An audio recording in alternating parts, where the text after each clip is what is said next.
go. You Pride. gotta represent. You have to represent. Okay, now I gotta go here. Announcements.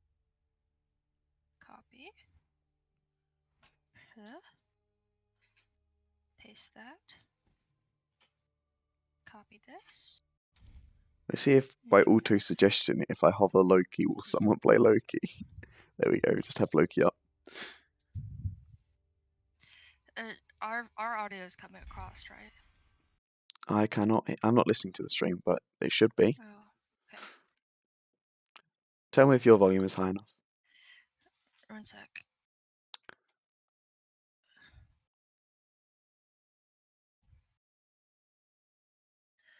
Okay, let me go to the stream. Oh, I have it muted. Hello? I don't think I can hear me. I don't think I can hear me. Wait. Well, you have to wait. There is a delay. Oh, wait. There it goes. There it goes. I can hear it. Are our volumes both about the same? Yeah, if I start talking regular volume, it'll be fine. Right now Oh, the echo is hot. I can imagine it would be. This is why you don't leave streams unmuted while you're in a conversation with the streamers. Well, anyone watching, the Little League will start in about 11 minutes. It will probably be a bit more because chaos is the thing.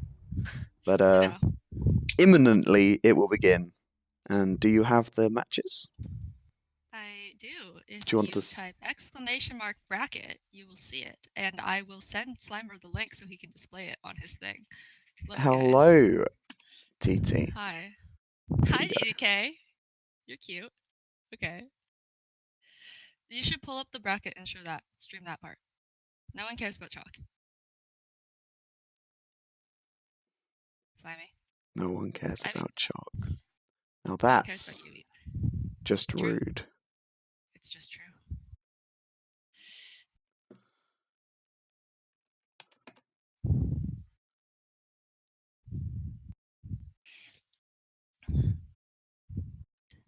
Slimer, you're not displaying. Oh, God. Oh, God. Oh, I'm not displaying it. And then it all happens. So in the round one, you have Rip Gote and Wonton Noodle versus Burger and Purger. These are some very quality names. Rip Gote is Wonton Noodle. It's Wonton Noodle and Tonyota. Yeah, no, Tonyota is Rip Gote because Gote is Tony's friend. Res Blaze Burger Ping versus DDK123 against Nightmare Spino. Spino? I don't think that's how you say it. I always imagine he's got an accent on the end. Every time I see his name. Nightmare Spino. Okay. Some exciting round ones there. High level players. And then you have whoever the winner of this match against Exilium Gaming Keim something. Keim Bears, sure. That's Camberlin and the Boomdoggler. Camberlin and the Boomdoggler. Well, there you go. Automatically through to round 2. Spug's Disciples, Immortal. Oh, it kind of showed up. Immortal Swift. Oh, Immortal Swift. Infrared UK. We're here for fun. Super Do 29. Highly Suspect. How we find each other. The winner of this match goes to Exilium Trebuchet 7 Soul and Liquid Revan. And then the final team will be Desert Fox 1943, Tony Bravo versus Lootbox Gaming Devan 7777 Chicken. Possibly one of my favorite names. How am I supposed to get into general voice chat for the meeting if I'm not allowed in it? See, the fun thing is there isn't a general voice chat. It's actually a chat that we're having. Go to the Pugs voice, please, and thank you very much. So when you set up the games, the best thing to do would be 2v2, draft 8 bands, level 3. And then don't forget that Carly and Aphrodite are both auto-banned. Because that's gross.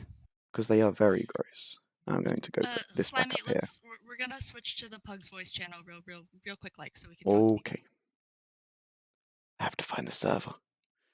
There it is.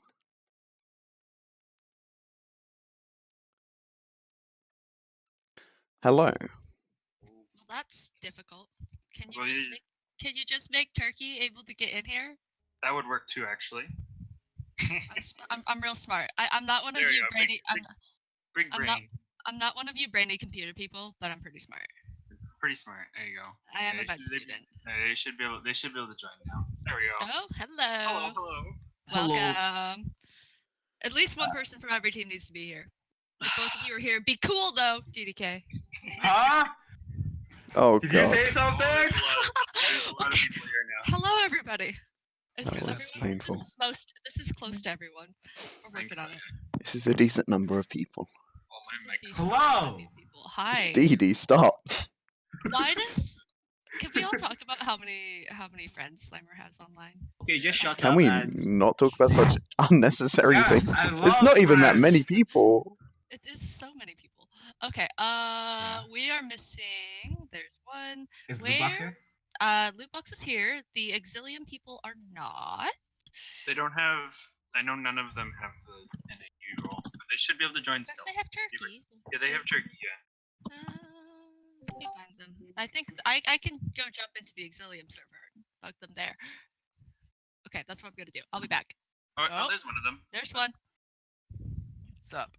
There, two. There we go. Aha. Whoa. I think. Hey, 16 everyone. people. Hello. Guys, can we start a rave? Everyone's No. here. A rave?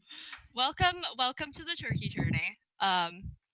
Just so we know, everyone can see the bracket, and I updated all of the brackets so they have the IGNs on them. And the bracket is final as it is right now. Go ahead and play your matches as you like, and when you're done with it, you can go ahead and you should be able to progress the match on your own by just clicking who won. You don't need to report scores on anything. No, we don't need to do that. We're gonna try to stream most of the matches, but don't wait up. If you make it to the semifinals, finals, or the finals of the losers round, we're gonna make sure to stream all 3 of those matches. So hold off before starting on those. Also, the semifinals, finals, and finals of the losers round are gonna be best of 3s. The rest of them are all best of 1. Any questions? No, but Nightmare does not have roles. Oh, oops. I don't even know if it's in the server. Can you give Nightmare Turkey, Mr. Orange? If he's not in the server, don't worry about it. I don't care that much. And if you look at the stream, it shows how the game should be created. Yes. Yeah. There we go. Okay. Any questions? Oh wait, so what bands are we doing? The regular bands or It's like draft 8 bands. I know that it kind of is unfair because you can see who the other team is picking, but everything else is too complicated. So that's what we're doing. No, draft 8 bands is fine.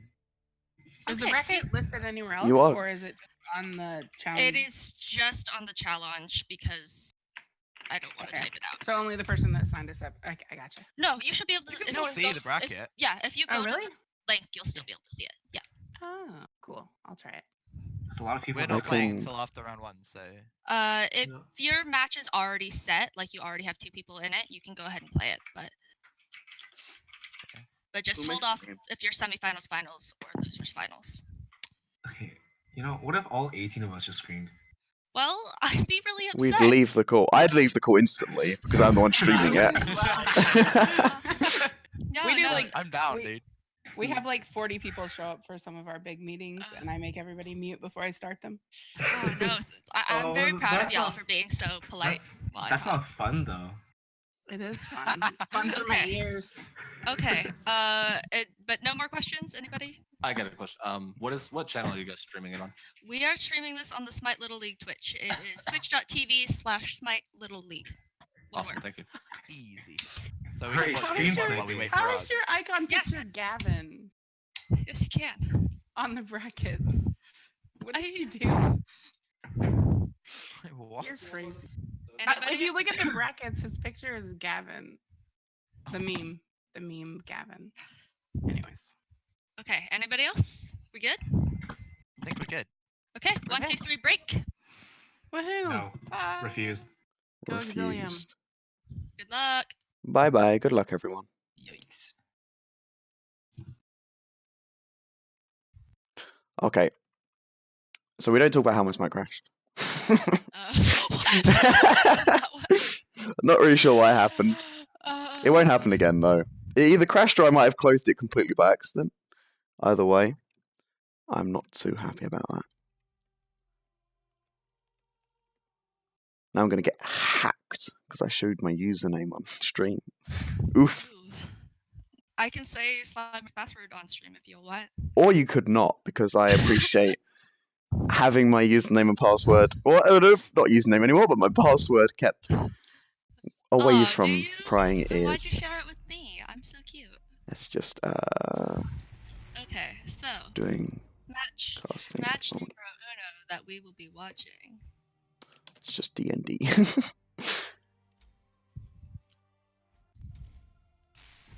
Who are we spectating? Give me a name. Give me a second. Should I spectate it from the Twitch or spectate it from my own spectate? You should spectate from your own spectate. Okay. Higher seed makes the room. Because the Twitch is very delayed. It doesn't matter who makes the room. Just give me a name in IGN of one of the players in the game. Wait, no. The person is. Oh, let's watch DDK. Watch DDK's match first. Okay. And then it should queue us up. So who this? This is DDK123 and Nightmare Spino against. I sent the screenshot in the Little League server. Against Resblaze and Purgaping.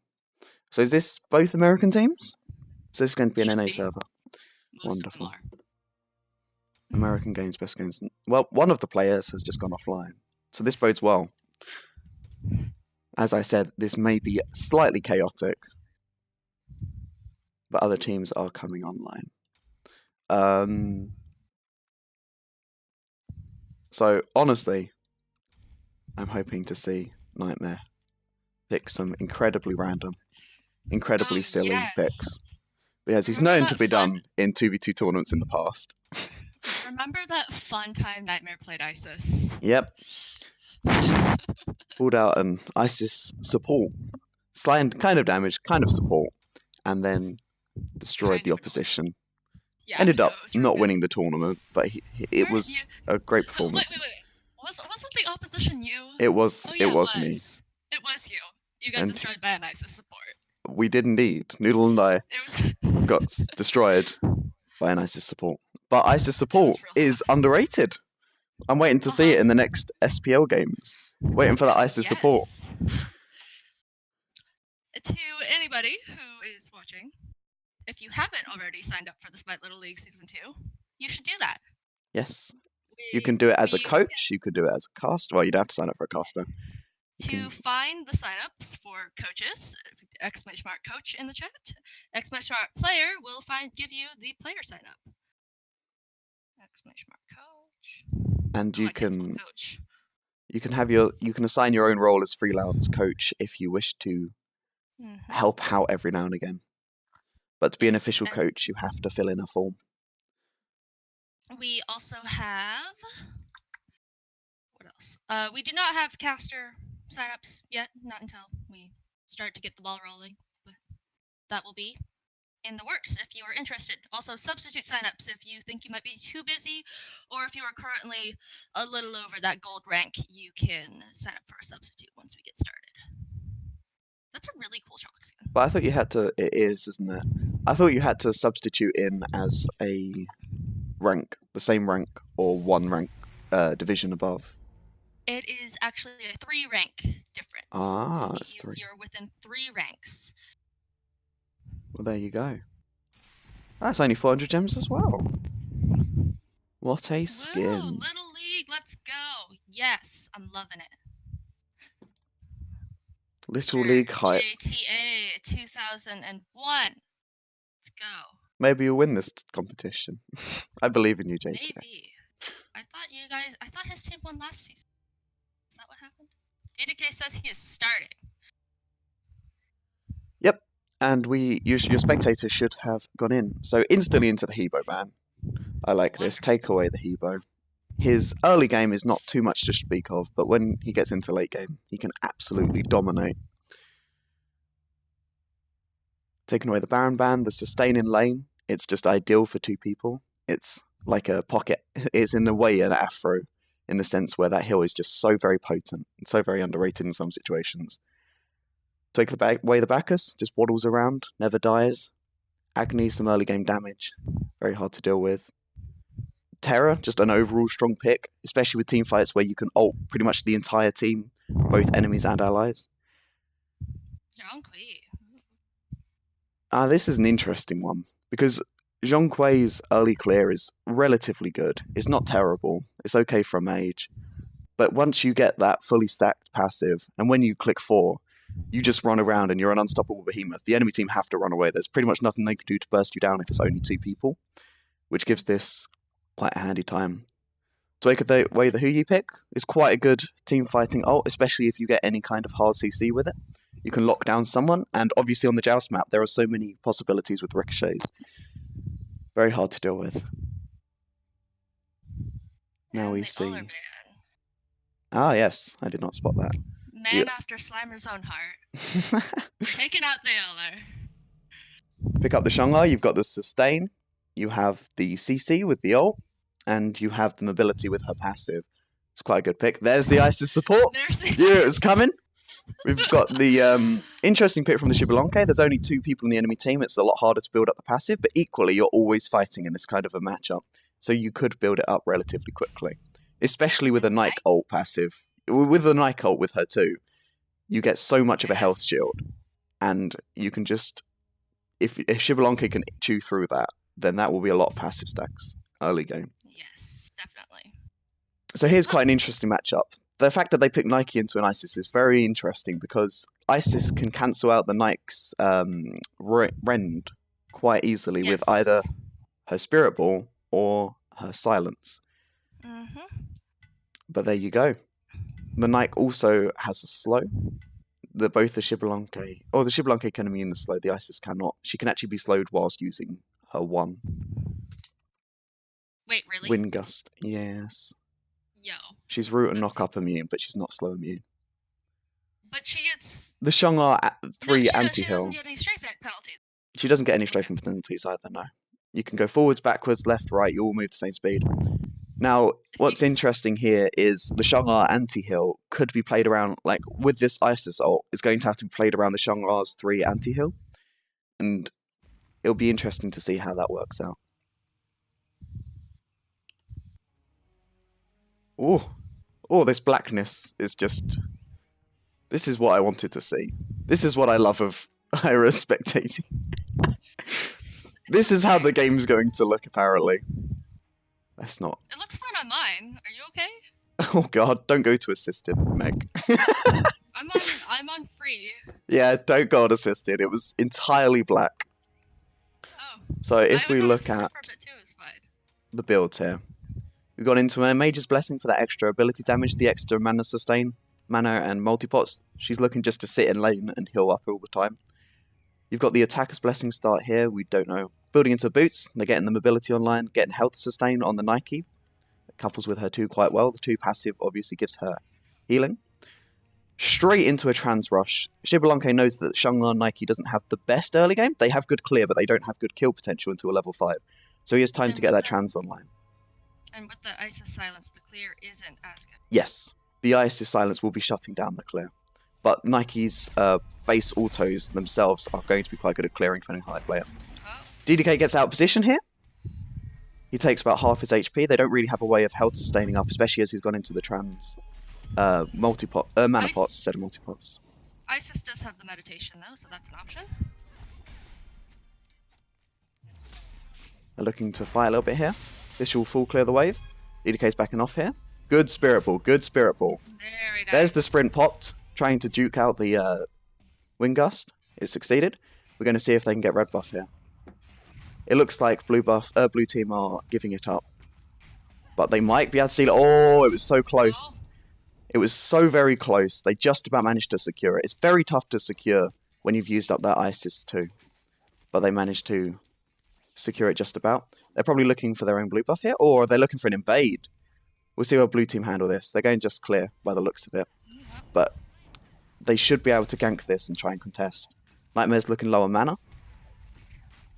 Is the med still available? The med is still available. The med is still available. It looks like it might need to be used. They managed to steal away the blue buff. There's the shell down, there's the med down. Now both blue team's relics are down, and med's down on the red team. But we still have the beads available if need be. Saving that beads for the Chang'e, I would assume. Yes, most likely. Or the Nike slow if he gets caught out of position. True. DD's trying to lazy back. It was a mistake. Got his back stopped. We're looking here. Red team have 2 ults. Nike's looking very low on mana. No way of mana sustaining past the mana pots. But it looks like red team just want to disengage to get their items. If we look at gold in hand, the Xbalanque has 1050. He needs 1,400 to finish off this trans. So we're going to see if he tries to stay and wait for this gold. Nope, he's going to back away. He can either go into the second tier boots or just wait for the trans some more. He's probably going to wait for the trans because he rushed it anyway. We got the fully stacked Attacker's Blessing Nike online. Nike's early game damage is incredibly underrated, especially with the pen from her end if she gets all 3 hits off, which will be kind of hard against the Isis. But if she does manage it, and we catch out either Isis or Xbalanque, they will get quite pummeled. They're looking for these Bull Demon minions. They're not worth much XP, they're not worth much gold, but every little counts, and increasing this lead when there's nothing else you can do is just all they really need. Their late games are about equal, but in different ways. Hopefully the Xbalanque damage will be able to make up for the early game Nike. Isis already getting poked out. Shang-Ar's getting hit. There's the Xbalanque ult pops. Sprints down again. They managed to disengage just fine. But Shang-Ar's only 200 HP and she doesn't really have a way of health sustaining past her 3 Moonlight Dance. It looks like red team are just going to clear him back. Gold in hand, Xbalanque now has enough for his trans. He's going to want to back right now. Pick that up and start stacking. His damage is going to start coming online once he gets the boots finished with the trans. We've got cooldown boots on the Isis, so she can ensure she silences out the Nike more. As if this Nike does not build much CDR soon, she's never going to be able to get a rend off. Nightmare sticks out. And gets fully rendered. She jumps in. The Shang-Ar ult hits everyone. There's the Isis ult. Big damage, big damage. Shells self-sustain. We got a Nike ult. Nightmare's very, very low. Everyone is very, very low, but unfortunately no one died. So they're just going to disengage and wait for everything to come back up. There was no beads used in that fight. Oh! Oh! The Rend hit almost hit, but the Xbalanque dash was way too fast. And the Nike falls to the Xbalanque 3. It looks like now he's got his trans online. He got an instant stack with the kill. It is the most convenient thing you can have for the Xbalanque. And it looks like he's going to go for red here. Shang-Ar can't really afford to contest because she's too afraid of the Isis damage. This is an interesting decision. The red buff got dropped where DDK left it too early. And so blue team did not realize they could have possibly tried for an invade with how low the X-Bal was with such little health sustain. But they went for their blue. They made sure that red team could not invade it. That makes up somewhat for their lack of XP before. It seems like red team are just going to wait for their blue buff to spawn. Getting the timer on red buff over here, Burger Pig. We look back, look at player damage here. You'll see that Nike is top with that early game potential, and then it will be Xbalanque. Because Xbalanque obviously picked up that kill, did a lot of damage. He's got the Ninja Tabi online. It gives a little bit more power with trans, and it gives him the attack speed. It's an interesting decision. And he knows he has the power from his passive once he gets that online. It looks like they're going to attempt to go for a Bull Demon. Blue team, Nike just backed. It seems like it's being left for free. Nightmare's zoning out the Shang-Ar. It looks like DD. Oh, DD can't do it. He almost died to it. He used up his ult for that as well. You won't be able to take it. It is very hard to solo it without any health sustain. It might have been better for Nightmare to help out, tank a little bit, and then zone. Especially since Nike hit that. But fortunately, blue team were not aware of the Bull Demon attempt. And so they did not try and catch out the Xbalanque.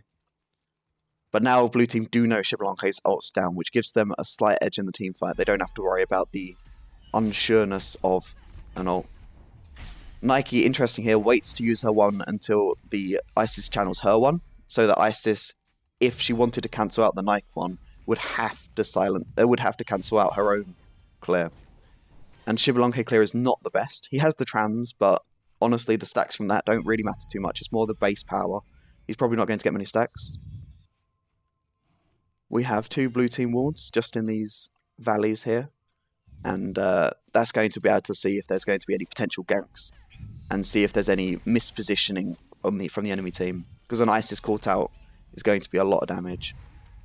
Isis uses her ult here. She's scared of a Shang-R ult. She has no way of CC immuning. So to stop the burst, she makes sure she ults herself.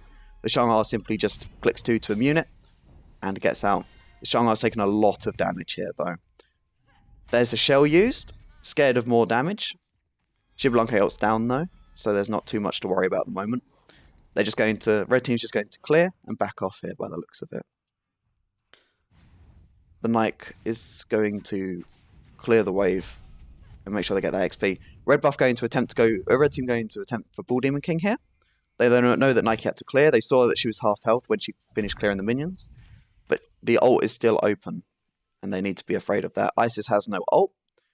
And Shang-R does. That is a big Shang-R ult. Shang-R... look, Xbalanque beads to try and deal with it. There's the damage. The Ren damage is just so strong. That early game, the sprinting at them with the Shang-R ult stun, it was just too much. They got caught out of position. The blue team's wards knew exactly where they were, so they got that free gank. Now they get a lot of tower damage off. It's interesting they're looking for the tower here as opposed to the red buff, as they are going to get it down to about 30% HP with the minions if they keep hitting it. And then they're going to probably look for red buff. The death timers for red team was quite a long time, so they had the time to get that damage off. So here, blue team are going to get that and back off. Red team are going to see how they can deal with this. They didn't lose too much. They lost a red buff. They lost some tower damage. These things don't really matter too much in Joust. The red buff matters more than tower damage. Because once you wipe a team, you'll get the tower anytime in mid-game. Especially with this Xbalanque damage. He's going to almost guaranteed have his passive online now. Not how much player damage. Yes, yeah, he has his passive almost online. And if we look at player damage now, we look at Shang-R's dawdling behind because Shang-R's early game damage is really nothing to speak of. She's more there for the control and the sustain, and she's there just to soak up that damage with her too. Her mobility makes it very hard to hit, and obviously she can immune out any Isis CC, because at the end of the day, the only real CC that red team have is a Xbalanque ult potentially. Oh, looking for a fight here, but no, blue team are just going to back off. They force out the Xbalanque dash. Now they know if the Xbalanque moves forward, they're going to be able to get a pick on him. So they're all playing rather passive here. No one really wants to engage, just bits of damage thrown out in every way. Any trade, blue team wins because they have that health sustain from Shang-R. Isis silences out the Nike's Rend. Nike's jumping in, going to see if she can get some damage. You're going to back out, just scare away the enemy team. Red team's positioning quite well. They do not want to take damage. Oh, good Spirit Ball through the wall. Good Spirit Ball. Xbalanque keeps looking for these poison darts poke, but the blue team just heal it back up again with the Shang-R 3. And he loses a lot of his HP. So slowly, blue team are winning this trade. Red team are losing their HP much faster. Xbalanque is not looking for any lifesteal yet. This is probably going to be an Executioner. Isis has a Bancrofts online, so that has her health sustain. That is an instant silence. That was a predictive silence. Good job by the Isis. Rend only gets one off. Almost silenced it off before it even got one hit. Blue team just going to back off. They understand that they have the advantage right now. They're not going to needlessly waste it. I'd be interested to see if they look to bait in for a Bull Demon fight. They have this Shang-R ult available. They've waited now. Xbalanque has beads up. The Isis has her sprint, so when Nike ults, the Isis can just sprint away because that slow is very potent and lasts for a very long time. It's very underrated. All teammates level 12. We're going to see if Shanghai and Xbalanque want to choose to back for another relic. It doesn't look like they are. Xbalanque is trying to trade out with the Shanghai, taking lots and lots of damage. They're both about half health, but as I said before, the Shanghai has a way of healing. Nike's going to jump in. Shanghai's immunity is down right now. Red team might be looking for an engage. But it looks like they're just going to carry on playing safe. Oh, there's the Xbalanque ult popped. He does not want the Ren damage. He uses that so that he cannot see Nike cannot see him to aim her one. She uses her thorns as soon as he turns the fight. There's Med down, Medded into the anti-heal. There's the Shanghai ult, and there's the kill. Just a lot of control from blue team or over red team there. Really shut them down. Now it seems like there's split intentions here. Shanghai's going to get the tower whilst Nike gets red buff. They are just maximizing it, so the Shanghai will form as a way of zoning out the Xbalanque to ensure that red buff is taken. The Nike's rather low. She did not want to be there to fight the Xbalanque. There's no point risking that. Might as well get the 80% HP Shanghai, who will then heal up to full to contest that tower. And they both get tower and red buff. It's getting quite a strong lead for blue buff here, for blue team here. Shanghai's starting to get. She's got 20% CDR. She's getting this Warlock Stash online and a Rod of Asclepius. She has so much health right now. They're going to be forced to get a kin size on the Xbalanque, which will delay the lifesteal even more. And if they do not get kin size straight away, then this Shanghai is going to be practically unkillable. They have the Divine Ruin on the Isis here. That's going to serve to anti-heal a little bit for the Shanghai 3, especially when she gets her CDR up. It will also work quite well against Nike's 2's passive, which is actually quite a lot of HP 5. Nightmare misses his Spirit Ball, gets half health by a Nike Rend. It looks like he's going to try and sustain it up with Bancrofts. Going to Spirit Ball the wave. Now, red team are just going to sit under their Phoenix, trying to wait for their XP to come up, hoping that blue team gets too greedy and that they can get some damage off. Miss Spirit Ball, unfortunate. That's Shanghai immunity down. Red team are pushing up. Blue team are looking to ult. There's the horrific emblem use, slow down the Isis. Oh, but the Isis ult turn is just too much burst. Taking that damage from both the Xbalanque and the Isis, plus fully stacked Bancross from being low HP. Nobody expects that turn. It was a lot of damage. It seems like both Xbalanque and Nike are about 200 HP. One combo from either of them will kill them, and Nike just 2 hits from a Rend will kill the Xbalanque, and a 2-3 from Xbalanque and an auto will kill Nike. It's a very precarious situation that both have in. But don't forget about Nike's sustain up from her too. It can do quite a lot, but she does not have the range of Xbalanque. Are we looking? Are they going to take a fight, or is this Nike just going to back away? She's going to back away. She's going to get the wave. Oh, she jumped in. Was Xbalanque? Oh, the poison dart's just out of range. It was so close. He knows that Shanghai's coming up, so he doesn't really want to risk taking a fight. The poison dart's just breezed past her. That was very unfortunate for the Xbalanque. Shanghai and Isis going to meet in the middle. They're most likely just going to clear and not really look for too much damage on each other. Isis playing rather passively. She knows that she doesn't really want to fight into this Shanghai. The Shanghai's a level above. Has so much health sustain. It's gone into magical defense now as well. Is so very tanky. 2 health items and magical defense. But she has no relics up and only 20% CDR without that blue buff. It looks like there's just a bit of a stalemate again. But blue team jumping over. Nike uses her 2 to make that 3 jump faster. Then Thorns popped so that the Isis can't do anything. The slow popped, but the sprint is enough just to keep her out. Oh, the Isis ult turn damage was so strong. Shanghai's immunity was down. Isis knew she could just turn that. The Isis Bancroft's ult is just too strong. The Xbalanque is 80% HP. The Isis is 40%. This Nike's just going to try and clear and stop the red team from being able to get too much stuff. Dying to the Phoenix so that no one gets the kill. Good idea. Don't let them get the credit. We don't want them to get too much of a lead off this.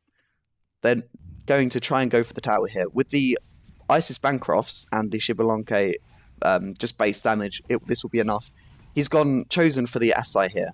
So he's going to have that sustain, and he's going to have that extra little bit of 10 pen, which does help out massively against objectives. They're going to try and look for the Phoenix here. They have enough minions. They can get it. This was a big turn fight for them. A really big fight. Now they're going to just run away, and Shanghai is going to just be left to clear. Despite Shang'a's passive, she's not fast enough to catch an Icy Shibalonke. They're looking for red buff here. Shang'a's just going to clear. She can't really contest this. Now, blue team, I'm interested to see, are they going to look to just build into camping their Titan? They've gone for this very tanky build between the two of them. They don't do a lot of burst, whereas red team have gone for a very bursty build. You've got so much anti-heal out here as well. Divine and Toxic together will give 100% anti-heal if they target all on one person. So sustained fights are going to start to look more and more towards red team's favour with the Isis Bancrofts and the Shibalonke lifesteal. Blue team have this Pestilence. Nike's going to look for a jump in. Now this Magi's pick is very interesting because the only thing that can remove it... Oh, there's the Isis ult pop, there's the Nike ult popped, Shibalonke ult done too. But the Nike's just so tanky. The shield was barely even broken. That is every ult but Shang'a's used up. But this Isis Magi's is going to make that... Oh, Nike jumps in but takes a lot of damage from the Spirit... from the Wind Gust and Shibalonke's autos damage. Red team are going to look to push up here. Pressure into this Phoenix. Blue team know they have to run all the way to Titan Room. There's the slow. The Shang'a's been hit by the slow. The Isis is looking very aggressively here. She knows she's got that Bancroft. She knows if she takes damage, she's just going to hit them that much harder. They're going to look to poke out the Titan. Half health Titan. Force out the Shang'a ult. Bait that out. Very good play. Very good play. Their blue team are looking very healthy, and red team look like they just want to get items and try and pressure out this Titan. They know it's about 40% HP. They know if they go for this... Oh, Shang'a couldn't quite stop this Isis's back. That's quite unfortunate. The lazy backs were very risky, but they worked out well. Red teams know that if they run into this Titan room, they can just kill it. They have the burst too. They have the Isis ult available. Oh, they do not have the Isis ult available. They do have the Isis ult available. So when the enemy team damage them, they will simply just do that much more to the Titan. Blue team know they have to stop red team getting into that Titan room. Do everything they can. Shang'a's kind of out of position here. Red team aren't looking to fight too much though. They just want to find a way to backdoor this. They know that in fights they still don't really have too much of an advantage unless the Shang'a overextends as she has always been. It looks like red team are actually going to look for a back here. Phoenix is coming up very soon. It's interesting they decide to do this because this Phoenix is going to come up just as these players actually get here. They will not be here in time to get this Phoenix. So are they going to look for a Bull Demon King here, or are they going to look to pressure out this Phoenix with their Fire Minion wave? There's the Phoenix. It's respawned. Blue team, Shang'a's looking for that. She couldn't quite get the damage off. She knows that they're there. She's got wards. Red team are looking for this Bull Demon King. They have it thoroughly warded. They see the enemy coming. Isis goes to zone. Shibalonke tries to carry on committing. There's the Shibalonke ult. There's the Isis ult. Too much chaos, too much confusion. Thorns popped. Isis ult doesn't do a lot. It looks like blue team are going to continue trying to attack this Bull Demon King. And Mid Guardian get it. Red team do manage to secure it. But DDK takes a lot of damage in return. Can he get out? Oh, he's turning. He's turning and doing a lot of damage. Horrific Emblem is missed. Shang'a is trying to run. She's very low, but she will live, even with that 100% anti-heal. DDK on 250 HP. That Bull Demon King sustain has helped out a lot in this fight. It's unwarranted. It's surprising how much sustain that actually has. Shang'a returns to base, but leaves Fountain before she can get health sustain. And there it is, the Isis Wind Gust managing to finish off. There you go. That's the first game won by a red team. It was looking a bit tough at times. The tower was taken. Blue team seemed to have a very strong mid-game, but red team managed to take it back for that late game. That extra Shibalonke damage, the baiting in the Shang'a with the Isis Bancroft's ult sustain. It was just all so masterfully done, and it was so unexpected. That was a very, very interesting game. There you go, Meg. Okay, well, glad I got to cast something. Good job, Slimer. Okay, so all of the round 1 matches have completed, and we are going to move over to... We had a request for a Mortals match, but it is already completed. So let's go over to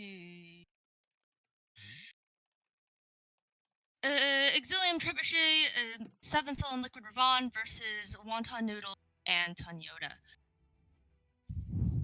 So we shall spectate them, shall we? Yes, we shall.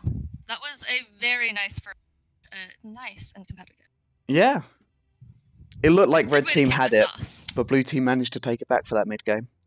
It was a very, very interesting game to watch. And it's just ignore clan chat.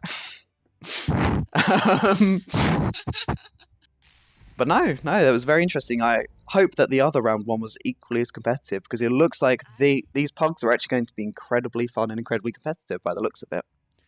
So here we've got Tony and Hi Guys Noodle against who, sorry? 7 and Liquid Vaughn. 7 something and something something. Thanks. You cut brilliant. out. 7 Soul and Liquid Vaughn, the Exilium There we go. Trebuchet team. 7 Soul and Liquid Ravan. So now we're looking at the banning phase here. Let's see if the high-res rushes through the banning phase like it did with the last game. Because that was something else. uncontrollably fast. They're really deliberating what to ban first. That Shang-Ar ban, did they watch that first game? They saw the potency of that Shang-Ar, and they know that if they don't go out of position, that Shang-Ar could do a lot of work. There's the Hebo ban again. We know that people do not enjoy fighting that Hebo in 2v2. His late game is just too monstrous. The carpet just shuts down so many gods, slows them, speeds him up, and the slows are just so important in these 2v2 game modes. A lot of high slow gods are picked. Cucullin ban here. Now this is interesting because Cucullin can just build up his passive relatively quickly with the wave and just face tanking, because there's not too much danger in this 2v2. Because in a way this is kind of like a duo lane, and everyone has seen Cucullin's support absolutely decimate the enemy team. His early to mid game is just so strong, it makes it so hard to lane into. We've got the Bacchus ban. You don't want to fight into that. As soon as he gets online, he just waddles around and does not die. The Huyi ban, again, for the ult control, and there are so many bouncers on the Joust map that can be employed by this Huyi. We're just going to take that away. You don't want to risk it. If you don't know the bouncers too well yourself, you don't want to risk the enemy team knowing it and then getting you with these very, very hot bounces. We've got the Odin ban here. It shows that they are probably going to want to pick up a healer with no escape, or an Aposh. This Aposh damage is quite insane. He has his sustain from exhuming his corpses, and his ult in a team fight is pretty much the entire lane. It will turn a team fight. It will either force the enemy team to disengage, or it will force them to take so much damage they'll probably just lose the team fight. Red team here have gone for the Baron and Pele bans. These are just 2 overall very strong gods. The Pele's sustain from her passive and her burst damage are both very potent, and then the Baron's sustain for the team is also quite strong. We've got the Kukulkan pick here, very interesting. He knows that Aposh does not have too much mobility. If he hits that Aposh with a score, that slow is going to stop that Aposh moving completely. It might force out the Wingblade, and there's the Nerlang Shen pick. It's going to really, they're looking to lock down this Aposh. What's interesting here, though, is if the Aposh can hit the Erlang Shen with the Fleeting Breath, the third ability, then that Erlang Shen, if he ults too incorrectly, then he is going to get stunned by it. And that could turn the fight quite well. We're going to see who blue team try and pick up.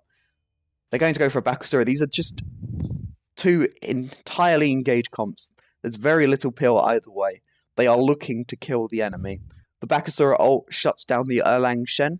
It won't allow him to turtle or mink away or in if they can try and lock him down.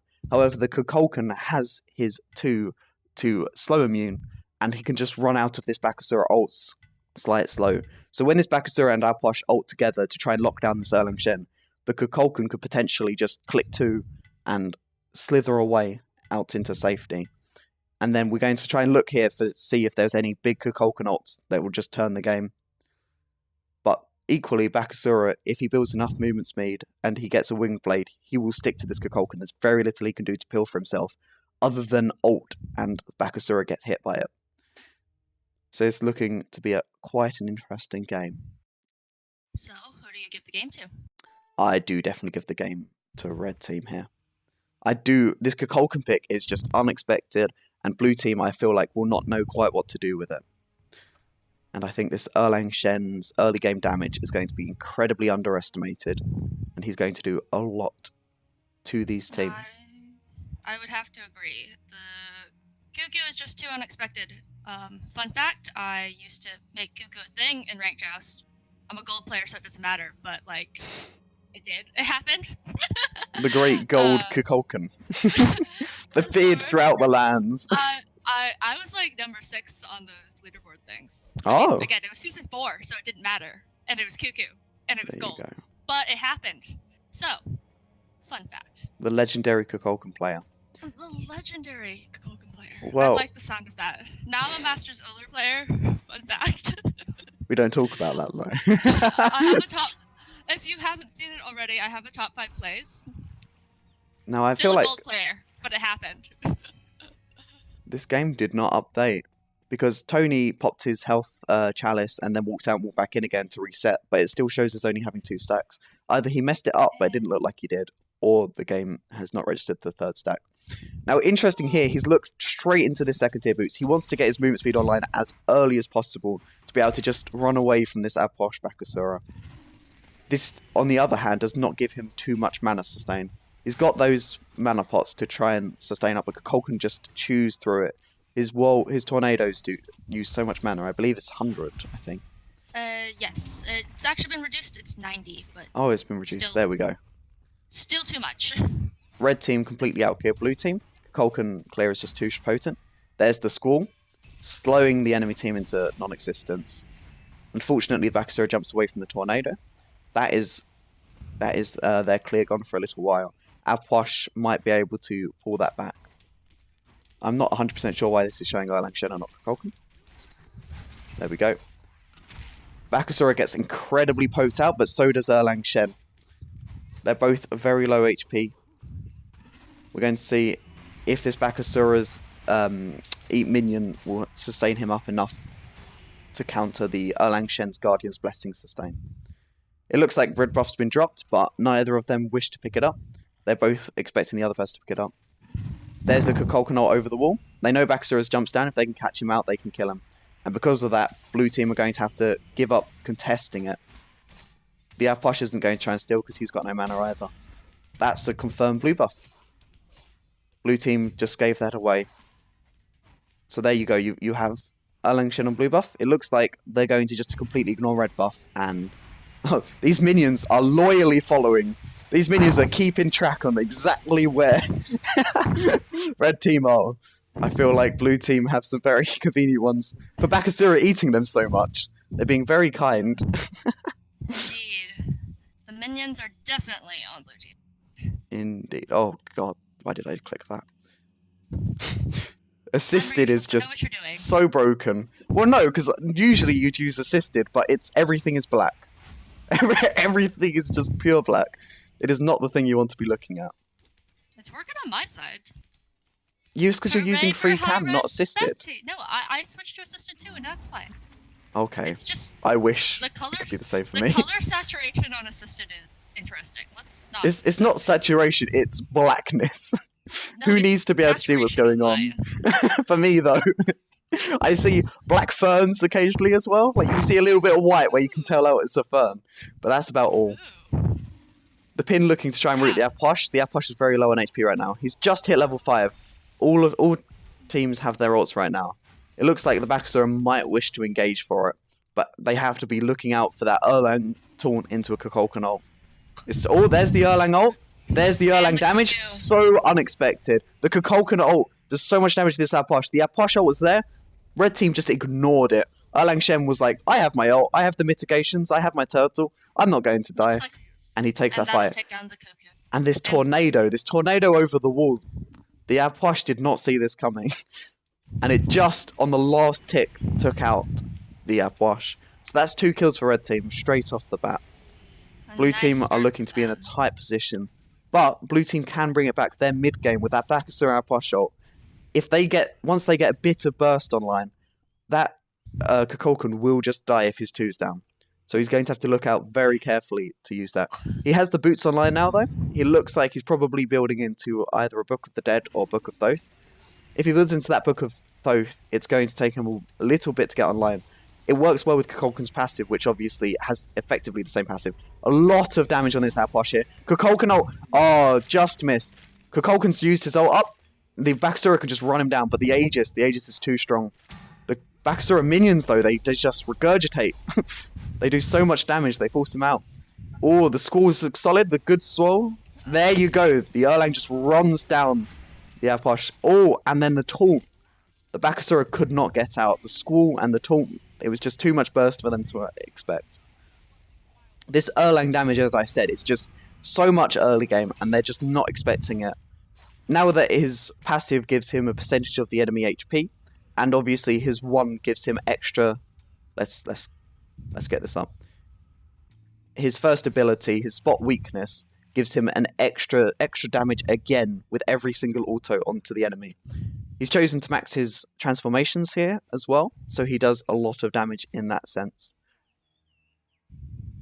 As soon as he turtles someone, that's a big health shield and a big burst of damage, and that is what they're not expecting. It seems like... For a particular reason you're just crawling across the ground? I've changed that, don't worry. I did that because when you click, when I clicked on the player, it zooms into them for some reason. The button is E to zoom out. Well, there you go. You learn something new every day. Big damage though, big damage. Oh, the Kukulkan ult! Was it aimed at the Outposh? Was it aimed at the Bakasura? It doesn't matter. It killed the Bakasura. The Outposh ult was just being ignored again. They managed to... The Kukulkan has that range to be able to hit outside of it. Oh!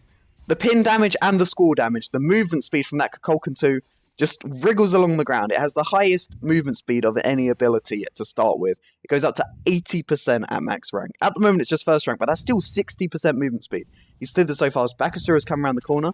One Tornado's completely out of position, but little does Bakasura know that there's an Erlang right behind him. He just jumped into his death. He couldn't go that way. That Tornado's blocked him out, which means he has to run this way. The Erlang Mink. Oh, the Bakasura jukes the Mink. He's going to try and run him down. Oh, there it is. Just as the Bakasura tries to jump, you hear that sound animation. The Erlang manages to taunt him just out of it. Red team Erlang is backing here, giving up so that the Kukulkan gets even more farm. We want this Kukulkan as fed as possible because that Squall will do so much damage late game, provided that the enemy team does not build too much defense. You can see he's gone into this Book of Thoth decision here. He's looking, all of this mana he's building is going to do so much to increase his power. It looks like now this will either probably be a Polynomicon or a Book of the Dead. He might go Poly for the kind of meme damage of squalling into a Poly shot and then a Tornado will just kill him. But this damage though, does he even need the Poly?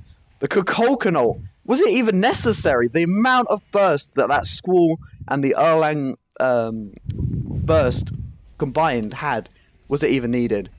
The Kukulkan, just a Squall and a Tornado, and that's 60% of Bakasura's HP gone. Oh, the Squall around the corner just takes him down to 1 HP, but the Bakasura just about lives. They are not expecting this damage. This is the unexpected damage that Kukulkan can output. Because of his lack of positioning.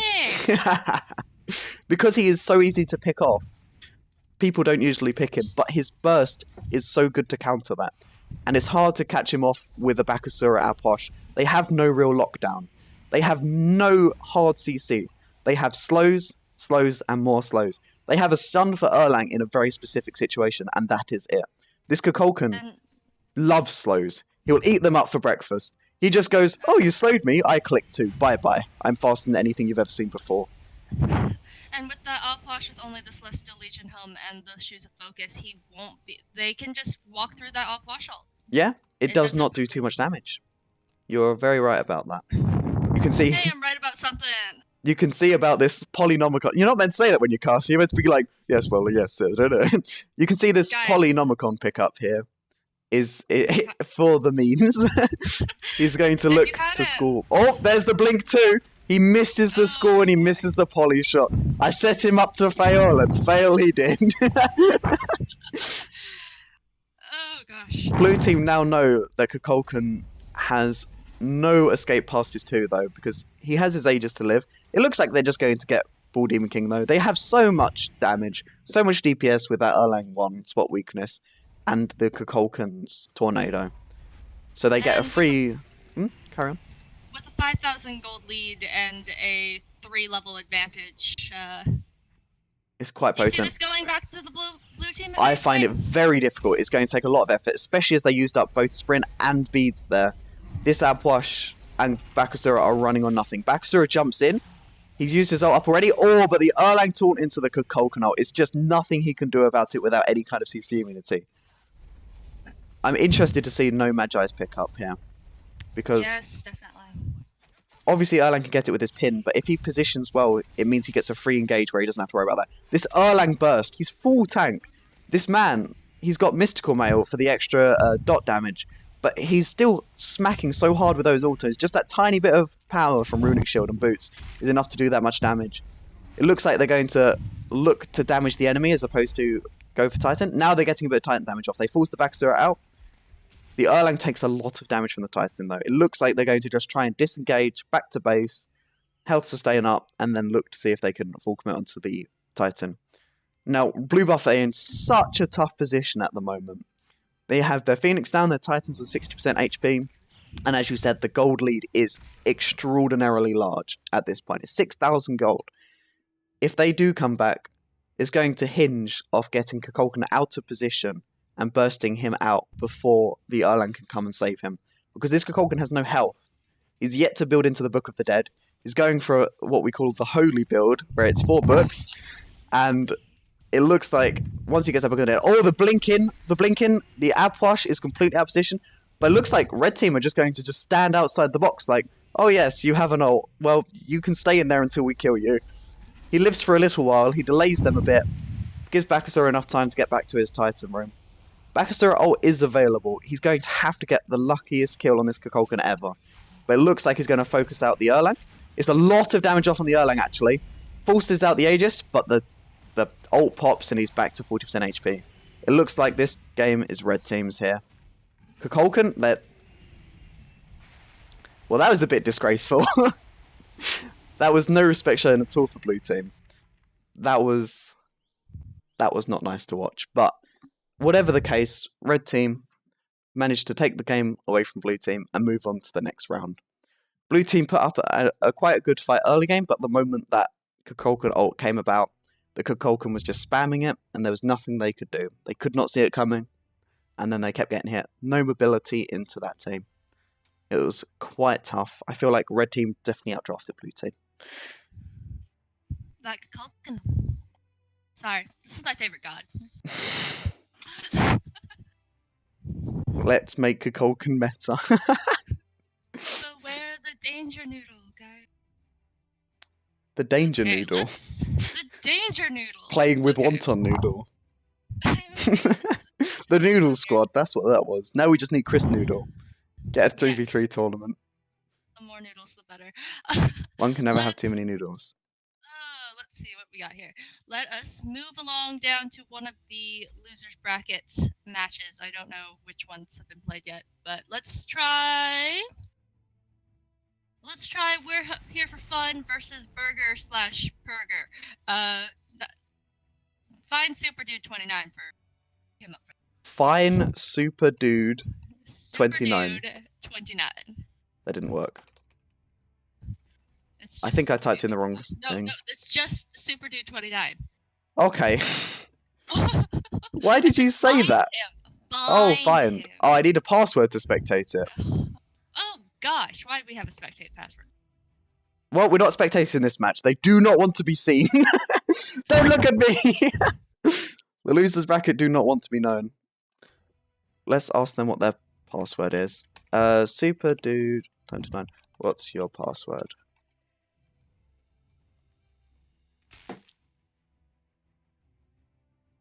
I can't whisper him. Why can't I whisper him? I don't know. What is your password? We need to spectate. Does he have the that match thing? is over. The match is over. Okay. The match is over. Now it's Exilium Gaming's Camberlin and the Boondogler Burger. So let's watch that one instead. That makes sense. Okay, what am I spectating then? Give me a name. Kaimberlyn. There we go. Cue to spectate this. Wonderful. So is this in the losers bracket or the winners bracket? Sorry. This is in the losers bracket. Unfortunately, in Mr. Chats, we will not be streaming Tony versus Tony. Fun as that sounds. Sorry, Tonys. One can have too many Tonys, and 2 Tonys is too many Tonys. One is all I need. One is all I want. So, can you explain a little bit about is it a round robin or what? What is a round robin? Tournament. What is the losers This bracket? tournament. Yeah. The losers bracket. This is a double elim format. Mm-hmm. So we have you lose a match and you get a second try. If you win your way through the losers bracket, you get to go to the finals match. Which means that you have to lose twice to be lose eliminated. completely. 1 loss is fine. 2 And losses, when you get no to the good. finals, it's going to be the winners bracket versus the losers bracket winner. And if the winners bracket just wins either of the games, then they win.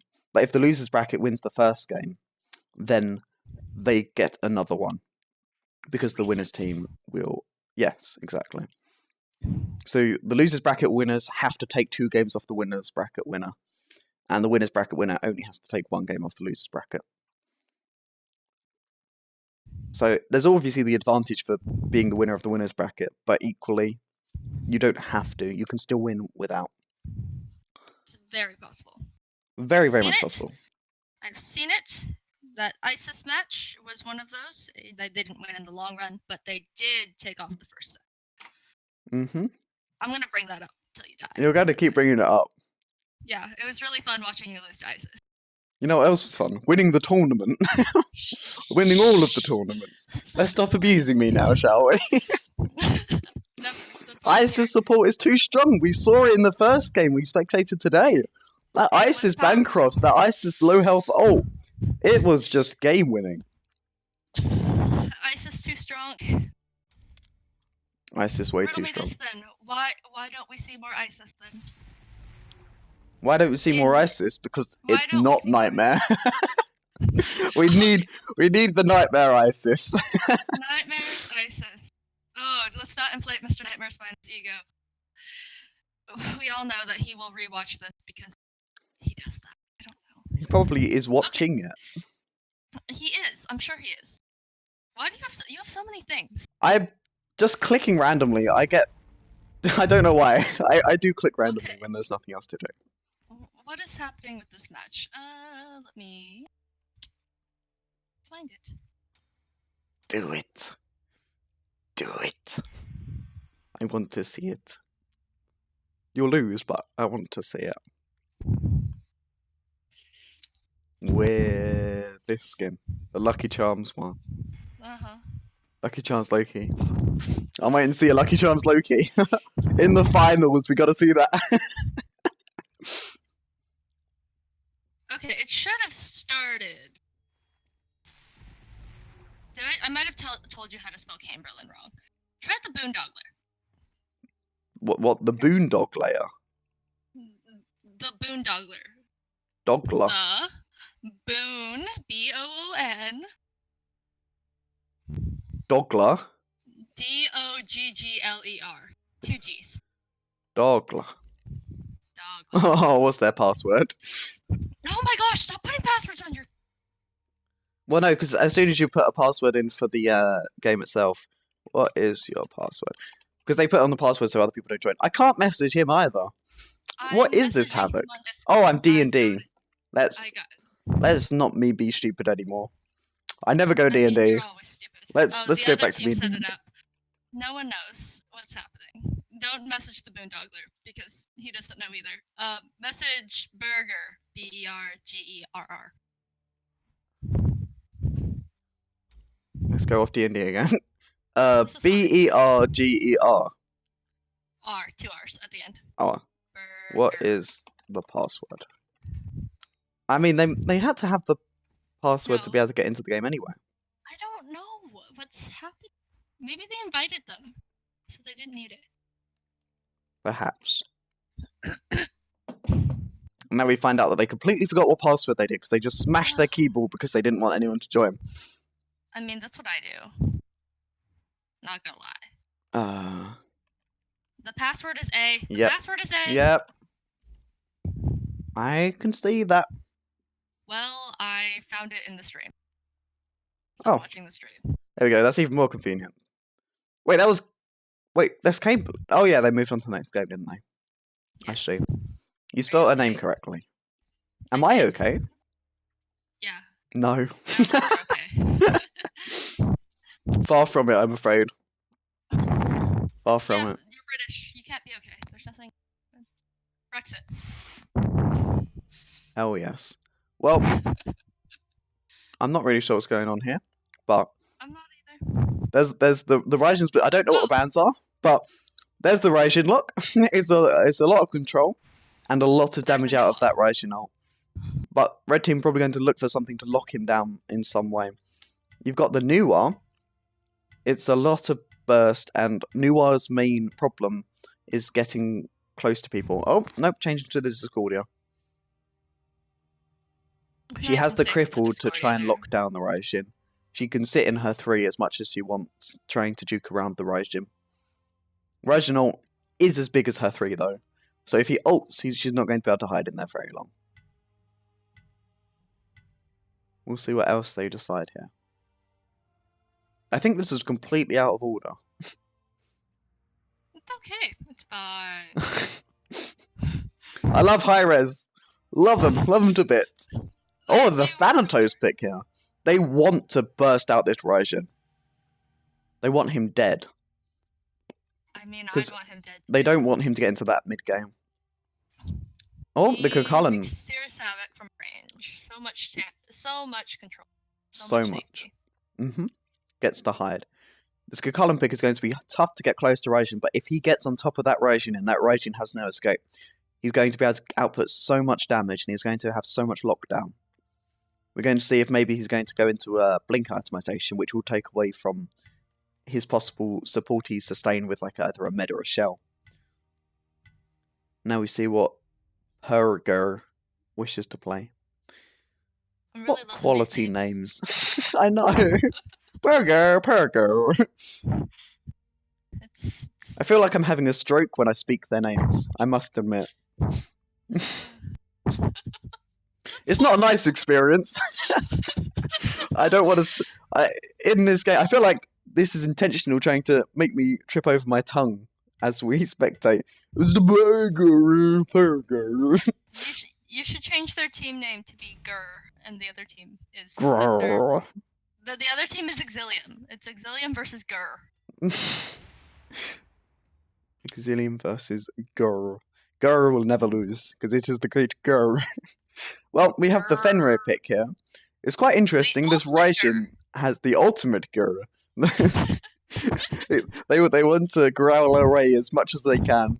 I'm upset there's no Fenrir pick here. It's a disappointment. No doggos. Need more doggos. And they have it as... They do not have low delay spectate mode, which means we're going to sit here for the next 3 minutes staring at it. So, it's interesting here. We've got the Fenrir pick because he's got no pill for the Raijin. If that Kukulkan wishes to go on it, Fenrir has a stun and he has an ult, which he can use. His ult is quite good at pill, but he doesn't really want to be using it for pill. He wants to be using it for setup, so that Raijin can just chew out whoever's in the Fenrir's mouth. Apparently, I didn't have to wait 170 seconds. I don't understand high-res. I don't think I want to be honest. Or maybe I do. Needs, according to Mr. Shevinatorian, Fenrir needs a... Fenrir needs a what? A gun. Fenrir needs a gun? Shoot him down! Why? Yes. I don't know. Why does Fenrir need a gun, sir? Pew pew. I feel like only in America would there be a doggo with a gun. I'm still waiting for that story. We don't talk about. So who do you think's going to win this then? What draft do you prefer? I'm really liking Exilium's team. The Discordia and the Kukulkan. However, I'm interested to see how they lock down the Raijin. That's gonna be their win condition, locking down that Raijin. I feel like this Fenrir is quite the wild card pick. Definitely. He looks like he's going into a damage build, not a tank build, so it looks like he's going to burst out that Discorder as fast as he can. Or potentially burst out Kukulkan. That's an interesting choice because Fenrir does need to get quite close. If Cucullin can peel off the Fenrir from the Discordia, they might have an issue. Yes. And don't forget, a lot of people rely on Fenrir's health sustain from his 2. The lifesteal is just disgusting. It gives so much SSC. Yeah, he's got 35% lifesteal on every auto when he activates his 2. So everyone here watching hasn't realized it. Slimer's the smart one here. And Meg is my foil. I'm here because... Oh, that's a lot of damage on that Cucullin. They managed to... Oh, that was very, very good. The Cucullin pops off that horrific at the last second to try and live. And, well, this isn't so good. And I'm just going to pause and let this catch up. This is in stasis mode. Is it in stasis mode for you, Meg? I'm not spectating it. So oh, you're just spectating the spectate. Okay, whatever the case, I will pause for a while. Because stasis mode sucks balls.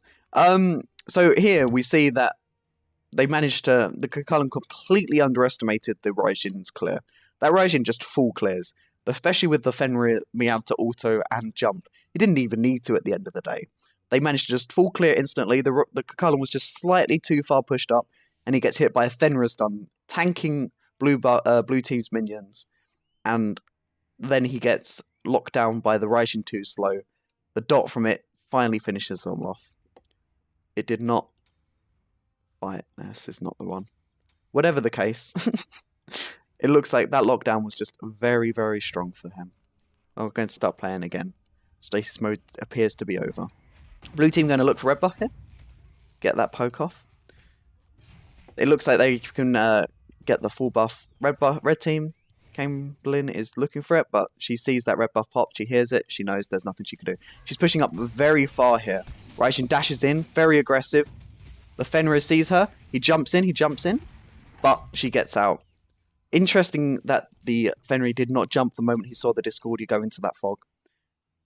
She manages to just about get out, she goes out of position, but she lives. Here you see that Fenrir sustain, he just literally gaining health from doing a blue buff at level 4. It's so strong, but that Cucullin 1 could provide that anti-heal to stop that. Interesting here, we see the Raijin with the red buff and the Fenrir with the blue buff. Fenrir just chews through that mana. He wants to spam those abilities. He wants to keep using his 2. And this blue buff is going to help him do that. And the Raijin has some mana sustain from the Mage's Blessing. And he doesn't use mana as much as Fenrir seems to. So I find it interesting, and he has so much damage potential with that ult. This here, look at this. Fenrir just picks them up. Raijin manages just to chew through them in Fenrir's mouth. Very strong. Raijin actually manages to clip the Cucullin behind with 3 of the shots of the ult. It's a lot of damage gotten off. They're going to check on blue buff. It's not up. They're going to leave Bull Demon minions just back. Just regather. And they're going to look to see if they can do that again. They knew that Discordia's beads were down in that engagement. And so they knew that they could just free engage. The Cucullin, as I say, has very little pill when it comes to a Fenrir jumping on you. Not a lot he can do. Cucullin looks like he's going to hit 5 soon. He's got quite high rage. It seems like if he tanks minions a little bit, which he does not seem to want to do, he might be able to get that transformation. And because don't forget that when Cucullin gets hit or deals damage, any instance of damage taken or given gives him 1 stack on that rage, and once he reaches that, I think it's 80 or is it 85? Once he reaches that level of rage, he will then transform into the angry beast that he is. Oh, Fenrir jumping in. It looks like Discordia's taking a lot of damage. Raijin dashes in. My most favourite stasis mode of all time. It looks like here Cucullin is about to transform, but this Discordia is on 1 HP, has no health sustain. Any auto, any damage from this Raijin will kill her. I believe there's even a Raijin 2 ticking on her, so this is guaranteed death. Fenrir does brutalize in though. That's a lot of damage he takes, but he jumps over nothing. The Cucullin manages to get his ult off, but the Cucullin is greedy. He wants to walk forward. He wants to get that kill. He is underestimating that early game archer damage. They just destroy him. He had his horrific up that entire fight, and he did not try and use it. He could not lock them down well enough. That Raijin manages to pick up the kill on the Cucullin with that greed. But now red team do know that blue team's relic, Raijin's relic, Aegis, is now down. It's interesting enough that the Fenrir did not deign to use the Aegis. He thought he'd live. This was a whole bunch of people thinking they were going to live when it did not work out so well. Stasis mode again. Delightful. So Fenrir is just going to go for ball demon minions, and Raishin's looking to try and clear mid by the looks of it. I just love stasis mode so much. Oh, it's back again. Oh. Now we're going to see, is Fenrir just going to give this Raishin the farm? Does he want that Raishin to get fed, or are they going to split it? It looks like they're looking to split. Blue team notices the Kakalan looking towards red buff, but he just wants the smalls. Fenrir jumps in, but misses. The Raishin thinks he's going to hit. All taunting in for a little bit more damage. The Raishin ults because he thought the Fenrir would hit. The Fenrir disengages. A little bit of miscommunication there. But it's not the end of the world. They got a lot of damage off from Kakalan. It means they cannot rightfully contest this red buff. It looks like Kakalan is just going to stand at blue buff waiting for it to spawn. And they will make sure that blue team can't take that away. Blue team are freezing wave, denying XP from red team. They are going to stop doing that. No minions died in that. They gave red team a blue buff for nothing. It's quite a mistake. I think they realised that they were going for blue buff and not just hiding. So it looks like blue team are going to play up very high here. And Fenrir is going to be one of my favourite poses I've ever seen. Oh, there we go. It looks like they're going to try and pressure out this tower here. Discordia does some damage. Oh, there's the Discordia ult, but it does not connect with anyone. Splitting the waves like Moses right there. Looks like blue team's just going to go for the wave and then probably go for their blue buff. They're not going to use any ability, so maybe they're trying to fight here. Raishin looks like he's wanting to dash. Fenrir jumps, but does not connect. Raishin gets a lot of damage off that Kakalan. He jumps over the last tick of the one. That would have brought him down to very low HP. Blue team finally going to go for their blue buff. I thought stasis mode had hit for a second then. Looks like, again, Raishin red buff, Fenrir blue buff. They want that burst from that Raishin. His ult just does so much. Oh, the Fenrir jumps over the wall. He does not connect, unfortunately, but he tries to pick up the Kakalan. The Kakalan's ready for it. He is there with his Horrific. He's there with his ult. He ults out the Fenrir ult. CC immunes it. Horrifics to try and lock down, but the Fenrir's jump came back up again. That blue buff paying dividends right there. The Raishin ult taunting in. Oh, but he missed one of the shots. The Discordia damage was just too off-putting for the Raishin. He could not concentrate. That Discordia peeled by fear. The best kind of peel there is. Blue team having to back here. Red team, see what they're going to decide. It looks like the Kakalan is going to back off. They're both going to back off. There's no farm they can get. They're not even going to check the ball demon minions by the looks of it. They do not want to risk blue team coming back and locking them down there. The Discordia does have beads up. And the Fenrir does not have ult. But at the end of the day, that Raishin's burst is just so strong. Even without his ult. He just does so much damage. And they do not want to be caught out of position. So they're going to play it safe. Come back to lane. Kakalan's got his passive back down to 25. He's going to need to build that up before they're looking for a fight, preferably. It looks like blue team. Oh, there's the Anchile proc. That's going to go quite well for them. Oh, stasis mode again. Raishin gets off some damage. It looks like blue team are just purely altering the minions in order to keep their abilities up to poke out red team. It's akin to freezing, but not quite as annoying to deal with.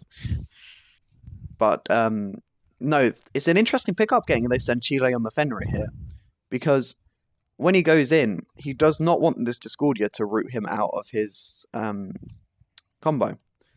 But at the same time, there's not really a lot it will do. Because at the Discordia is there to range damage. It's going to be under the condition that he jumps in and he hopes this Discordia hits him before she tries to use her dash escape. That would be the most ideal opportunity. If she clicks 1 and then tries to click 3, she's been Anchiled, she can't click 3. She's going to get that bursted. That second CC is going to be enough for Raishin to get enough of his combo off to kill her. That is the hope here with this Anchile pick. We've got so much pen coming out of this Raishin. He's got this base 15 pen. He builds up to 65 pen with this item. And then he also has 10 pen with pen boots. They're looking for Bull Demon King here. As I said, Raishin does so much damage. He has so much pen.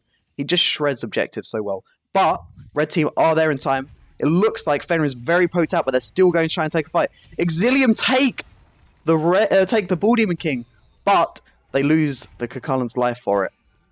This is going to deny the pressure. Raijin's going to dash in. Discordia has escaped, though. She's completely fine. Exilium had a very good steal there, but it was not enough to live. The Raijin ult just hitting them and the Ball Demon King was just so much damage. It looks like blue team are actually going to try and pressure this out. Red team can look for some picks here if they try and commit too hard. It looks like, Fenrir is going to jump in, and as I said, Discordia threw her one out before using her dash, which meant she managed to stay CC'd long enough for the Raijin to get her damage off. But Kakala manages to pick up the Fenrir. He's gone out of position. He used up all of his escapes. He was completely fine. Stasis mode again. So at the end of the day, I would say that blue team won this because they took off Ball Demon King from both the red team. And that individual trade 1-for-1. It's quite a tough one, but Fenrir has already died once. It's not a shutdown kill. At most he has 2 kills since he'd last died. It's not too much gold, not too much XP for them to get. And still, blue team are miles ahead of red team here. The only worry here is if the Kakalan looks to try and damage out tower. Because he's relatively tanky. With that Glad Shield, he's going to just be able to health sustain off the Raijin when he goes for damage. But equally, if he commits too hard, that Raijin does have the burst to kill him. His passive is almost stacked. All of that dot from Raijin just stacks the passive up very quickly. But so much damage out of that Raijin. So much penetration from this build. He's effectively doing true damage at the end of his dots, at the end of his damage. He is almost doing true damage to the Kakalan. And I think, to be honest, it should be true damage. Kakalan is not going to be too magically tanky at the moment. If we look here, Raijin hits him with everything. Raijin ults the Kakalan knock-up. He stops the knock-up. He manages just to lock him down instantly. Very masterful play right there.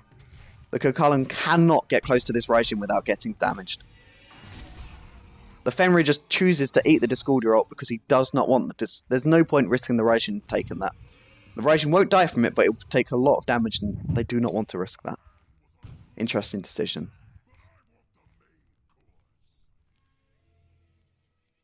Looks like blue team are just going to back off. They did drop red buff, but Raijin did not pick it up. Raijin, perhaps he wishes to get blue buff. Or maybe he just forgot to pick up the buff. It was quite a hectic moment. Oh, there's stasis mode again. All demon minions just spawned. We're going to see if, when this Ball Demon King spawns, if they're going to actually look for the Ball Demon King, or they might just carry on trying to pressure out this tower. It is down to 40% HP. If they so wished, they could probably 100-0 the tower while the enemy is still in it, but they will lose their lives for it. And that is not the risk they want to take, because they will lose tower for that as well. It's unnecessary. They're going to most likely continue to look for this slow engage, slow fight, and hope to win off that. The Discordia has now capped her CDR already. She's looking to be able to use that escape as often as possible. So now, blue team, even when Discordia uses her escape, they're not entirely out in the blue. Because when she sits in that fog, she can still... It's only a couple of seconds after the fog disperses that she gets to stealth again. That is a lot of damage that Raijin outputs, though. Doesn't even have Spear of the Magisax. Just so much damage. That Soul Reaver, that base pen from these items, that Mage's Blessing extra ability damage. And he's so fed right now. It's so much damage he's dealing. A lot to deal with. It looks like red team... Raijin's actually looking to fight here. He is incredibly optimistic. He thinks that he can take in this 1v2. And honestly, he might be able to. He's just so fed right now. But he has no sustain. And that sustain's going to pay off dividends if he had it. Kakalan's gone straight into the bulwark. He is not happy with this Raijin burst damage to him. But equally, he does not have much damage with that bulwark item. It's not hybrid. So much damage from the Raijin. He's going to try for the snipes. He does not connect. The Discordia runs in a straight line. He does not expect this. It looks like blue team know they forced out the Discordia, and they're going to look to contest Ball Demon. But alternatively, red team do know that the Raijin's ult's down. If they so wish, they could take it. It looks like Kakalan's completely out of position. Fenrir is going to try and jump on him. There we go. There's the stun. There's the damage. The big damage. The bulwark is nothing compared to all this pen. The Discordia just throws her ult. Fenrir blinks past. He manages to silence out her by taking an auto attack. And she can't dash. She's forced to bees the Fenrir ult. But he just chews her down. Are they going to look for Ball Demon or Wave? It looks like they're going to go for the tower here. And then see if they can get a Ball Demon King. This is a guaranteed tower. Nothing team can do. Kakalan's not up for 8 seconds. This extra damage this Fenrir 2 does is just so good for shredding objectives. 95 damage in auto. 95 damage in auto.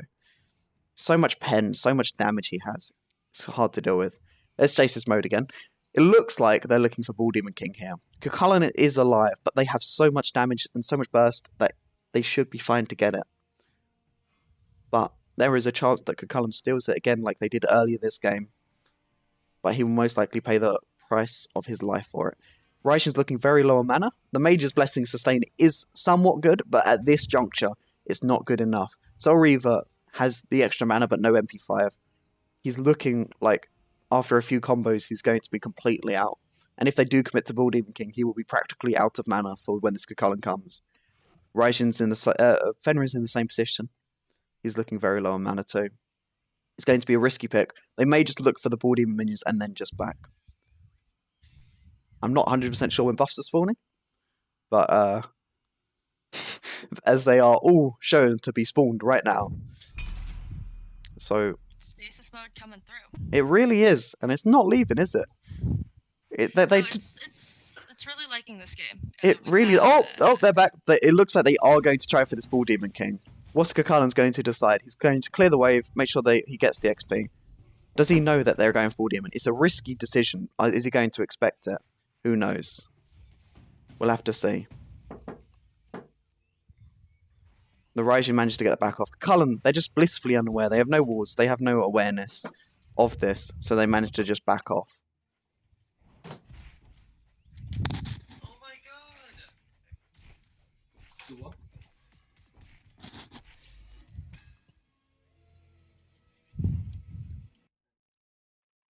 I think someone's come to the door at Slimer's house. Yes, I told them to fuck off. This is a PG stream, sir. Yes, incredibly PG. Not really. Not Incredibly. really. After what was said in clan chat, it's all fine. Yes, so it looks like blue team managed to get this Bull Demon King. They're going to look to pick up that red buff. They do not pick up the red buff. They get the timer on it. Kakalan has red buff on him. See, I'm completely at a loss. I'm back here again though. The Raijin's looking to poke out the Kakalan as opposed to getting that. They're actually playing very passive here. They're scared of this Discordia too, because if she gets 2 people with that, Discordia just throws out her ult. She thinks that Fenrir is going to engage, but he does not. That ult is wasted. But alternative, say it again, she has that Chronos Pendant passive with max CDR. It comes up soon. The Fenrir picks her up. There's the Raijin burst. It's just too much. With that beads down, there's nothing she can do. She had beads up in that encounter, but she just decided, I'm not going to use it. I will die regardless. Her escape is not strong enough. It seems like the Titan is here. Discordia's up in 18. Are they going to get it?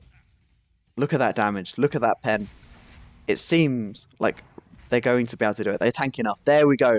And that is the game to Team Viral Mind. Team Grrr, as Fenrir just said. That Fenrir screamed his team name better than anyone else there. That was brilliant. So that was a very interesting game. We thought that Red Team had the advantage in terms of draft, but Blue Team played around that Fenrir pick so well. They managed to just pick people up and burst them out with that Raijin. That Fenrir is so strong. That has seemed to be the name of the game so far. At least in our spectated matches, the underdog, unexpected type picks, the Fenrir, the Kukulkan in the last match, coming through. Yeah, people do not expect them. Obviously, Fenrir has seen a lot of picks in support in actual SPL, but it's rare to see him with this damage bruisery build. This bruisery build that falls off so hard late game, but mid game, he does enough damage to 100-0 anyone. It's insanely and if you strong. have the support of a mid-game Raijin, well, there you go. I'm the best defense is a good offense kind of a build. Yeah. Let's look at the bracket here. The Spugs Disciples team of Immortal Swift and Infrared UK has dropped the tournament. They had scrims for another thing, so they're gone. So let's check in on the status of Rip Gautier, Wonton Noodle, and Toyota versus Desert Fox 1943 and Tony Brava. The Tonys. Tony v Tony. Let's see where that match is. I will forward wind all the way. So here we have that hell pick. Another unusual pick here with the Arachne. That hell is just there to health sustain. Let us see how this goes. Go all the way forward. Wait, is it? Did it just start? Shouldn't have.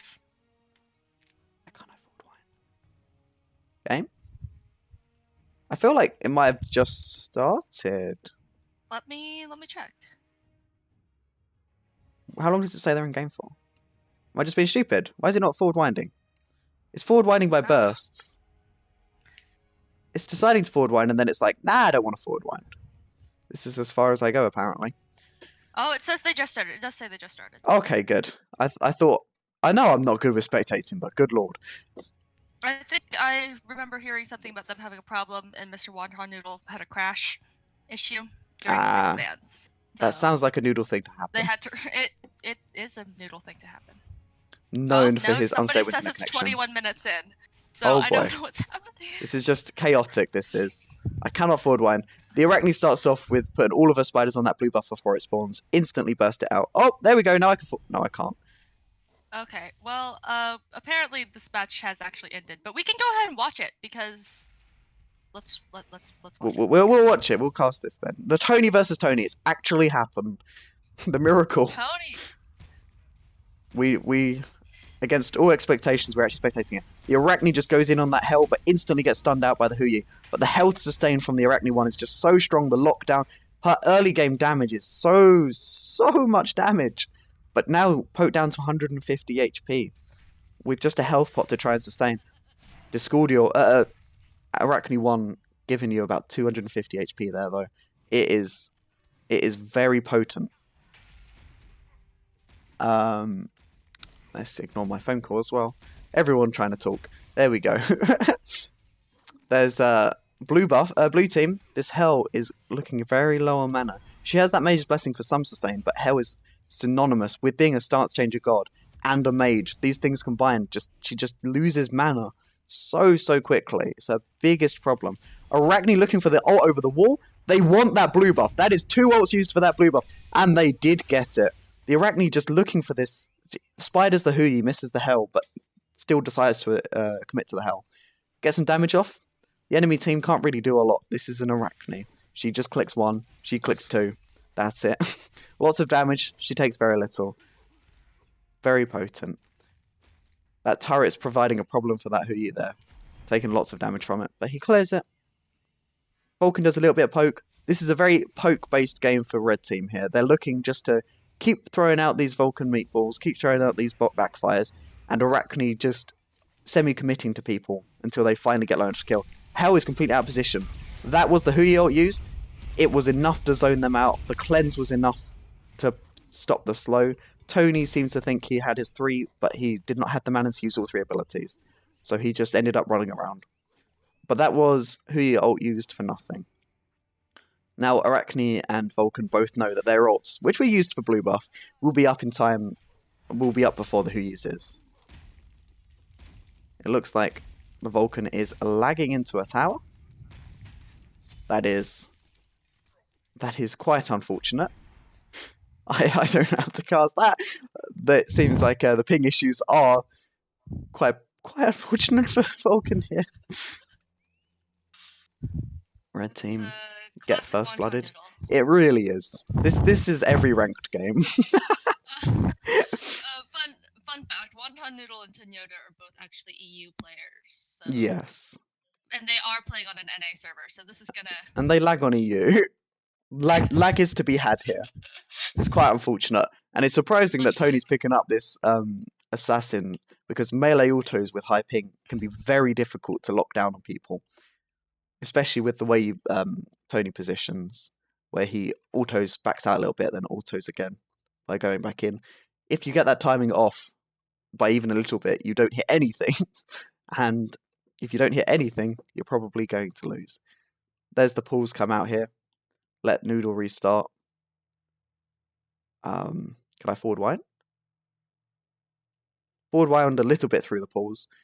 Yeah, Seems I don't like... know why you can't forward wind. The match is over, actually. I think it's best not to talk about it. We're not allowed to see such things. High res is They just want you. spectator mode is it's a something. Look at that. Glorious something. That looks very painful for a man. I would not appreciate this happening to me if I was in your positioning. Those eyes do not know the misery they're about to feel. Oh, game unpausing. Here we go. Blue team instantly going for this invade. They know the Vulcan's dead. They know the Vulcan is DC'd, so to speak. They're just going to get the small minions, though. He's by himself. He doesn't want to get caught out by a level 7 Arachne. That's a lot of damage. Arachne's playing very aggressive here, entirely on her own. Huyi gets him with the ricochet. The Arachne's just trying to juke around on her web, gets that slow immunity, gets that movement speed from the Hell-To. She manages to get out. But she's down to 45% HP. Obviously, her 1 is going to do so much health sustain for this, but she can't get close enough to do it. She's too afraid. She manages to push it up. She manages to sneak a quick 1 there. Oh, the Arachne's just running at this Huyi. The Vulcan ult, big Vulcan ult, lots of damage on the Hell, but they just could not lock her down well enough. She was too fast. Those boots got her out. It seems like Red Team's just going to back here. Vulcan will probably hold wave, let the Arachne split it with him. And I say this because I know him. He's looking like this Hell is doing so much damage. She has so much sustain. There we go. We have that. It's very, very surprising that the Hell didn't try and commit to that Vulcan here in any way. But she just wanted to clear. She wanted to get out. Arachne's hiding in the turret. She doesn't want to die. There's the... Oh, that's a lot of damage. They did not expect that Arachne. Arachne's just hovering in the air waiting. Oh, but the Huyi jukes her out. She manages to get out just about. Good stun. But she's just going to sustain it up. This is just a game of Arachne sustain versus Hell sustain. Early game, Arachne wins out, but late game, this Hell, if they don't get anti-heal online, it's going to be a lot to deal with. It looks like the Arachne's probably going to go into either a Berserker shield here or maybe a Void shield. We'll see. Maybe even a Shifters. Might get an early one online. Try and tank it up. Tony's been known for his unconventional strategies, builds, and... Oh, that was a good juke for that ricochet. He's still looking to steal that. He doesn't manage to get it, but it was close. Arachne this entire time has been doing ball demon king. Entirely to... No one's realising, including myself. This Vulcan has just been sitting at their blue buff to zone it out. And they managed to take away this ball demon. Arachne's known for being able to do things like this. Her pets, her spiders, her health sustain with her 1 and her speed attack speed boost with her 2. It's all just so good for shredding objectives. They do not see it coming. Actually, according to Smite Spectate, that was the Gold Fury, guys. Gold Fury has been defeated. Tony is that good. He hits a ball demon king and a Gold Fury dies. That is the level this blue team having to deal with right now. They've been out-Tony'd. Yeah, exactly. Brilliant. It looks like Arachne's playing kind of passive. Oh, no, she's going in. Oh, she gets bursted out. That was a good ricochet from that Huyi. Very good. That is that ball demon king used up. They look like they're going to try and run down this Vulcan. Hell knows she has that lockdown with her slow. She has that immunity, but the Vulcan movement speed passive is just too strong. He manages to get out. He's going to just clear. Oh, that's a lot of damage getting off on Hell. But as I said, her sustain is just it's coming online now. She's going to be able to do that. Oh, Huyi jumps in. He's looking for that damage. Good ult. The bee's forced out. Vulcan manages to get out. Is he going to run? Is he going to get ricocheted? Let's see. No, he manages to get out. He runs all the way. He does not want to risk that. Arachne is here to defend the tower. Blue team get nothing off that except for their delayed ball demon king. Red team have done nothing with that ball demon. That very, very good ricochet managed to clip Tony. The Tony proved to Tony who was the real one. You may get ball demon king, but I'll get your life. So blue team 2-0 here. They got that lucky kill with the lag, the Vulcan lag, but it seems like they deserved it. They are playing this very well. Web out that ball demon king so that it's effectively a ward. They know whether if they go for that, they're going to see it. They're going to see if anyone goes that way. You just pop up on the minimap, see the damage numbers. That Arachne has warded ball demon king in her own queer little way. Looks like Hell is just looking for some poke. She doesn't care too much about the clear. They have quite solid clear between them. And they don't red team don't have any range damage. Oh, Arachne going in for the spiders again. Backs out instantly. Vulcan ult just off the mark. Very close. Hell managed to juke back. The Vulcan commits whilst the Arachne goes for red buff. A little bit of miscommunication. Oh, and the Hell clips with that light stance Hell one. She's held sustaining up. There's the Arachne. Oh, so much damage off that Arachne one. Jukes out that. The Huyu jumps what he thinks is the stun, but there is no stun, and it hits nevertheless. The Arachne looks to be playing passive. She knows the Hell sustain is going to be a lot. She doesn't have much mana, but she can get full health off that mana, and there's no point risking it. It's risk versus reward. There is nothing in it for Tony, honestly. Arachne needs one person taking out the fight, and if they're both together, that's too much CC, too much damage. They can't deal with it. He's holding the wave a little bit, waiting for Noodle to get here. He needs the XP. He only just leveled up to level 9. If you look at the stats graph, we can see where he DC'd just plummeted.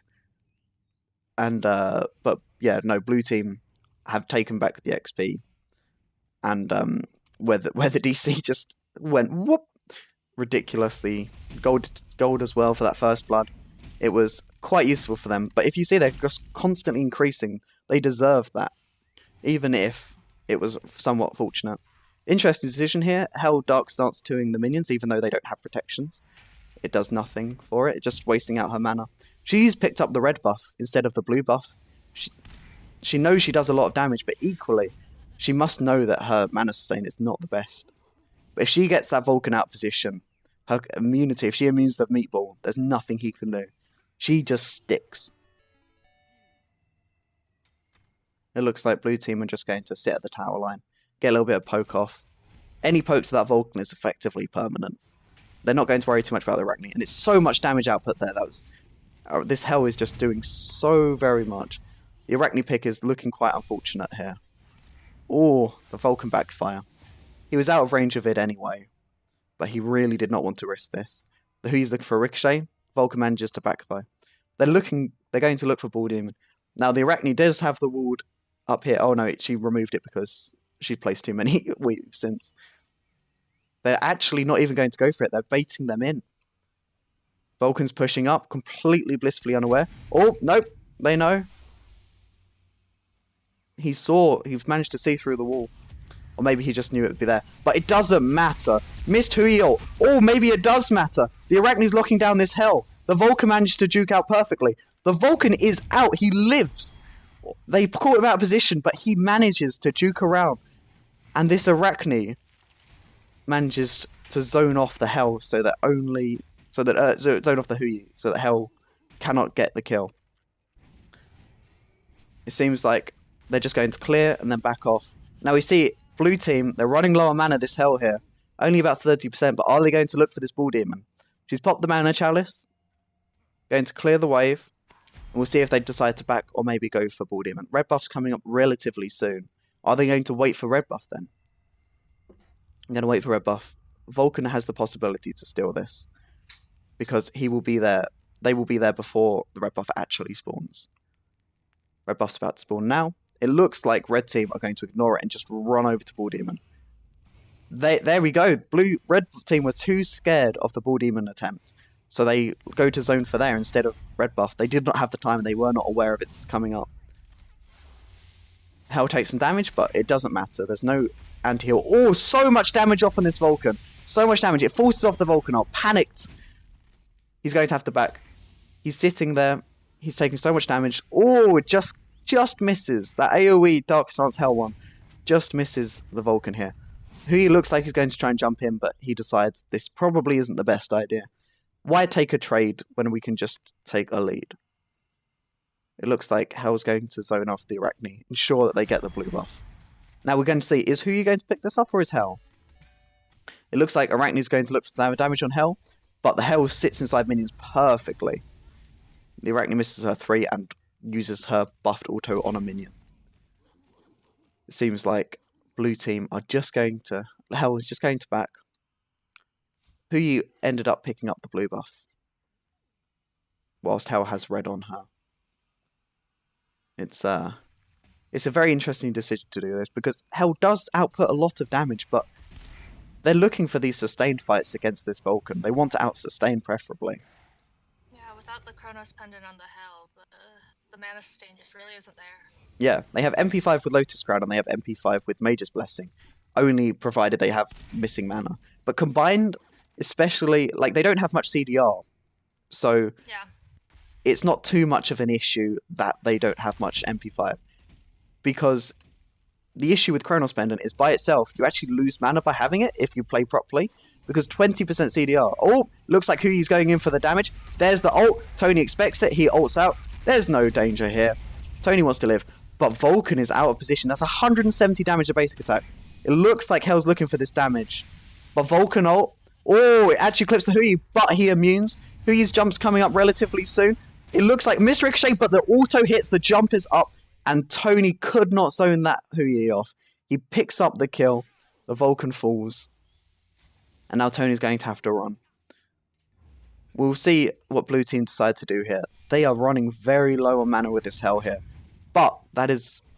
like, they might be able to get this tower. Huyi is dishing out tons and tons of damage right now. That trans online. The double tap ricochet. That's what you get. You do not block autos against a Huyi. That Huyi just laughs in your face if you stand in front of a tower. And apparently Hell laughs in your face because she likes the VEL function. Now, Red team know that they're on Bull Demon King. The Noodles ult is not up. And the burst from this Huyi is probably going to be enough to kill it before Vulcan gets here. Yeah, Vulcan gives up. He doesn't want to contest. Or does he? He's jumping around. He sees the Bull Demon. He sees that little wave and he's like, oh, well, that's that done. Now, interestingly enough, they have a Divine Ruin and a Pestilence. But they've not gone for any... there's no beat stick here. They have a little bit of anti-heal. They have that 65% anti-heal if they both hit. But that's... Hell doesn't care. She'll still sustain. She's got rid of Asclepius as well. 65% anti-heal? Oh, I mean, I'll just still heal. It looks like she's going to go for red buff. She's on her own. Or she's not. The Huyi is here. The Arachne backs off. But can she get the red buff or is Hell going to outsecure? It looks like Hell is looking to secure this. Her burst is insane. But she doesn't go for it. Huyi and Vulcan are 1v1ing. That ult is so strong, but the blink was even stronger. Forces out the Huyi jump. The Huyi's lack of decision. He hovers up in the air. The Hell does get clipped by that Vulcan ult, but it is not enough. They just going to just heal up and back off again. Both teams relatively healthy right now. The Vulcan is the only one poked out because he's the only one without any form of health sustain. The Bull Demon King is up. He cannot run away in time. The Hell does zone out the Hell. The Arachne does zone out the Hell though. The Phoenix is looking very healthy right now, but again, if this Arachne tries to body block those autos, it is not going to go well. Also out the Huyi jump. Looks like, he tried to commit to Hell, but good meatball goes towards the Arachne, but the Arachne does not expect it. It backs out. The Arachne ult just to do the fear. Do not come near my Phoenix is what this is saying. The Hell is practically She's got very little mana to do stuff. The Major Blessing will come in handy. They decide to disengage. The red buff successfully defend the Phoenix, even with Bull Demon King. There's too much threat from that Arachne. Blue team did not want to deal with that until they had some more defense online or some more burst. You can see this Huyi's building into a star. Now, if he goes into Poison Star, he will decrease their damage and he will lock down the Vulcan a bit. But don't forget about Arachne's web giving her that slow immunity. She does not care too much. She'll do a little less damage, sure, but she'll still heal you. she won't slow down at all. She will stick. Very sticky god. Again, using that weave to see if blue team go for Bull Demon through that path thing. Obviously, Bull Demon's not back up yet. It only just despawned on the Phoenix. Only does a little bit of damage, but Hell wins that trade. Now she can just sustain back up again. As long as Tony's not next to Hell and Vulcan hasn't hit her, she just heals for whatever she wants. And this turret does not apply Divine Ruin. Do not forget. This pets do not apply it. Oh, this is a good ricochet. Forces out the Aegis. Huyi jumps out. The Hell does a lot of damage. But the Huyi jumps down. The Arachne's committing. But the minions block. The Hell blocks. Oh, he's going to ult in. Oh, but the Hell stays just too strong. That Pestilence is not enough to stop the healing. That Hell is like, you want an anti-heal? No, you don't.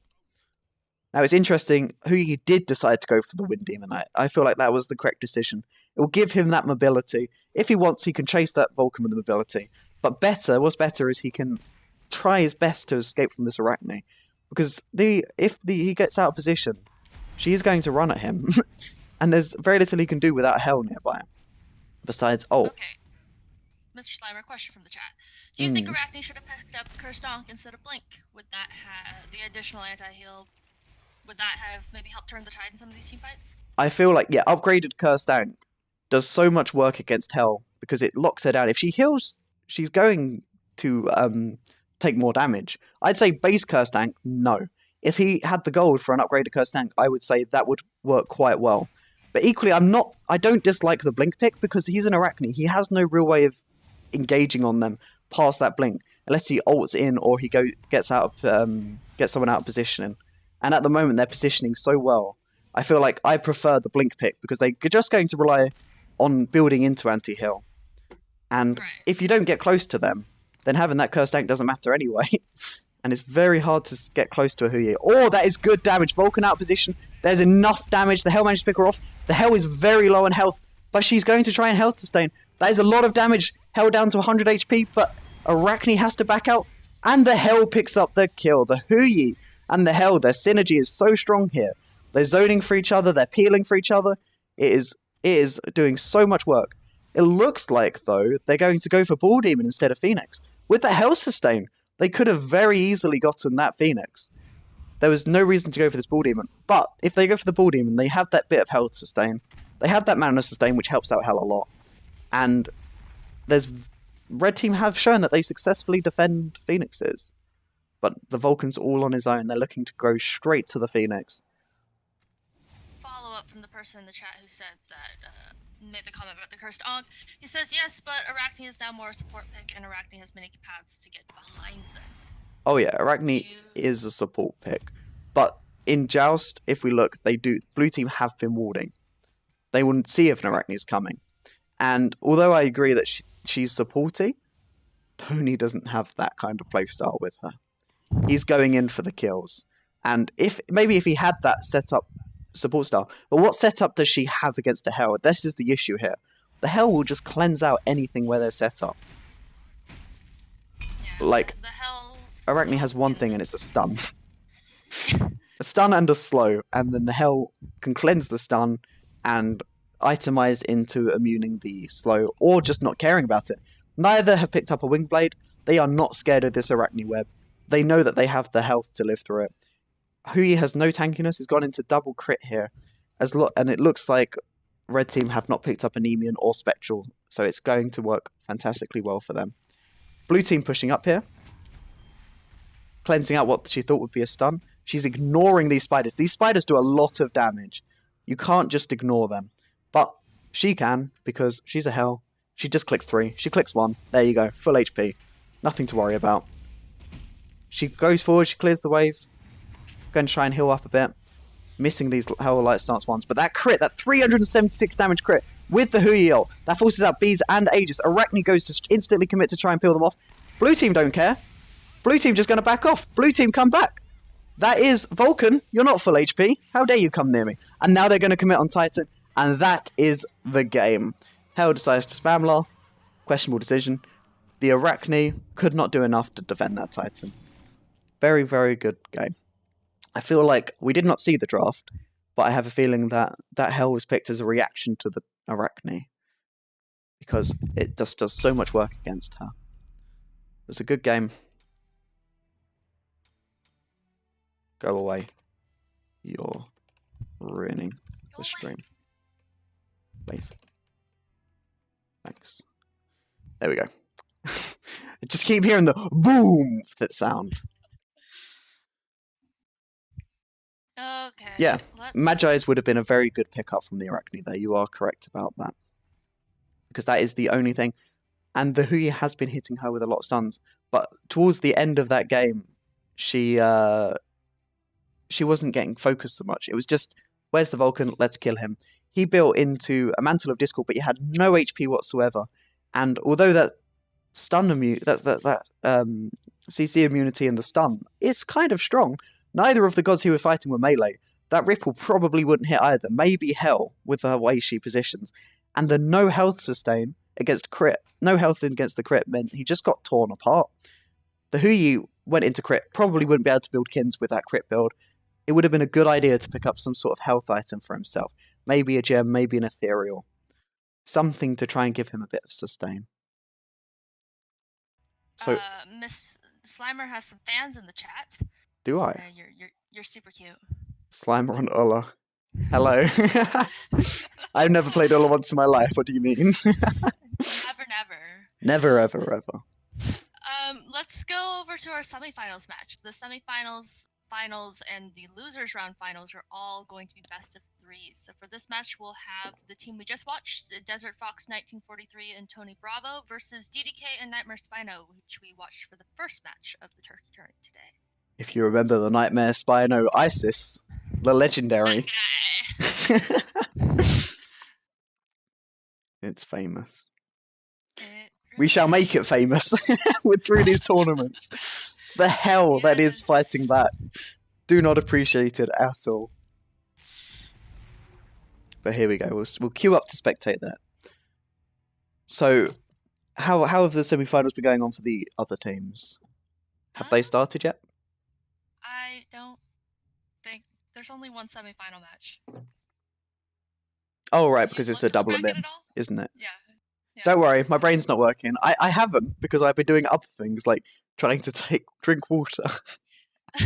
So I have a throat again. Let's just get myself... Oh, I can't type. There we go, now I can type. Oh, I did it right the first time. Are you okay? No. I just asked twice. So it seems like Burger and Purger are going to fight Resblaze and Burger Ping. Burger versus Burger. That will be the losers bracket match up here. No. No, it's Noodle and it's Noodle. Ripgote versus Resblaze and Burger Ping. Whoops. Look, okay, I participate in the tournaments. I don't normally look at them.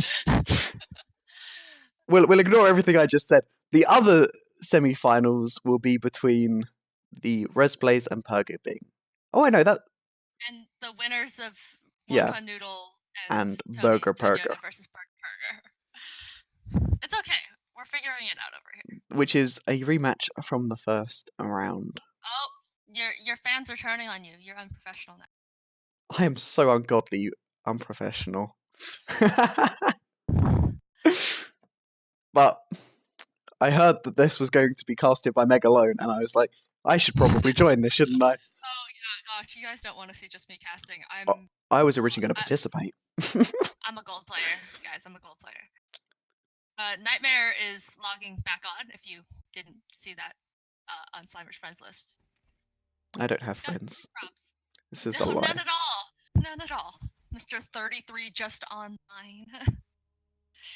That's not that many. No, not at all. No, 34 now. Tony and Noodle are 15 minutes into a custom game. They are having their rematch. Who am I? Oh yeah, we're spectating DDK, aren't we? Now I remember. I'm thinking we're spectating them. No. Yeah, ignore me. One day my brain might start working.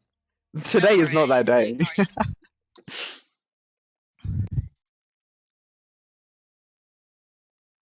I feel like we've spectated almost every single one of DDK's matches. We've spectated one? Oh, they've played 3? Good lord. Good job for them, they won them all. You're real good. Real good. Real smart. Real smart. The smartest. The smartest. You thought Joshua Trent was good. I'm here to keep Slimer in check. Keep Slimer's brain working. He's here to actually cast. If he will cast like he plays, it would be bad. I just got destroyed, Meg. Mm-hmm. I think he was talking about Immortal and the other guy, actually. Oh! Oh, I see. I see that now. Do you know? Mm-hmm. Proud of you. You see, I don't follow chat. So, for all my of streams never have all that chat. Americans out there, how was Thanksgiving? You guys living life? Know what I did for Thanksgiving? I went Black Friday shopping because I don't have a family. Sad times. Doesn't have a family. Nope, not at all. Wow. Here we go. Kohino's. Mm-hmm. I kept listening to boom, boom, and it's like, stop fucking inviting me, mate. No one wants to listen to this deafening boom sound. Well, it looks like we're going to go into game. Start off with the banning phase.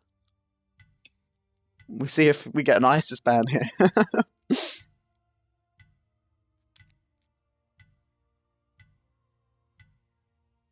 Desert Fox, obviously quite an old man, born in 1943. Actually, Slimer Experienced is a lot. the gayest of gays. Girls have no effect on his brain. Okay. Isn't that right, Slimery? I'm bi. Let's not go like this. But Meg is not a girl. Whoa, Meg is Meg. We can't be spreading such libel that Meg is a female. It's blasphemy to all females out there. Now we're saying Slimer doesn't have a very big brain. Makes up for it in cuteness. Hey, boys. Well, let's look at this banning phase. Taking away that Erlang Shen. We saw earlier in the tournament how much damage that early game Erlang does. And we've taken away the Bakasura as well. This is something they just do not want to fight into. His lockdown can be so strong, especially if they wanted to pick up that hell. Because he doesn't need to stick so well. He just sticks anyway. That hell, she might slow immune, she might run away, but if he gets that fatality, he gets enough movement speed, he will stick to you.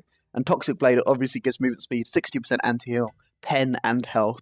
It's all going to do so well into that Bakasura versus Hell match. And then red team here, banning away the Agni, Shungar and Baron. The Shungar and Baron, they just do not want to fight that sustain. They don't want to sustain the game, they want to burst the game. They showed last game they want that Isis Shibalunke, they want to get to that late game, they want to burst out the enemy. So they're getting rid of all of these healers. Obviously Afro and Kali are auto-banned. We have the Agni ban here too. His mid-game damage comes online very, very hard. Do not want to fight into that. His long-range poke with those ults. His stun setup for other hunters and for assassins can be very potent. And we'll look for a Terror ban here. Again, as I said earlier, her ult, if you get the quite easily can get the entirety of both teams in that ult, and it does a lot of damage. They're going to pick up the Hebo though. Now we've seen Hebo banned a lot, and this is the first time we've seen him picked. And the reason he's always been banned is because that carpet gives him all of the mobility he needs. There's a lot of slows being picked up in these 2v2 tournaments, and Hebo doesn't care about slows. Here we go. Poseidon, slow. Najjar, slow. But, alternatively, that Najjar stash ult into a Poseidon ult doesn't matter that Hebo has 3 ults on in his kit. He will die unless he builds tank. And if he builds tank, he's still somewhat potent, but he is not as strong as he could be. But equally, Hebo puts down that carpet, runs away from the Poseidon Whirlpool. The pull still comes into effect. It does not affect that. He gets the movement speed, but Poseidon 3 does not slow innately. It just pulls. Which means that unless Poseidon gets Gem of Ice, so slows won't get countered by that Hebo carpet. But he can still just run out, because as I said, it's a pull, not a slow. Arnher picked up here. They want that early game. They see that Najjar Poseidon. They see all of that clear. Hebo struggles with clear early. He has to get close to the wave if he wants to clear well. And you do not want to get close to the wave as against a Poseidon Najjar at any stage of the game. So we got the Arnher pick here.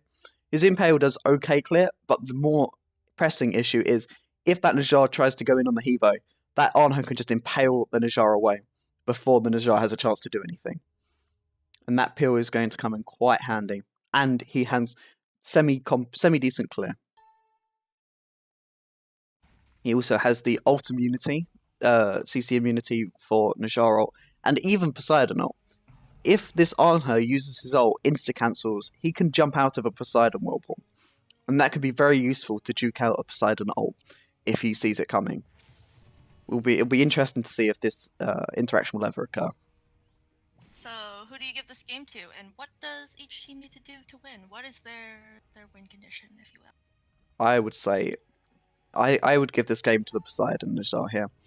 The lockdown of that Najjar, if that Hebo does not build a lot of tank, and he looks like he's going straight into that lifesteal, those beads are down, he's dead.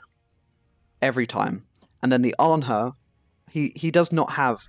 He has the early game into mid game damage, but as we've seen previously, this red team are looking to build into that late game. They're going to play relatively passive early, and that is going to bring them a lot of damage online late game with that Poseidon ult. Alternatively, if that Hebo does get to late game, he can do a lot of damage, and it could be very issue. I say they're going to play passive, but the Jar instantly sashes in, gets that ring toss, half health Hebo already. He has that Bancroft to sustain, but he doesn't want to use abilities too much because he doesn't have the mana sustain. And I'd say blue team's win condition is keep that Hebo alive, on her peel off correctly. Oh, they grouped up enough for that ring toss. And dealing with the Najjar. If they manage to bait Najjar into ulting incorrectly or sashing incorrectly, they can just try and lock him down. Everything hinges on what this Najjar does here. And so far, 3 sashes thrown, 3 sashes hit, and every single one has been beneficial for red team. They're probably looking for red buff here. You can see he's gone straight into that 2 points in the ring toss. He wants to constantly bounce. It means DDK can come through with this Najjar pick then. We can hope. He can hope. No, we can hope we get the crits. We want to see the crits. We want to see the fun. Spicy crits. Everyone loves to see some crits being thrown out here. But Poseidon's early clear is unrivaled. He will clear that wave any day. 3, 1, and 2. He doesn't even need the Najjar and he'll full clear. So they're hoping just to clear, not fight too much. I thought they wouldn't fight too much, but it seems like they're playing hyper-aggressive. They do not want that Hebo online. It could work out very badly for them though, because if they play too aggressive, that Arnher's early game damage is very strong. He can pick them up. Taken advantage of by that Arnher. Najjar's coming around behind, but Poseidon takes a lot of damage before the Arnher can get there. Arnher jumps out Poseidon ult, and Poseidon gets knocked up towards the enemy team, but it's not enough damage. The Arnher elects not to ult here. I'm not sure if he has the mana for it. If he does, it's only just come up. He ran very low mana, but that jump out of the ult was very good. And Najjar had a missed ult here as well. But if we look here, both their bees are still up, and both of these relics are down. These early fights, the Najjar tried to come around for a gank, but just took way too long. The Poseidon took unsafe pathing and got poked out so hard it had to Aegis before Najjar could even get there. Najjar had no boots, he had first tier boots. He could not get there fast enough, even with his passive, which gives him movement speed. It looks like Hebo's going solo this wave. Now, there are 2 things blue team can look for here. They could look for Arnher kind of sticks back, plays relatively supporty, just lets the Hebo get online. Or they can look for, give Arnher all the kills, snowball as hard as we can, kill off this Najjar whenever he attacks, kill off the Poseidon. Those are the 2 paths they seem to be have the opportunity to go for, and it seems like they're giving it over to the Hebo. Red team pushing up very far. This Arnher comes up. Oh, missed impale. Najjar sashes in. Arnher just simply jumps away. Poseidon, never forget about Poseidon's passive. When he hits multiple basic attacks, he gains movement speed, and it's a decent, very, very decent amount of movement speed. He gains... Oh wait, how'd you say... Oh, Najjar sashing in, looking to fight. Hebo gets poked down quite far. Oh, that Najjar roll! Max range Najjar roll! Lands on that, and he gets Poseidon ulted when he lands. There's nothing he can do about that. Good burst. First blood for the red team. Beautiful play there. Max ranged Najjar roll. And Hebo tried to kill Najjar when he landed, but it just wasn't enough. Najjar managed to go all the way back because his ult returns him to the position he took off from when you do something like that. Beautiful and clean. Seems like Nightmare's looking to get red buff here. Poseidon is known for just being able to burst out buffs very quickly. Very hard to contest that. Seems like red team are not playing passive early, but it's still working out well for them. They do not want this Hebo to get too online late game. We yet to see an Arnher ult, interestingly enough. He's not tried to Arnher ult the Najjar sash or anything. Seems like they're just going to go for boarding minions here, just increasing their lead bit by bit. They play the slow game. They play for just keep increasing the lead, keep getting a bit further ahead, take a fight as soon as all your stuff's up, hopefully get a kill. But at the end of the day, if they lose a fight, they've gotten all of this slow XP, slow gold gain, and it all ticks up. it means that they won't be too far behind, or they might even still be ahead even after losing a fight. Now don't forget, this Hebo does not even have finished boots yet. His beads are up, and he has a Bancrofts, but if he gets caught out positioned by Najaro, that will be 100-0'd by another random Najaro out of the jungle perhaps, and a Poseidon ult will do enough damage to kill him. He's a very squishy god if you don't have any health. Seems like DD's holding the wave to make sure that Nightmare gets the XP. At this point, Nightmare is all of the damage. DD's just here to set up. This Najaro is... It does fair amounts of damage, but they want the Poseidon. They just want to get that Poseidon ult on people as hard as they can. Missed Sash, unfortunately. It looks like Hebo's pushing up. Hebo ult, massive damage, massive damage. The Poseidon knocks the Hebo out of his own ult. Unfortunate play. The on her ult came out there. It was just too much damage for the Poseidon to deal with. There was the return kill. But as I said, this slow XP grind they've had, the slow gold grind, they got the first bub, which gave them the extra lead. But even that returned kill, they've slowly increased their gold, very slowly.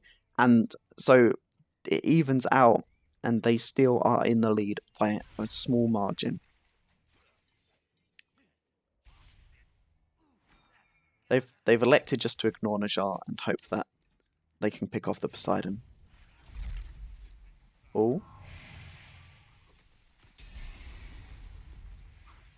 So what were you saying about best of 3 semi-finals then, Meg? Oh, this match is a best of 3. So, I mean, it's a best of 3. That's what it is. Sorry. Nothing too exciting about that. Also, the losers round finals and the finals are best of 3s. Which means that the majority victory goes forward. Yes, we have a question about relic choices. Mm-hmm. Oh, 1 second. That is a massive Poseidon ult.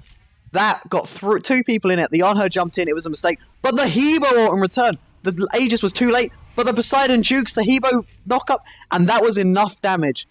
The Nightmare has that sustained from the Bancrofts too. They managed to deicide blue team. It was a good Hebo ult, but then a mistake. Now, that tower shot, that Poseidon taking that tower shot isn't too bad, because that extra Bancrofts damage will do stuff. Min-maxing to the max. It will do stuff. It will do more damage. Technical terms here. But not enough to take the tower, though. They would rather just go for the red buff and not risk dying. Which is a fair enough decision. Giving over the red buff to the Najar for that extra little damage. Nightmare just wants this blue buff. He wants the CDR. He wants to be able to cast stuff even more. When he picks this up, he'll have 30% CDR. And yes, what's this about relic choices? Sorry? What do you think? We see 2 beads on the blue team side, and we see a Aegis out of the Poseidon and a Med out of the Najat. What are we thinking here? Well, these double beads are just, I don't want to get Najar ulted. I'm going to get beads. And the fact that red team have this meditate means that they have that slight bit of sustain over. They can med up. They have that little bit better of a team fight, as opposed to the selfish relics. Najar sashes in, takes some damage. It's not too bad. He deals more damage than he takes, and on her has no way of health sustaining. He starts to go into the trance. He looks like he's building into either lifesteal or pen here to try and deal with this burst that this Najar's doing. Who knows? But yes, the Aegis pickup from Poseidon is, I don't want to get Hebo ulted. So far, he hasn't... Away from that ult. Yeah, he hasn't succeeded so much with it. He's mistimed it a couple of times. But that is the intention. He could get beads to try and prevent an on-her stun, but that is just too choice of a situation. And as long as he positions well, he shouldn't have to worry too much about it. So I agree, this Age is probably the best pickup. Najar is building full tank. He's not going to die. Oh, the missed Najar ult impaled into the tower, but the Poseidon ult zones them out. The Poseidon ult forces that on her just to run. They can't get close. Even though the Najar messed up, he's so tanky, it just is for nothing. Oh, the Poseidon one would have hit, but the Hebo ulted out. He lives. The Najar sash misses. The Najar gets impaled in the tower, but he's so healthy. He's so tanky. It doesn't matter to him.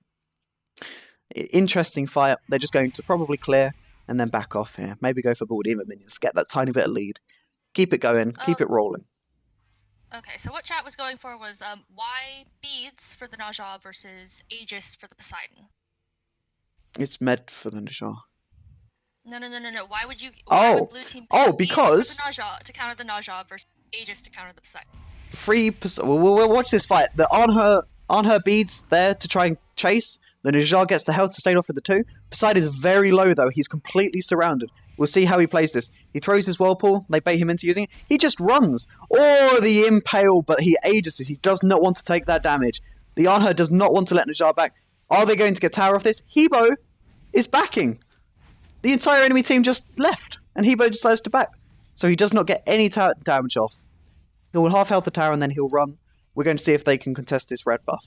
So, to answer the question, you're going to want to pick up beads over Aegis, because Poseidon free ults. On her can ult it and jump away, and Hebo can just click 4. They both have ways of dodging it, unless they've been CC'd already. So they're going to want to pick up this beads, because what are you going to do when a Naja sashes you? If you're a Hebo, nothing. You can do literally nothing. You're going to just get ulted and killed. There is no frame in which you'll be fine. Oh, blue team managed to pick up red buff. Oh, the pillar managed to kill him. But the carpet makes him run away. The Naja ult takes on her out the fight, but Hebo does enough damage to that Bancrofts. The ring toss does so much damage. They can't do anything. The Hebo's low HP. Naja with the double kill. Full tank Naja. I don't care. I will still kill everyone. Ridiculous. Ridiculously strong.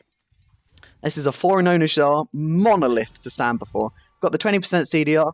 Got that heal. They have no anti-heal to deal with this Naja too. Gonna get the tower. Going to clear the wave. Look at me. What am I going to do? It's a Naja. There's nothing. Nothing to do. We'll live forever. But, Assassins, man. yes. Assassin's too strong. Fenrir support. But yes, so that is why you want to pick up the beads over the Aegis, because without lockdown, the Poseidon ult is not necessarily going to work, especially if you manage to react in time. Whereas, like, you can always just beads jump out of the Poseidon whirlpool if he ults as well. Like, they both have very convenient ways of escaping a Poseidon ult using that beads. Because you could immune it, or you could just completely ignore it. And that is what they're aiming for here. That is why the beads pick up. They're obviously going to pick up Aegis here now. Hebo's going to build in tank so much damage off onto Poseidon, but he's got Bancrofts. He doesn't mind too much. Oh, the Naja blink ult miss. The Hebo's just going to run forward here. The Naja gets poked out a little bit. Oh, missed ring toss. Does not get that movement speed burst. The Hebo is looking forward. That is a lot of damage off from them. There's the med. There's that bit of health stay. Oh, good sash. But there's no follow-up here. Good on her ult. Managed to pick them up. The Hebo ult just misses. That could have been a lot of damage off there. But they get a free tower here. There's no way Naja can contest this. He can clear, but he cannot kill. He is very scared right now. Going to back off. Blue team, they got their tower. They got a pick. They're just going to back off. They're going to return to base. And they're going to regroup. Very good fight for them here. The Naja blink ult miss was quite potent. So here we can see the Hebo itemizing into the Aegis, as does the Anha. Bees Aegis, typical carry builds. You Aegis the Poseidon ult, you bees the Naja ult.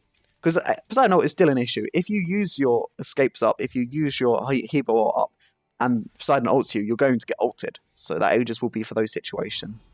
You can see Hebo building straight into this, probably Mantle of Discord. He does not like how people can just stick to him. No sticking to me, I have my carpet. Oh, DDK trying to lazy back here. He ults out, has to ult out to live there. You can see him building into this, probably beat stick, maybe Yotuns. He's going for this pen, he's going to start doing a little bit more damage. It's a Crusher, in fact. Now, Crusher's an interesting thing because it will proc off 3 of Naja's abilities. So it has 1, his Sash, and his ult, because his Sash counts as ability damage, even though it applies as an auto attack. Yeah, but late game, it's a bit more questionable, especially as he has no power in his build. Sashing in, the Hebo's just in the back line. Oh, good ult off Nightmare. Good knock up. There's Bees and Aegis off the Hebo. Can he trade? Oh, he can trade. The Poseidon picks up the Hebo, just about enough damage. There's Bees down on Anha. The Anha manages to pick off the Poseidon as soon as he comes back. He knows the Aegis is down. He managed to pick the kill. Now we're going to see, can Naja chase down the Anha? Oh, the blink! That Anha's just going to run now.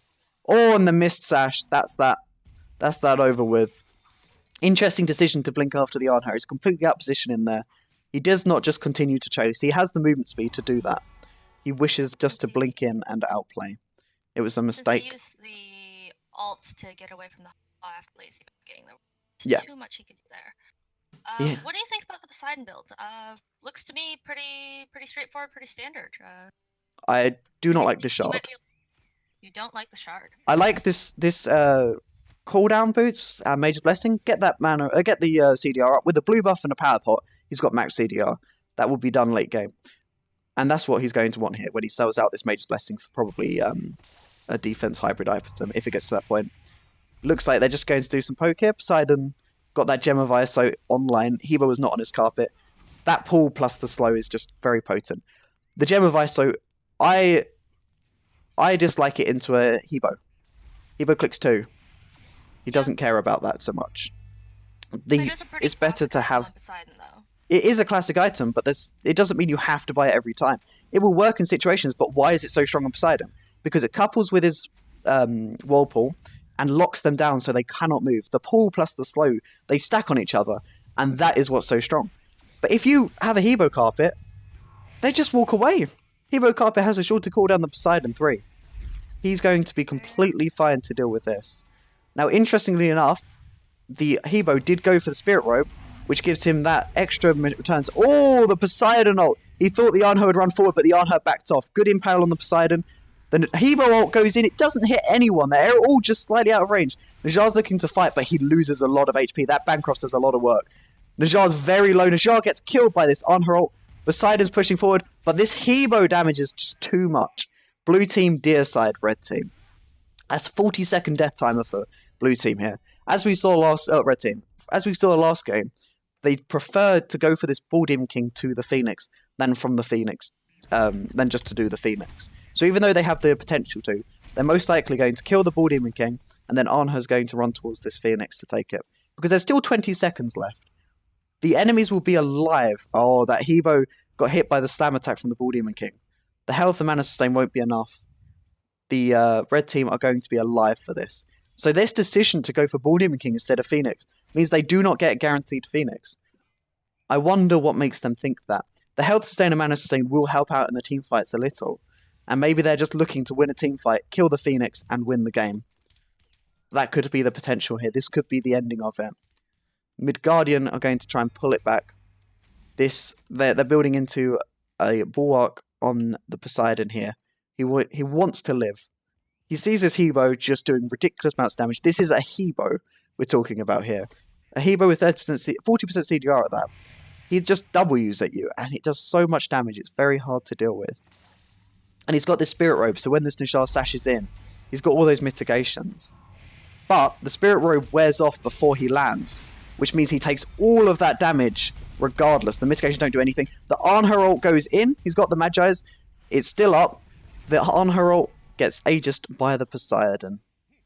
Now, here, blue team are forced to disengage. This is a good blink off the Najar here. Najar's pushing forward. He's just controlling. He manages to sash the Hebo. Hebo falls to Najar here. Arnho's jumping in. Good beads, but the Arnho Impale is just too strong. Can Najar pick this kill up? No. Oh, the Arnho jukes around his pillar. The wave he's got a full wave here. The enemy team are dead for 30 seconds. Poseidon's not up. Oh, but the Phoenix just spawned. Bull Demon wore off. Is he going to look for the end though? That's 23 seconds left on Poseidon. Is he going to risk it, or is he going to just back? He's only got 1 minion. He looks very unsure. He's not sure what he wants to do.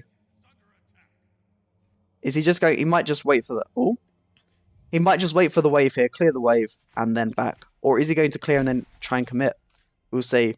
He wants to play it safe. Might as well group up with the team. And they've been winning fights lately. They have a Hebo. So they're just hoping that will happen again. Midgardian tried to bring it back, but the on-her damage was just too much for the Najar to deal with. Interesting enough, Najar's gone for the Spirit Robe too, dealing with the Hebo knockup and the on-her pillar. Two things used to set up into more damage. Spirit Robe is very good against both of these gods. And it's a little bit more CDR, so he can get that ult up more often. Pulls out the beads. They know that on-her's beads are down, but his ult is still up. So it's going to be an awkward engage. Hebo's just waiting here for DDK to turn up. There's a little bit of damage off. He's going in pretty ham. He's going in very ham. Two people with a Hebo ult. Poseidon ults them though. The Poseidon gets on her ulted, but he lives. The ring toss does a lot of damage. The Hebo throws out his 3 over the corner, but it's not enough damage to finish off the Poseidon now that he's got that Pestilence online. This Pestilence, try and deal with the Bancrofts. This Hebo sits on his face. He's like, if you sit on my face, I won't let you heal so much from Bancrofts. And that was the strategy here. He wants to live. He gets the health, he gets the defense. It's 80 magical protections, but Hebo has that shard now. He doesn't care too much about protections. He will still do a lot of damage. Red team see that blue team were running low on health, a bit low on mana. They're going to just run at them. But blue team go into a alley, and if red team follows them there, they do not want to get Hebo 3'd into an Arher pillar. That is a lot of burst, and Poseidon has no relics up, not for another 20 seconds.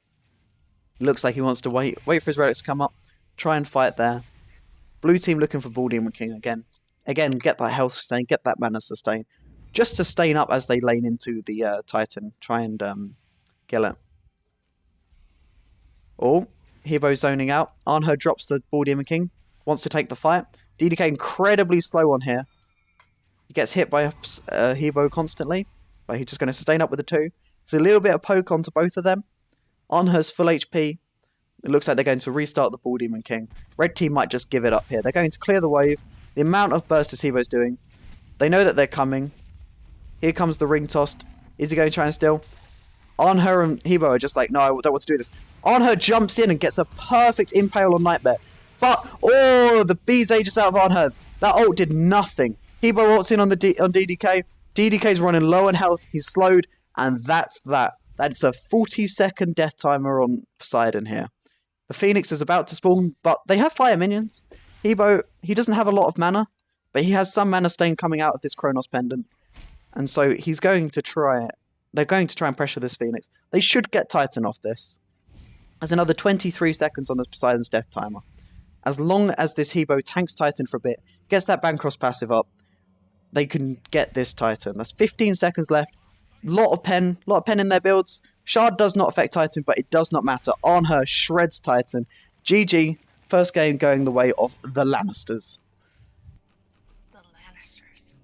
Sorry. Yeah, guys, I'm actually here. I'm technically here. I count as a caster, sort of, almost, kind of, maybe.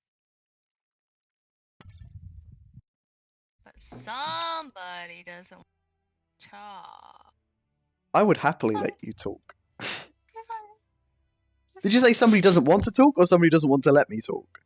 Somebody doesn't want to let me talk. Well, you start commentating then. No. How about... Oh god, I can't. Uh, My bot hates me. My bot hates everyone, doesn't it? No, I'm actually just really... You can see from this why Hebo has been this priority ban. Do we have the okay? Yeah, go ahead. Because that amount of damage he outputted, he almost doubled Poseidon's damage. Poseidon had nothing he could do. That Hebo knocked him up, clicked 4. That was 60% of his HP gone, even with the Pestilence. And then any amount of Arnher damage was enough. Blame Slammer, he talks too much. Shut up, Meg. Was that you who said that? Of course it was.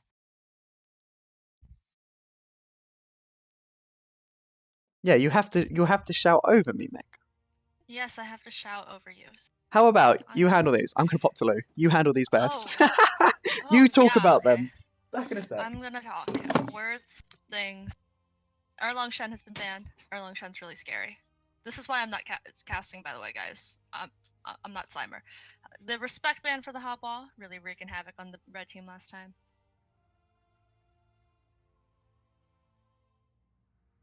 And taking some time, thinking. Oh, fun fact, guys. I'm watching this from the stream, so I'm slow. Terra's scary. Lots of team fight potential. Zony stuff.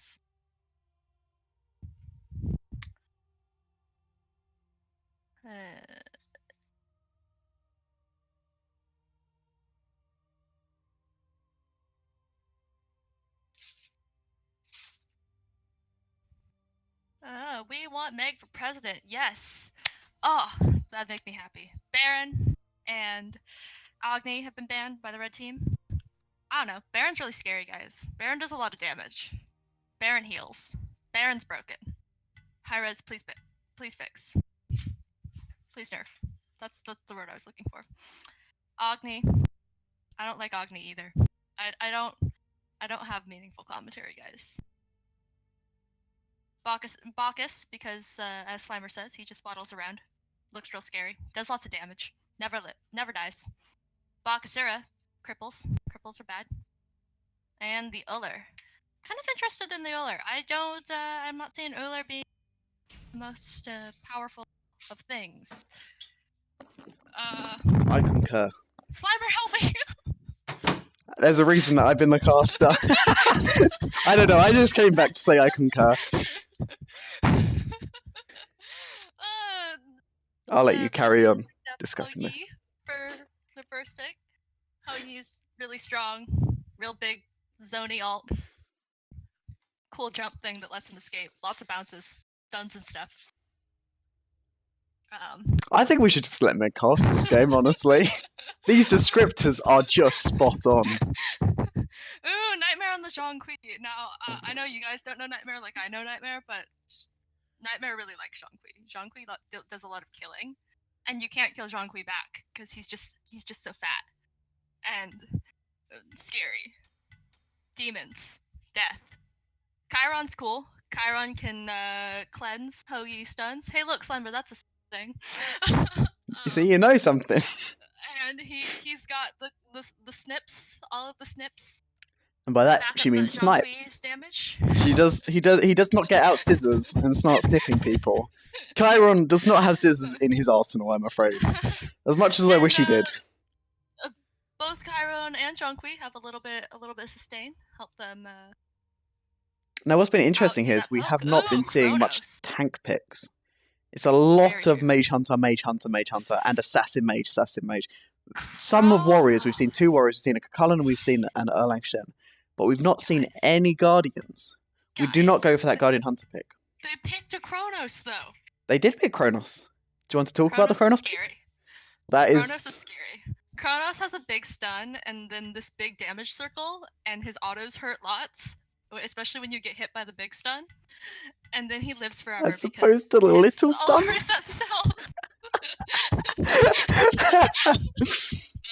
Oh, interestingly enough, Kronos ult is not affected by anti-heal, as much as people seem to think it is. Kronos ult puts you at the health you were at before, regardless of how much anti-heal you have on you.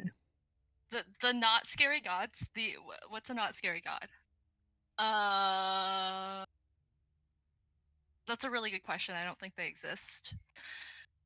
Meg is a very scared person. They're all scary, you know? I don't know. I don't think Wukong's very terrifying. Meg sees an enemy and she's like, that enemy's going to kill me. Ah! I would say Wukong is very terrifying. I don't know. It's hard to be terrified of Rat when he's so cute, but he's scary too. I don't think Terra is terrifying. Terra is not terrifying. Terra is... terrifically but then suddenly good. You get ulted by her, and then you're like dead. Do you not get the joke, Meg? I know what the joke is. You're not meant to ignore the joke. The puns are needed here. We need the puns. I have a feeling that this is a stasis mode game. My heart and my soul is like, this is going to be a stasis mode game. So we gotta have the puns ready. Yes, I'm really liking I'm liking this Kronos and Hoagie stuff. I'm wondering, they've got the double ADC sorta happening, sorta. I think that people sleep on Mage Kronos. Mage Kronos is scary. Big stun into big circle damage. It's a lot of burst, but alternatively, that Zhonghui, big stun, big damage. What does he care? He will sit there. He has those protections. Run you down till he'll run you down. He'll just run you down. He builds Gem of ISO, and he doesn't stop. He just keeps going. Straight to the Titan, all the way to the fountain. Much dead. Kills the fountain. Sorry, fountain, you're dead now. You've been poisoned by the ghosts. Poisoned. So bad. He's got himself his little Gatling gun there. I don't know what you're talking about, man. Look at this Zhonghui skin. What icons? I don't know. Somebody said the icons go well together color-wise. Sure what? Elaborate, sir. I assume he means their actual avatars, like the Kronos icon and the Hui icon? Blue and red and yellow? That doesn't make any sense. Color-wise. You see, Mega's colorblind, and I'm slightly colorblind. Slimer and I are colorblind. So we're really confused. So colors are not really something we talk much about. We try to avoid them at all circumstances. Contrast Smite says, yes, it does go well together. I will believe you, Mr. Man who can see colors. If you say so, go ahead. We just think it looks like Kronos. Oh, we're finally getting into the game here. I feel like it might not be locally. So here we have what are your expectations, Meg? Expectations. I think Kronos is the kind of the unique thing here happening, and I think Zhonghui is scary, and they need to figure out the right way to deal with the Zhonghui. Slimer, please elaborate on what the right way to deal with the Zhonghui is, because I have yet to learn it. Gold So and all that. Zhonghui's specialty is both sustaining up and just 1-2 on a wave. There you go, back to full HP. So he likes that poke fight. But also, once his ult comes up and he's got full stacks, he's just going to click 4 and hold down W. The way you deal with that is you jump over a wall, you Kronos click 2 with a wing blade and run away. And then wait till the Zhonghui ult's over and then re-engage. They do not have too much lockdown for that Zhonghui ult except for the Zhonghui stun.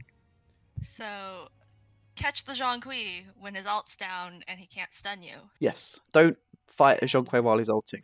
Alternatively, if they get a bit of lead and they can Huyi ult, Kronos stun, Huyi ricochet a Zhonghui, even if he's ulting, he will take a lot of damage. But he's gone for this Warrior's Blessing, he's gone for this Meditate. He is healthy, he is tanky. It's going to take a lot. Even with those two things, he may still live through it. And then they've wasted a lot of time and effort into killing this Zhonghui. Chiron's going to dash in.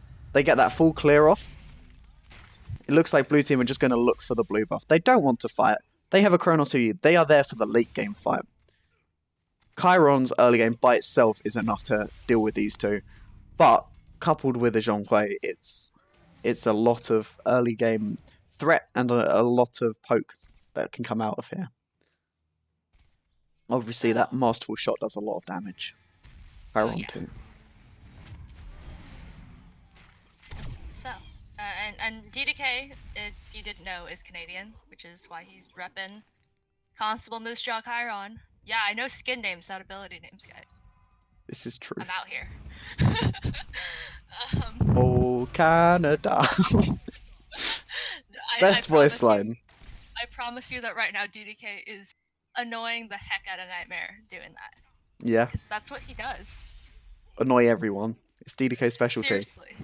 Nightmare's too. Nightmare's specialty is laugh spam, and DDK's is just general obnoxious. There we see that masterful shot, that extra damage that Chiron can do. Throwing out those twos. It stings a lot. Coming out from the red team.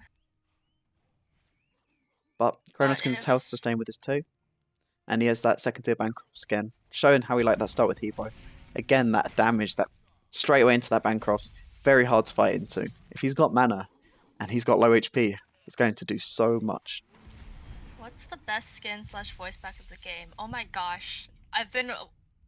This the question I've been waiting for, guys. What's my favorite skin right now? I don't know. I will tell you mine. Sir Ket's what's the skin called? Where she goes hats off to the elephants for awesome. Oh, the steampunk one. I don't actually. Yeah, I love it. I love it so much. What a voice line is that? Hats off to the elephants. Like, okay. What does this mean? One of my favorite voice packs is on the... I don't remember. It's one of the anime Ratatosker skins, but it's like the base one where he's brown. It's the brown anime Ratatosker skin. And when you buy items, he goes, "Yep, got my balls." Or no, when he uses his 3, he says, "Drop my balls," and it's just really funny. And that's one of my favorites. Just that into all of his voice lines in that skin is great. This is why you don't ask Meg questions. I'm really mad, guys. Oh, big damage off of that Kronos one. But never forget, Although Zhonghui has his health staying with his 1-2. Oh, that Huyi ricochet forces out the B. Zhonghui ults to zone out. They just run away. Huyi jumps away. Kronos tries to run, but he has to Kronos ult back in. He knows the Chiron's beads are down, but he doesn't catch the dash with the stun, unfortunately. Chiron manages to live. Huyi's pushing very far up. He puts the mark on the Zhonghui, but then decides to ricochet the Chiron. Needs a bit of a split decision here. But all in all, that was everyone's. That was both majors ults down, and both hunters still have theirs to use. Huyi's is a lot more impactful in a team fight. Anyway, as you were saying, Meg. What's my favorite skin, guys? I love all of the skins. So, I really like the Galaxy Capri skin. That one's one of my favorites. Chibi Thoth. Unfortunately, it means she plays Kepri. Yeah, I'm a terrible Capri, guys. Chibi Thoth. What else is good? The Vizier Fabulous Thoth. Chiron. Vizier Thoth. No, I hate that one. Shut up. This is the best one. So even though it seems to be pretty much neck and neck, it is neck and neck. Red team have gotten those 2 red buffs, and that is a tiny bit of XP lead.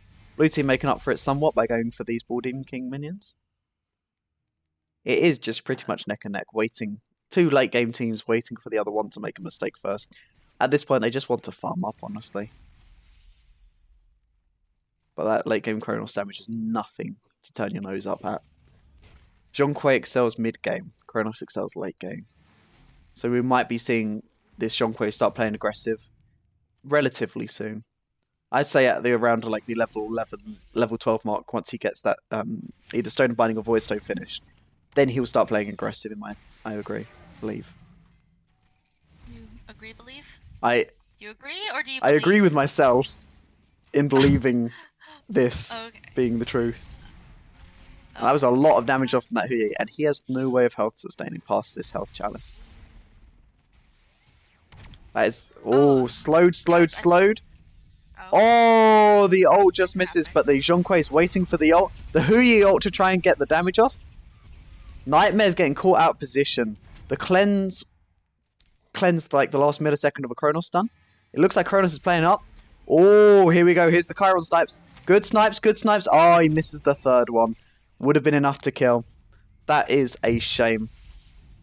Brings him down to very low HP. Snipes? It was not a lot of HP that Mr. Tony Bravo was left at. Very true. But DDK can't land stuff. Nightmare, DDK. you can't say that when you're casting. You're terrible, Meg. You're not meant to abuse anyone when you're casting. Okay, well, DDK is bad.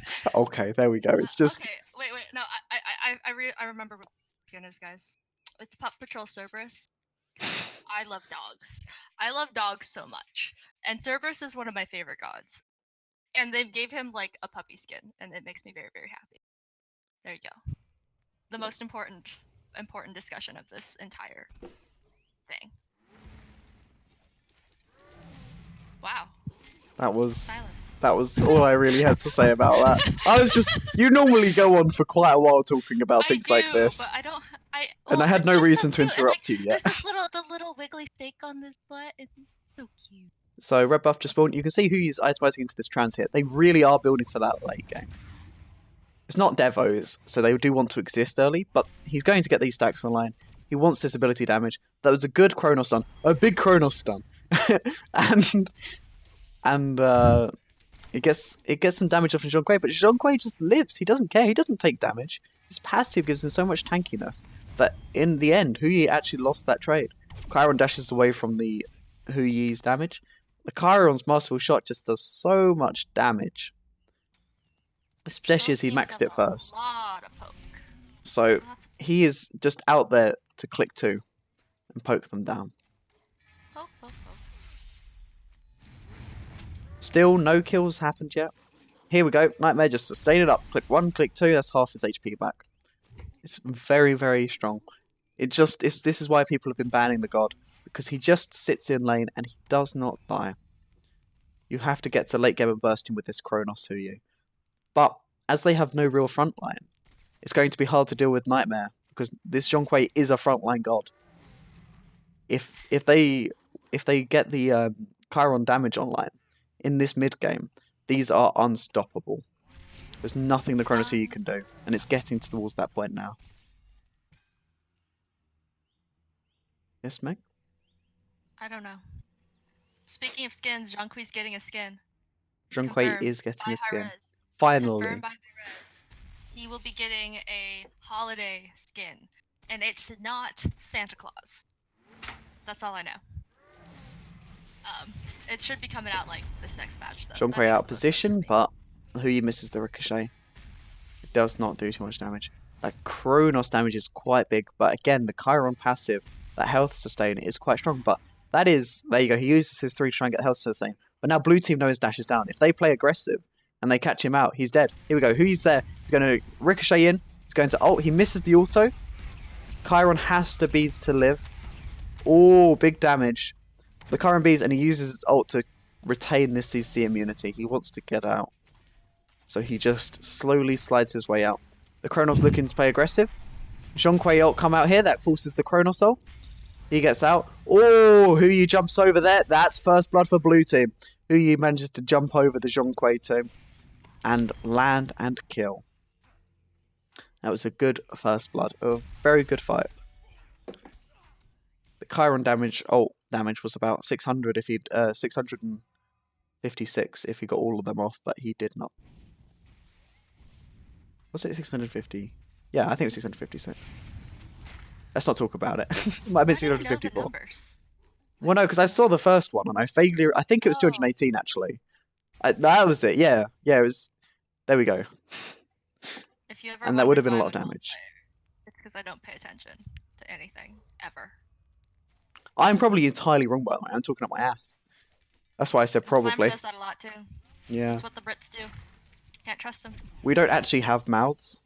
We just have rotating anuses. It rotates around the body. You know, like how the ancient Greeks believed that depression was caused, what was it? Maniacism in women was caused by like the liver moving over. Oh, your liver's moved over. Drink a toad's eye, mushed up, and that will fix that. That's how the ancient Greeks believed. It's the same way us Brits work. Fun fact about the ancient Greeks: Cyclopses, the origin of the Cyclops. Oh, that's a lot of damage on that Chiron. But it's a lot of damage back on the Huyi. Huyi's got nowhere to go, but he goes back to the team. Or he makes himself entirely stationary for that first Chiron ult.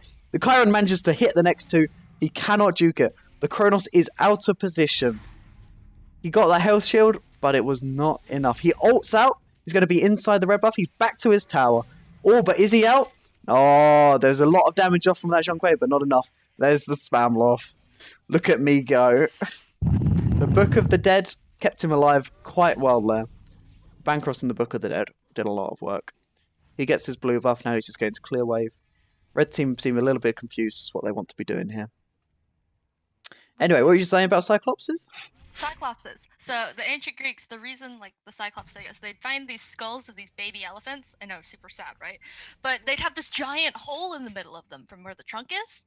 And elephants have, especially this species of elephants, their eyes are set really far back, so they didn't really look like eyes. So they thought that this giant hole in the center was an eye hole. And Cyclopses. Look at my eye holes. Here, Nobody can have my eye holes. So Google pictures of an elephant skull. It's kind of a weird thing to Google, but it'll suddenly make a lot of sense. Elephant skulls are really off-putting to look at because there's a giant hole in the middle. Cyclopses, ancient Greeks, fun facts. Because elephants was... Like I said, yep. That was good to know, though. That's where Cyclopses come from. You're welcome. I'd vaguely... Can you explain where Kappas come from? No. Because I want to know where Kappas come from. Kappas are not my specialty. What a shame. Fun fact, the Japanese word for cucumber is kappa. Yeah. I know that because I like cucumber sushi. Kappa sushi. Hashtag give us more facts. They want more facts, Give Meg. us more facts. Guys, I'm so full of facts. in the same vein as the thing. The thing? The Cyclops. Dun dun dun! Yep, I'm super intelligent. In the same vein as the Cyclops. Cyclops.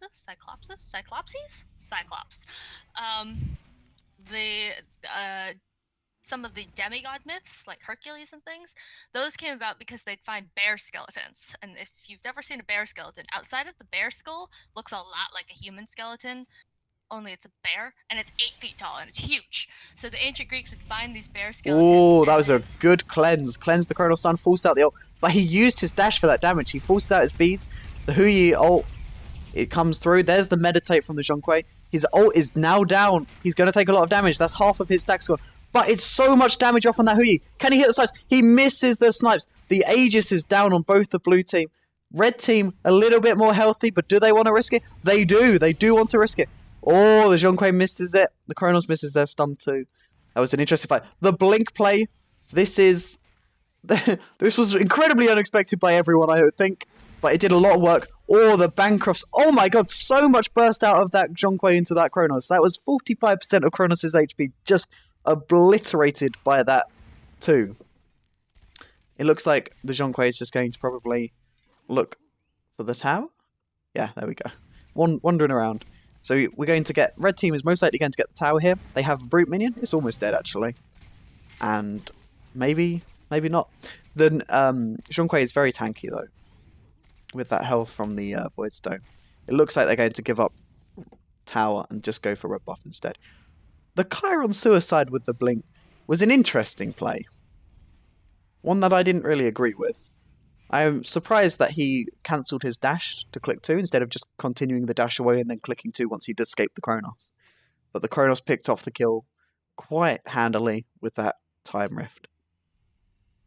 Looks like blue team checking Bull Demon. Don't let them get that.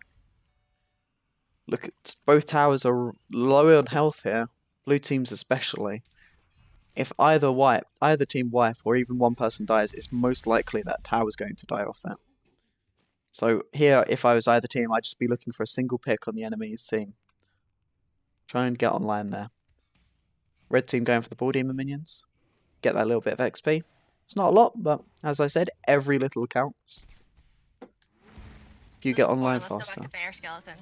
So bear skeletons, they buried the bear skeletons with like they were kings with all these riches, and then like later the slightly less ancient Greeks would find these skeletons, and this was like, you know, like Pythagoras and stuff like that, these really intellectual people, Socrates and stuff, and they'd, you know, they're super smart and full of realism, and they'd find these skeletons of these giant people, they would think they were, and it was like, yeah, the earth is round and all this, but also there are 9 foot tall demigods, and that's a thing. Fun facts. Yeah. Oh, that was a good ricochet. Double hit. But the Zhonghui is just so tanky. Oh, the Chronos ults out before the Zhonghui dies. Is he going to chase him down? He gets it. He gets it perfectly. The Chiron beads to try and stop the stun, but the Chronos manages to hide away. That was a fabulous Huye ricochet, but Zhonghui just does so much damage, and he does not die. So he loses his life. And now, oh, there's the blink play. And there is DDK will live through this. And that is a Phoenix for red team, most likely. Huyi will be up, but as long the amount of damage that this Chiron outputs is quite insane. He may lose his life for it, or he's going to do the thing I always tell him off for, and he's going to value his own life more than a Phoenix's. Whoa. And so the Phoenix lives.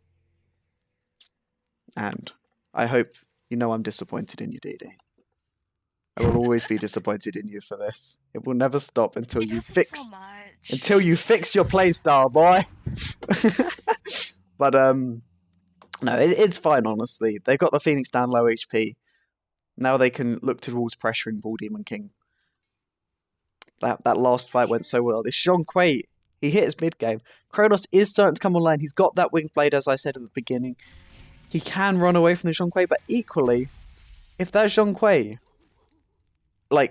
forces them away, that just gives Chiron free reign to do Bull Demon King. We'll see here, though. They're going to go for red buff, and we'll see what they decide to do.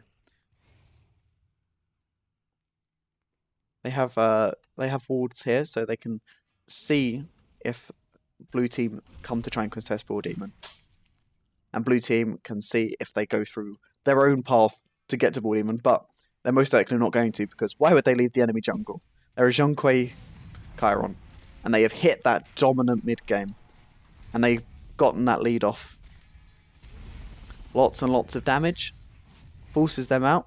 Chiron's going to look for this Phoenix here. 149 damage in auto. That was just a quick 298 damage onto the Phoenix. No worries about it. Who ye ults, walk away before you lose any HP. That was all that was there. They know that they can't do the Phoenix with the Hu ult there, so instead of risking it, they're going to go there. Or they try and blink on, burst out the Kronos, but the Kronos hits both with the stun, and he manages to live. But this is Kronos ult forced out. Are they going to look for Ball Demon? This is everything on blue team's abilities. Both their ults down. They have Bees and Aegis available for both of them, though. And no relics aside from Med on red team. This will be an interesting fight. We'll see if they get a pick on the Kronos. That's 279 damage basic attack that Chiron's outputting, though. He is chunking people. He has built ability based, and he has his build online. And how much health do Chiron and Hou Yi both have max? Like, about 8, yeah. You can mouse over and find that, by the way. Yeah, wait, what? Mouse over what? This? Player. Oh, yeah, 1572 for Hou Yi. And 1735 for, Chiron. It is positively chunking. Anyway, what was I saying? Oh yes, the Zhonghui ult. He used it, but the Hou Yi just simply jumped away. The Zhonghui did not wish to chase. All he was there to do was just to zone them out whilst the Chiron did Ball Demon King. And that is what they achieved. Chiron has ult up. Relic-wise, Chiron has everything that matters up. He, for some reason, has Blink. We won't talk about that. All relics up for blue team as well. They have not been using their Beads and Aegis.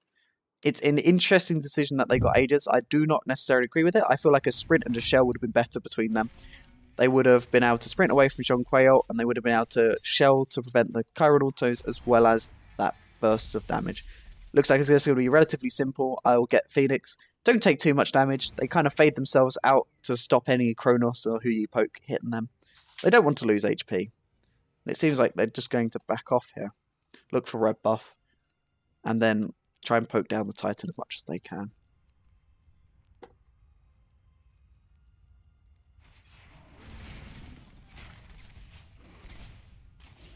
And yeah, as it's interesting, the Kronos has this Wingblade and he has the Book of the Dead. It gives him a lot more effective HP, this Book of the Dead. Especially as he's got this Kronos pendant for the mana. He has some mana from Book of the Dead, but he doesn't have any other mana items in his build to get that extra health shield. But it's still a decent amount, and he will have a little more HP than it looks like, unless they burst him down from 40% to 0 before with one ability, which will be potential with a Zhonghui too. But it will be unlikely that it will be such a specific situation. It seems like everyone's everything is up. All relics up, all ults up. Red team have the XP lead, they have the gold lead, they've just steadily been gaining this, getting picks, getting objectives, and getting camps. And they are level 19, whilst the enemy team is a level 15 Hou Yi. He's got 4 levels on it. There's the Chiron Blink. He misses the ult, he hits the second one, he aims the third one at the Hou Yi, but he takes a lot of damage for this. Don't forget that Chiron ult makes you very immobile. The Zhonghui tries to slow the Kronos, but he's got Winged Blade. He does not get slowed. The Chiron dashes away to try and lift. The Kronos misses his stun, but he hits the auto. The Kronos is miles away, though. He ults back to try and get back to the fight. The Zhonghui is just trying to kill this Hou Yi, but he does not expect this speedy Kronos to be back here again.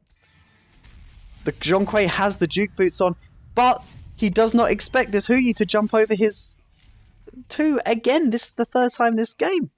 The Hou Yi picks up the kill, jumps on him, knocks him up, and blue team actually deicide red team. They will get a tower off this. That is 25 seconds left on the Chiron's death time and 40 on the Zhonghui. Now we will see if they could possibly get more than this tower. We see the pings here from red team looking at the Phoenix. They know that Phoenix is coming up relatively soon. They will both, if they are both come alive and they run straight towards that Phoenix, they will be there as it spawns. They will be able to... Oh wait, no, the time's gone down again. The Chiron can get there as it spawns, but that is not worth it. It looks like blue team are looking to pressure this out, try and get this Phoenix. Kronos' tower damage, insane. Huyi's tower damage, insane. But the Chiron ult zones them out perfectly. He defends this Phoenix, forces out their jumps. Is he going to look to chase here? Let us see. His blink's not up for another 25 seconds.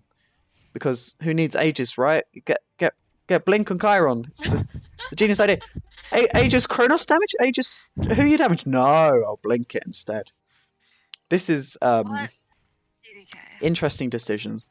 Who was it in SPL who did this exact same thing and lost them the game because he built blink Chiron instead of Aegis?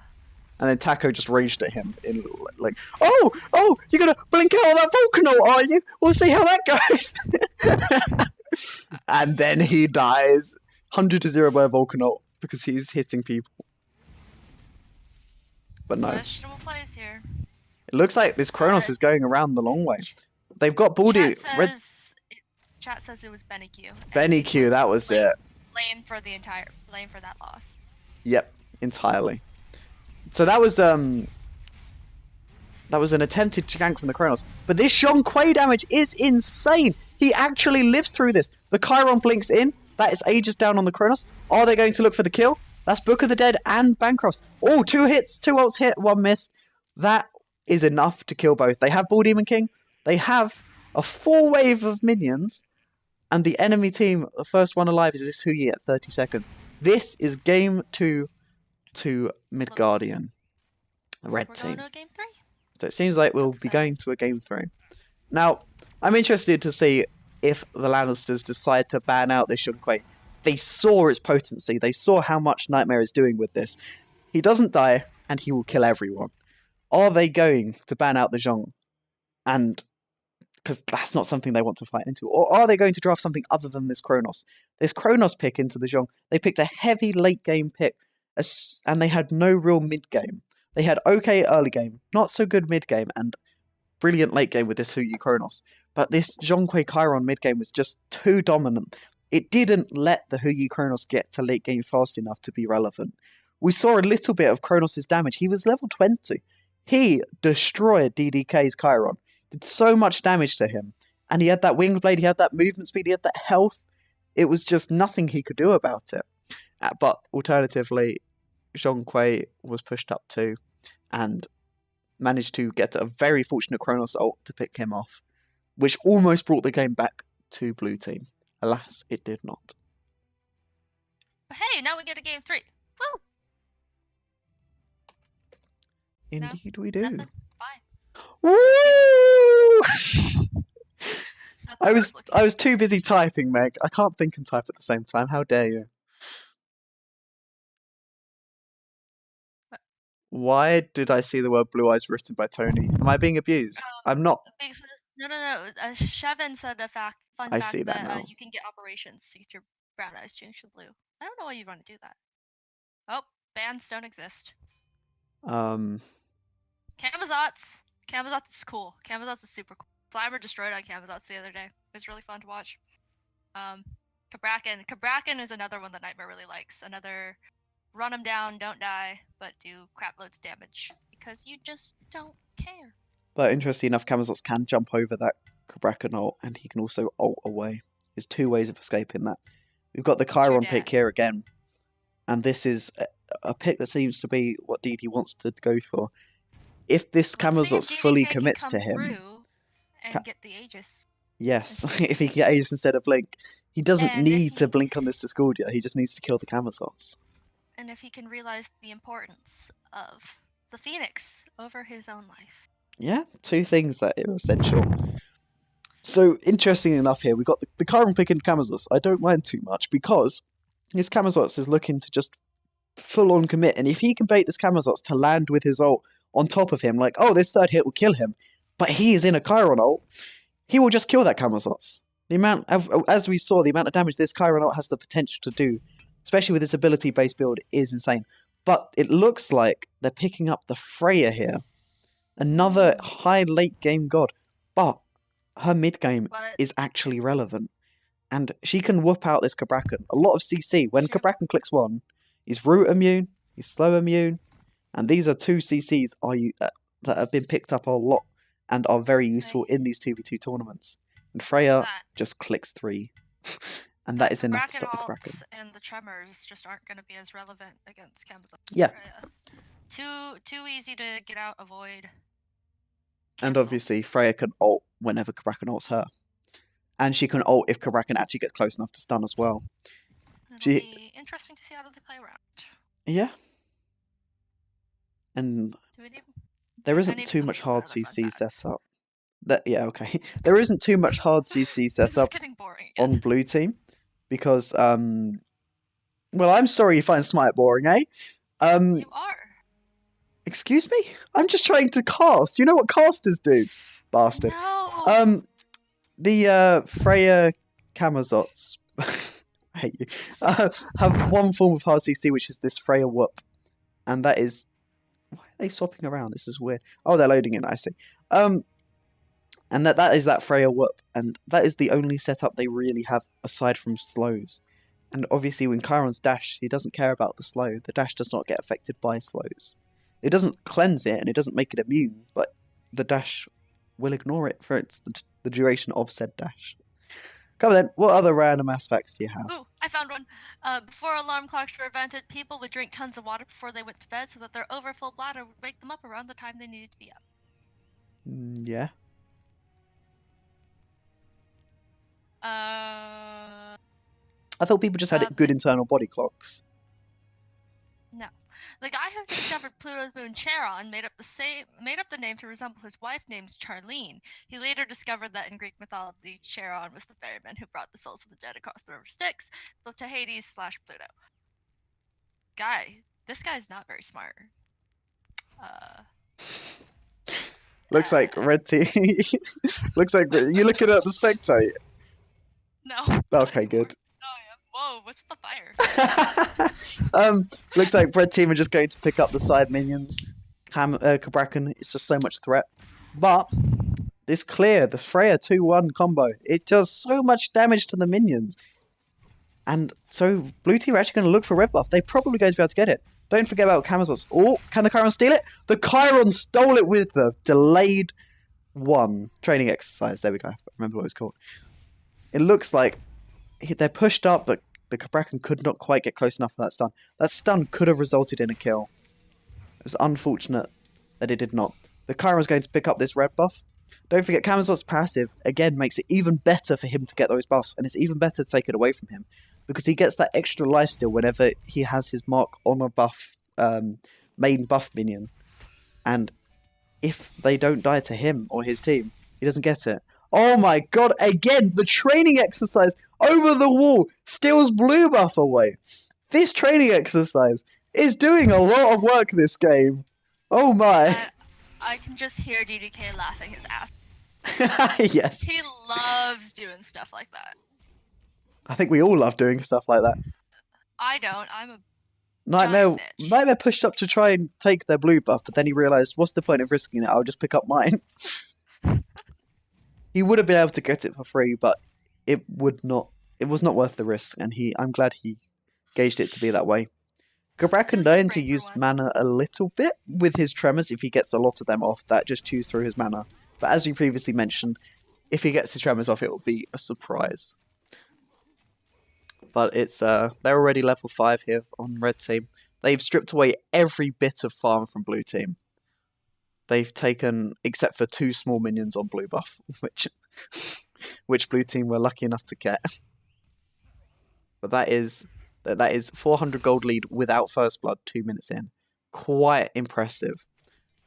But their early game is not the strongest here. They have clear, but they don't have so much fight potential. This Camazott's 2-1 damage will do a lot, but with that Cabrakan around, he can't safely do it on the Chiron. He has to commit it onto the Cabrakan. And this Cabrakan has a slow immunity, which means he will just run at the Camazotz and not worry about being slowed. Obviously, Camazotz' jump being the shortest actual jump displacement in the game, joint with Discordia. And if he tries to do that, Cabrakan will still just chase it down because he does not go very far. Not very far at all.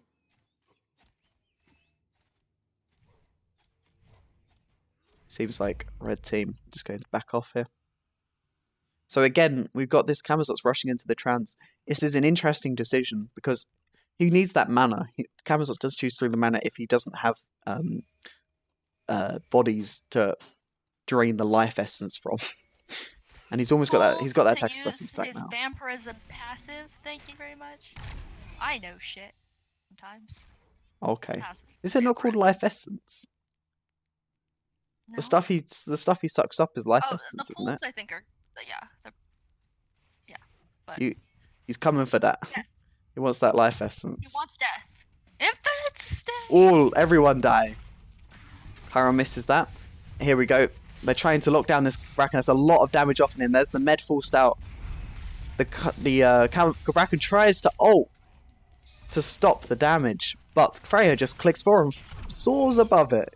She does not care about such things. Looks like Chiron's looking for an ult. He gets the first two instantly.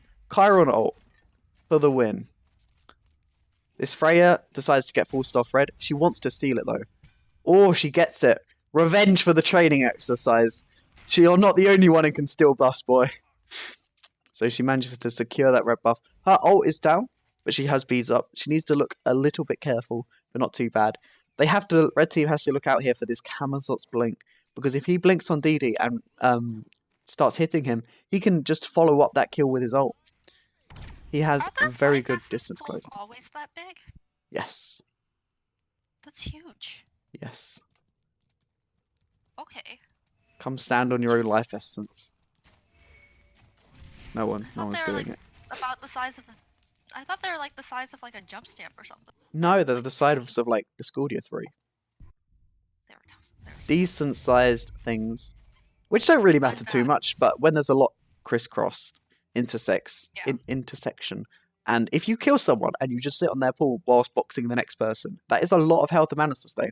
You can suck up these life essences whilst in the middle of a fight. And this is why Camazotz can be so potent in these situations, where you kill someone, you can just do a Thanatos of health sustaining back up by just sitting in the other person's pool. This is why he was kind of known in release as like a better Thanatos, because he did a lot of what Thanatos did. That high damage with his 2 ability, it also slowed, and he also has that sustain from his 3 and his ult. It looks like Blue team knew they were on Ball Demon minions and they wanted to catch them out. That is a Freya Whoop, a very good Freya Whoop. The Camazotz misses his jump, but there's the slow. Nightmare has no slow immunity. It looks like the Camazotz and Freya are going to pick up the Cabrakan. No escape. There's the Spell Laugh. Show Nightmare how it's done. That's how it's done. I actually think Nightmare is disabled to grow, to be polite. He does type it in though. Manual spam laughs, guys. So here we have Freya and Camazotz both going for these stacking items. Obviously the stacks themselves do not matter too much, but every little helps. And the fact that they both have it is kind of a questionable decision. They're going to be contesting over that. I imagine Camazotz is probably going to give all the stacks to the Freya because it benefits her a lot more. The extra mana will allow her to stay in the lane a bit more and force her to not have to use her melee basic attacks. It looks like she's going for another book here, probably Polynomicon. Maybe she's going to go for that Book of the Dead again, for that health sustain for when this Cabrakan goes on her. Alternatively, you see Red Team has a very bursty, I don't need stacks comp. They want to get online now. They have the Stone of Binding for that pen. Cabrakan is just going to run at Freya, but Freya clicks Whoop. Chiron ults to try and zone in his own mana. That is a lot of damage that Red Team actually got off from Blue Team here. This is why it's so strong about it. Red Team have this early game build. They have this damage online already, whilst Blue Team are still waiting to get it online. Cabrakan lives through both of their combos, and they get red buff off it. Okay, what were you saying? Sorry, mate? I'm just wondering why Chiron has Heartseeker first item with no other power. It doesn't really work like that, right? No, it does not. This Heartseeker decision, it hasn't changed much. It just changed the base stats of it, but the actual idea of what it does, where it does an extra once you've done 5 auto attacks, the next ability does 80% of your physical power to an enemy god. If you don't have power, which you don't early game, then it's not going to do as much as you'd hope, and other items could do more. But alternatively, it does still do enough damage to warrant it if they're looking for this burst fight, because it is all burst. Well, no, it's a burst onto an enemy, a single enemy, burst them out as quickly as possible with this Heartseeker, and that's what they're looking for here. Looks like blue team are actually looking to invade here. That is a Camazotz Blink, forces out the Chiron Aegis. The Chiron just walks away. He still has his dash available. He is not too afraid. That is a Chiron ult. He's looking to poke out the Freya. He hits all 3 snipes over the wall. That brings down Freya, almost kills her. That is that Heartseeker damage. That is that single target damage. It is disgusting. If he had some more power line, it would do so much. There is the Kraken ult, forces out the Camazotz ult. They're both very low HP. But there's the Freya 2-1 combo plus the Camazotz 2. That was a lot. That was 45% of Kraken's health just gone. Do they know where Freya is? Freya knows where he is. Are they going to collapse on this Kraken? Together they have the damage to kill him. It looks like they're just looking to back here, though. Give up the wave. The Camazotz wants to clear. Oh, the Camazotz tried to go for a cheeky 2 on the Kraken, and it did not work. He managed to get his back off. Now he's going to hold the minions. Let this Freya stack. Let this Freya get the XP. At this point, this blue team is just looking to get this Freya online. The Camazotz is here just to have the damage early game so that the red team can't just destroy them like they did last game. They need this Freya to get online because late game, she just chunks everyone. Interesting fact, Freya's melee autos actually deal more damage than her ranged autos. If she... yes, it does. If she is... Point. Yeah. It is. I don't think that's an interesting fact. It is because people always use the ranged... People always use the ranged autos after... So once you whoop someone as Freya, people use the ranged auto with the 1 to hit them when they land, because that's what they've always been used to. But it's usually better just to walk up with a melee auto and one it, because then you're also closer to get that damage off. I mean, just because it's a fact doesn't mean people make use of it. But very true. We've seen here Freya has not used her melee auto as much, but that's because she wants to sustain. Here we go. She does 40% HP of this Chiron here. She's a bit scared of the Kraken, so she stays back. The poke's all she wanted. Obviously, Chiron's passive does do some work, but it's not especially overpowered. Freya's gone for that poly. Again, like Heartseeker, it's based off your power. But, equally, oh my god, the amount of damage that Kraken just did to this Camazotz. He 100-0'd that Camazotz. Chiron blinking in on the Freya, forcing out the ult. But does the Freya do enough damage to kill him? Or waiting out for the landing? The Freya's there, or she missed 2 autos. The Chiron lives through it. And now they're going to look for this tower here. 10 seconds on this Camazotz. They're doing quite a lot of damage to this tower. 70 damage and auto attack from this Chiron. They will shred this down. And now, are they going to go for the wave or red buff? I imagine they're going to go for red buff here. Oh, both. They should be able to get red buff and get out before Camazotz arrives. Camazotz still has that ult available. He got bursted out before he got a chance to use it. That Kraken ult finishing him off. It looks like red team's just going to back off. They got their tower, they got their picks, they got a buff. They don't need to steal the enemy blue. What's the point of risking it? So they're going to get their own one, back to base, buy items, and move forward.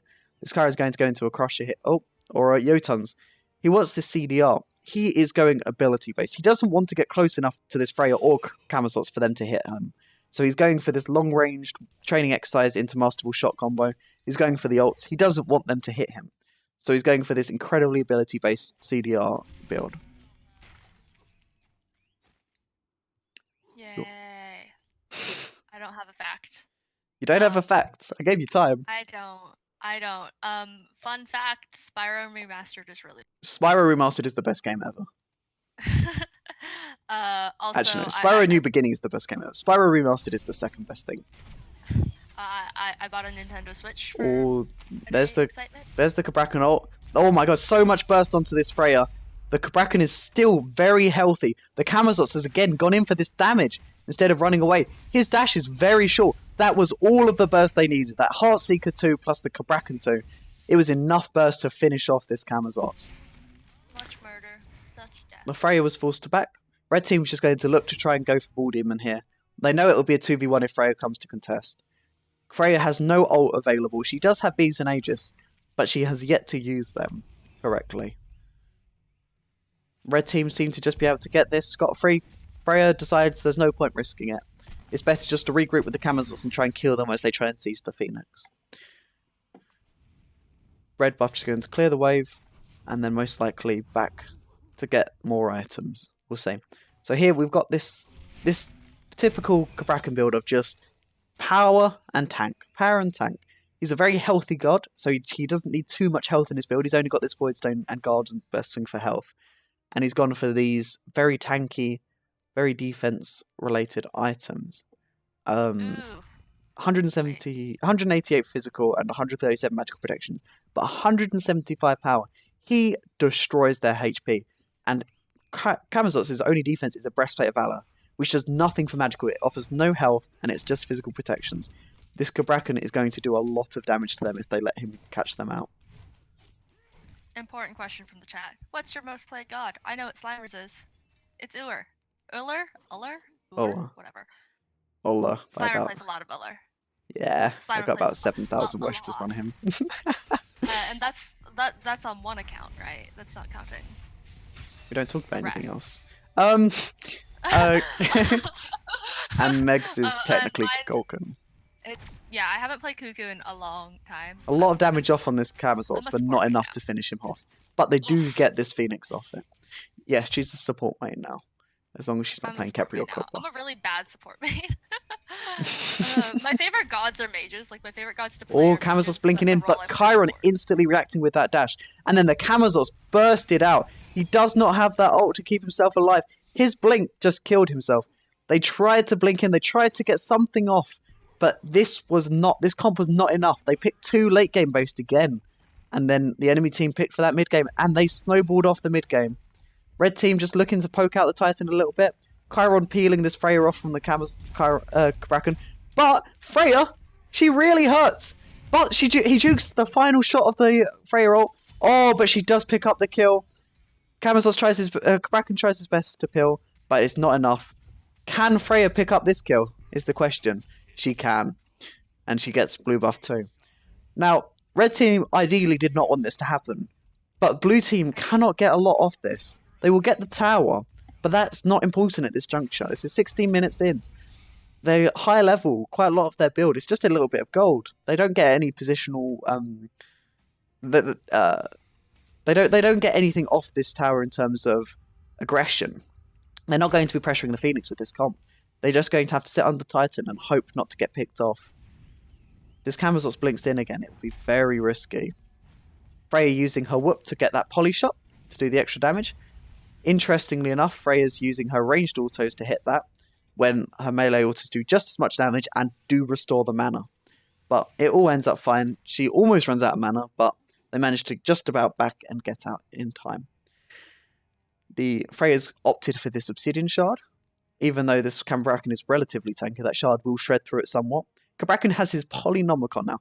I dislike this because he does not have the power, in my opinion, to warrant the poly pick. If he wanted an ability burst, he should have gone for an ethereal. Gives him the health, gives him that little bit of sustain himself, it gives him power.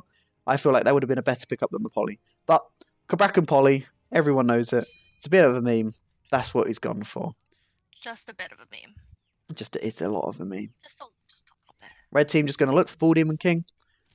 They deactivate the Phoenix when it comes up. But no, blue team managed to get them dissuaded off from hitting it. There comes the Camazots blink, but he misses the 2 again. The Anchile allows him to get that ult off. But Chiron has been forced to ult. He is dead. He could not get the kill in his ult. Cabrakan is flying in the air. He's running around, but is it enough? Can he live for long enough? Oh, he almost picks up the Freya, but she just about lives. This Camazot speeds just about kept this Freya alive by killing... Oh, but the minions are pushing into Titan. Freya has backed. It will be fine. The Phoenix has spawned. Camazots is looking to try and solo this Bull Demon King. He has 20 seconds till Chiron comes up, and he has the damage to do this. He has tankiness too with his breastplate. Max CDR. He can get this, no problem. Freya just pushing up mid. It was a very interesting comeback from blue team. As we said, Freya does so much late game, and Freya's they too allowed... strong. Chiron did not prevent the Freya from hitting him. Here, there you go, she's getting that mana sustain. They're looking for this Chiron pick here. Look at this burst. This is what makes Freya so strong. That burst, even with that especially with that Camazotz too, it did so much that this Chiron could not live. He dashes away and it was nothing. Now we can see if this Cabrakan can successfully defend Titan against this. Freya B's to try and live through it. It's a lot of damage, but Freya does even more. She gets trapped by that Cabrakan wall. She's forced to Aegis, but she lives, and that's enough for the Titan to fall. Game 3 goes the way of the Lannisters, and then they win the semi-finals, ending it on a little off from a Freya. So, next we will move to losers round number 5, another best of 3. That'll be DDK and Nightmare from this match versus Wonton Noodle and Tunyo Ray. Yay. This is going to be a fun one. Also, This Slimer, is going to be interesting. Slimer, when you're spectating, Mm. stuff gets cut off at the top. Oh wait, never mind. I need to scroll up higher.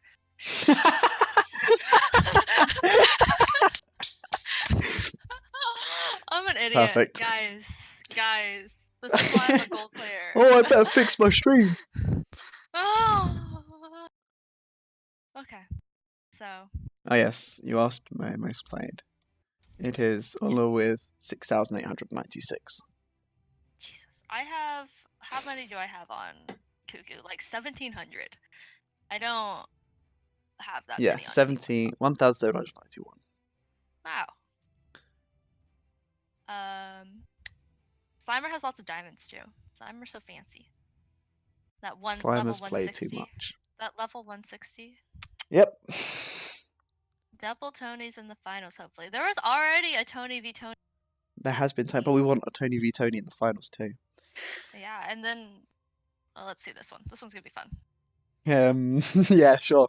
Maybe not for DDK and Nightmare, but So there's the benefit where Meg and I both know all of the we're good players friends here. with all of these guys.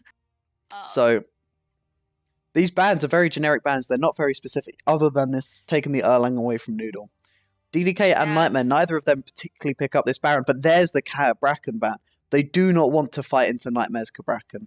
They saw how much he did last game. Even though they did lose the game, it did so much work that it's just not worth fighting. It's not worth giving it over to Nightmare. It's interesting to see if they'll ban the Zhonghui. Banning out the Najjar, they do not want that setup from Noodle. Or Tony, actually. Tony's probably the one who'd pick up that Najjar. His Najjar is relatively infamous. Picks it in Joust. Well, yes, because he plays anything. But in Joust, he's destroyed people with Najjar. He's destroyed me with Najjar, and it hurt my soul. He like solo queue sniped a full team of GMs and then destroyed us all. It was not so fun. Such DDK.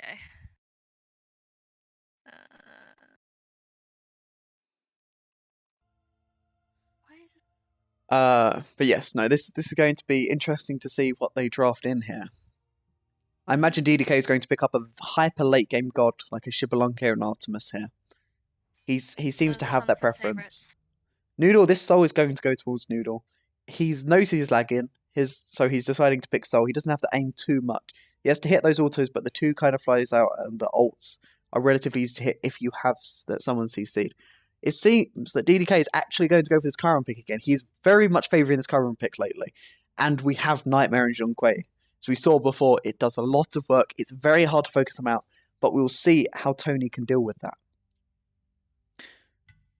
With whatever pick he decides.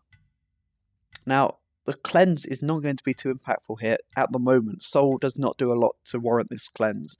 There's no stun on her Disapparate anymore, and she's just got a slow and a very small knock-up that might as well not exist. You're not going to cleanse it, at least. So we'll see what Tony decides will be the best decision to pick into this. You got any picks you're interested in seeing? Could Cullen pick here? Oh, I love Cullen. So Cullen's like... they're going for that hyper early game, aren't they? Oh, yes. Trying to shut them down. Pretending you don't know any of these people. Yeah, in terms of Based on the drafts, draft, who do you think wins? Just based on what you've I seen in favour this tournament, Zhonghui Chiron I favour Zhonghui Chiron here with the in terms of drafting, because that Zhonghui will just live. He doesn't care about Cucullen's knock-up, but the route will affect him. It depends. Early game, Cucullen and Sol win out just about.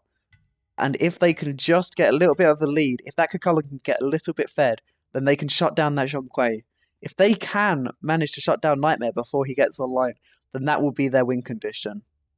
Otherwise, if this Zhonghui gets a few items online, gets some levels, is even, he's not going to die. They don't have too much burst here. Obviously, the Soul has a lot of DPS, and if he builds her mage, then it will be some burst as well. But we'll see. For blue team, I mean, a little bit underdogs in the draft. Underdogs because, you know, they're EU players and they have horrible lag. What needs to happen? What needs to happen to take it? The Cucullen needs to shut down this Zhonghui. Okay. This Cucullen needs to get a lead over Zhonghui. What do you mean? You're so boring. What do you want me to say? I want you to be Tony needs to get a 720 jump and sunder ult the Zhonghui and then just fly off into the distance on a Pegasus, laughing his head off. Flies past the title like, I don't care about you anymore. I've transcended this. There you go. That's what I wanted to hear. That's what I want to see. You ask me a serious question, you do not want a serious answer. Of course not. But Sunder has been seen a little bit lately in both the Joust community and the SPL. We're going to see if maybe that upgraded Sunder might be picked up to deal with this Zhonghui. Because obviously in his ult he has all those protections. It's not mitigations, it is protection. So that Sunder, I mean that Sunder will do a lot regardless of his mitigations or protections actually. But the Sunder will do a lot of work with that 15% extra damage that they take. And I don't know about Wonton and Tony, but I wouldn't be surprised if DDK were to pick up a Sunder. Because DDK does that. Because DDK is a meme. I feel like DDK wants to try his hardest against Tony though. He does. He really does. DDK is a fangirl in the biggest sense of the word. And taking down his idols. Yeah, it will be hard to shut the Soul down from this Zhonghui, especially with the slow immunity in her 3. She has the incorporeal and she has the ult as well. All of those things, it's going to be hard for the Zhonghui to run at her. But equally, if that 3 is down, Zhonghui clicks 4, he doesn't care that Soul's ulted. He's still going to be able to just run at her. So it only disengages her for a little while. Now we see if this game ever actually loads. I wonder. Nightmare's internet. Blame Nightmare's computer. It might honestly be on EU though, as it's Noodle and Tony who started the draft. Yeah, but Nightmare can't play on EU. I know. So if that happens, then we have big problems. We don't, here has but Nightmare does. Nightmare has horrible lag on EU. No one has reliable connections. No, it's bad. Let's see whose lag is strongest. The lag fight. Woo woo woo. Who do you favour then? I think Cucullen and Sol. I don't know. I feel it in my gut. My gut's really usually wrong. That's why I'm a gold player. Here you'll be right because I'm fairly sure Cucullen and Sol will win, but not because of drafting. I feel like I don't like the Chiron pick too much into this. Like it's not really going to cleanse anything unless he gets the luckiest cleanse on a Cucullen ult. The one thing really would be a root from this Cucullen in his transformed rage form. But Tony has been known to play this Cucullen very well and time it very well. So we'll see, won't we? Got the Aegis pick up here on the Soul. Does not want to get hit by the... When this Zhonghui ult, she's going to Aegis. Click 3, Aegis. Then when the Aegis runs out, she's going to go into her incorporeal. She's immune for a very long time. That might be the strategy here. The Cucullen gone with his health chalice and 5 health pots. He wants to sit in lane. He has the attackers for the damage and then he just wants to sustain and sit.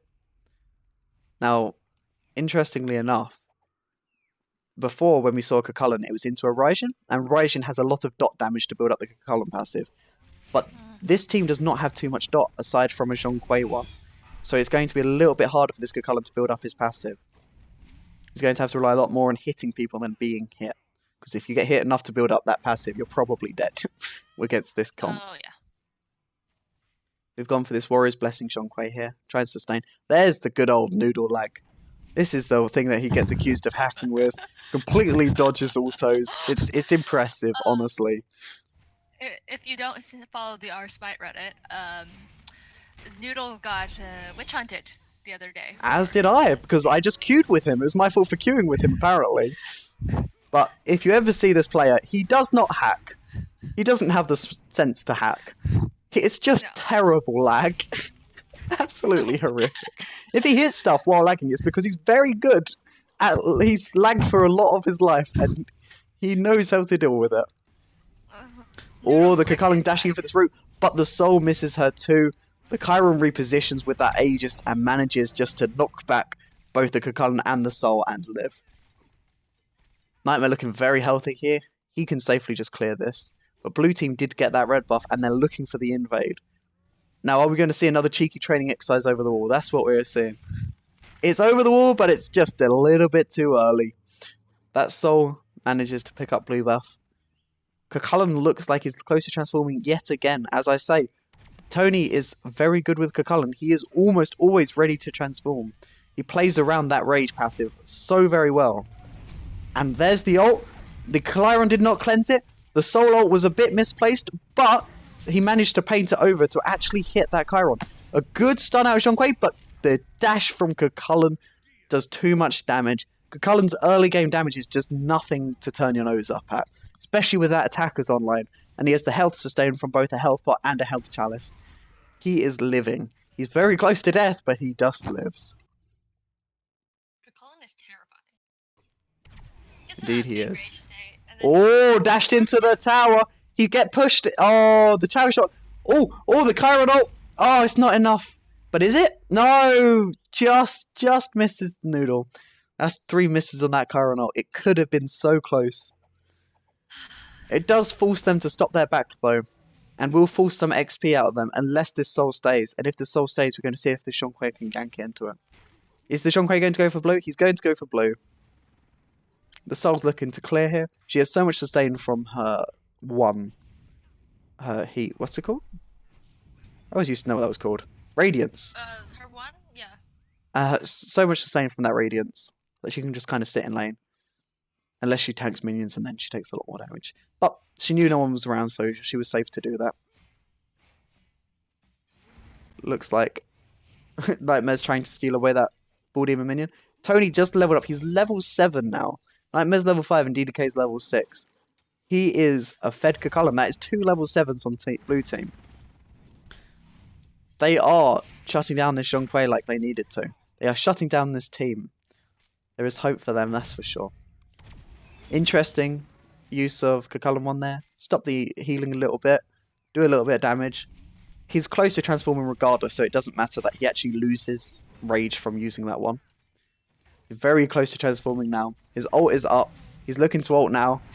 Chiron does have that knock-up immunity, but he did not use it with the dash. Then he gets knocked up out of that dash by the soul ult. It was a very good play from blue team there.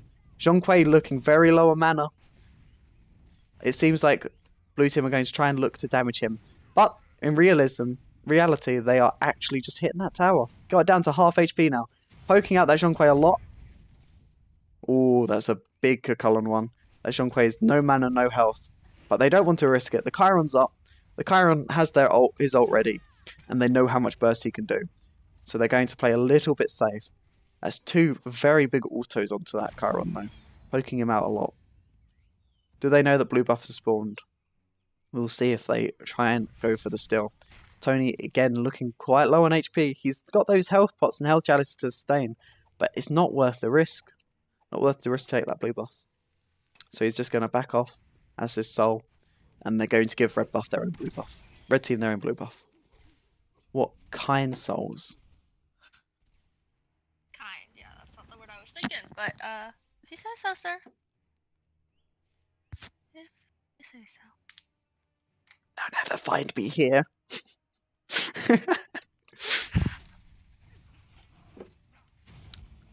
I like some of the things you can just clip through.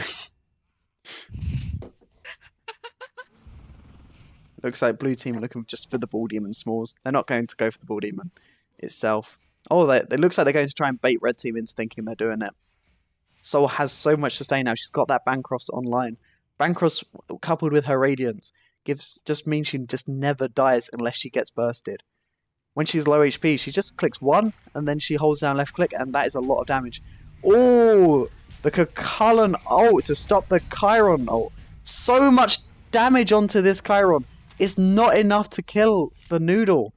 The shell, even if that last ult hit, it would not have killed Wonton. The Zhongkui's looking low, but so are blue team. Are they going to look for the kill here? Oh, it's a missed.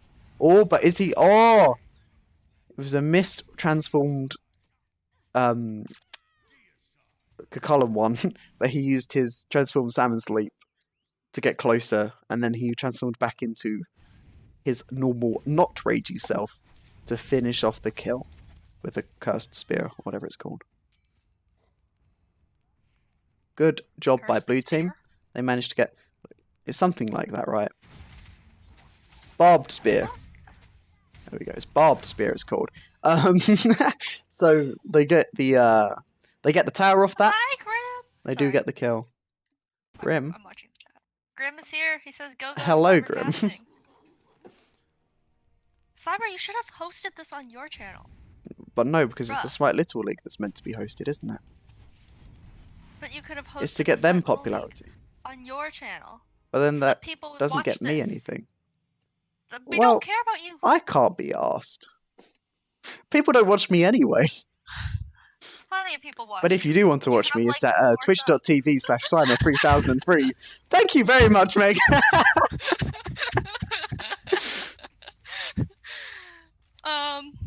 Good setup there.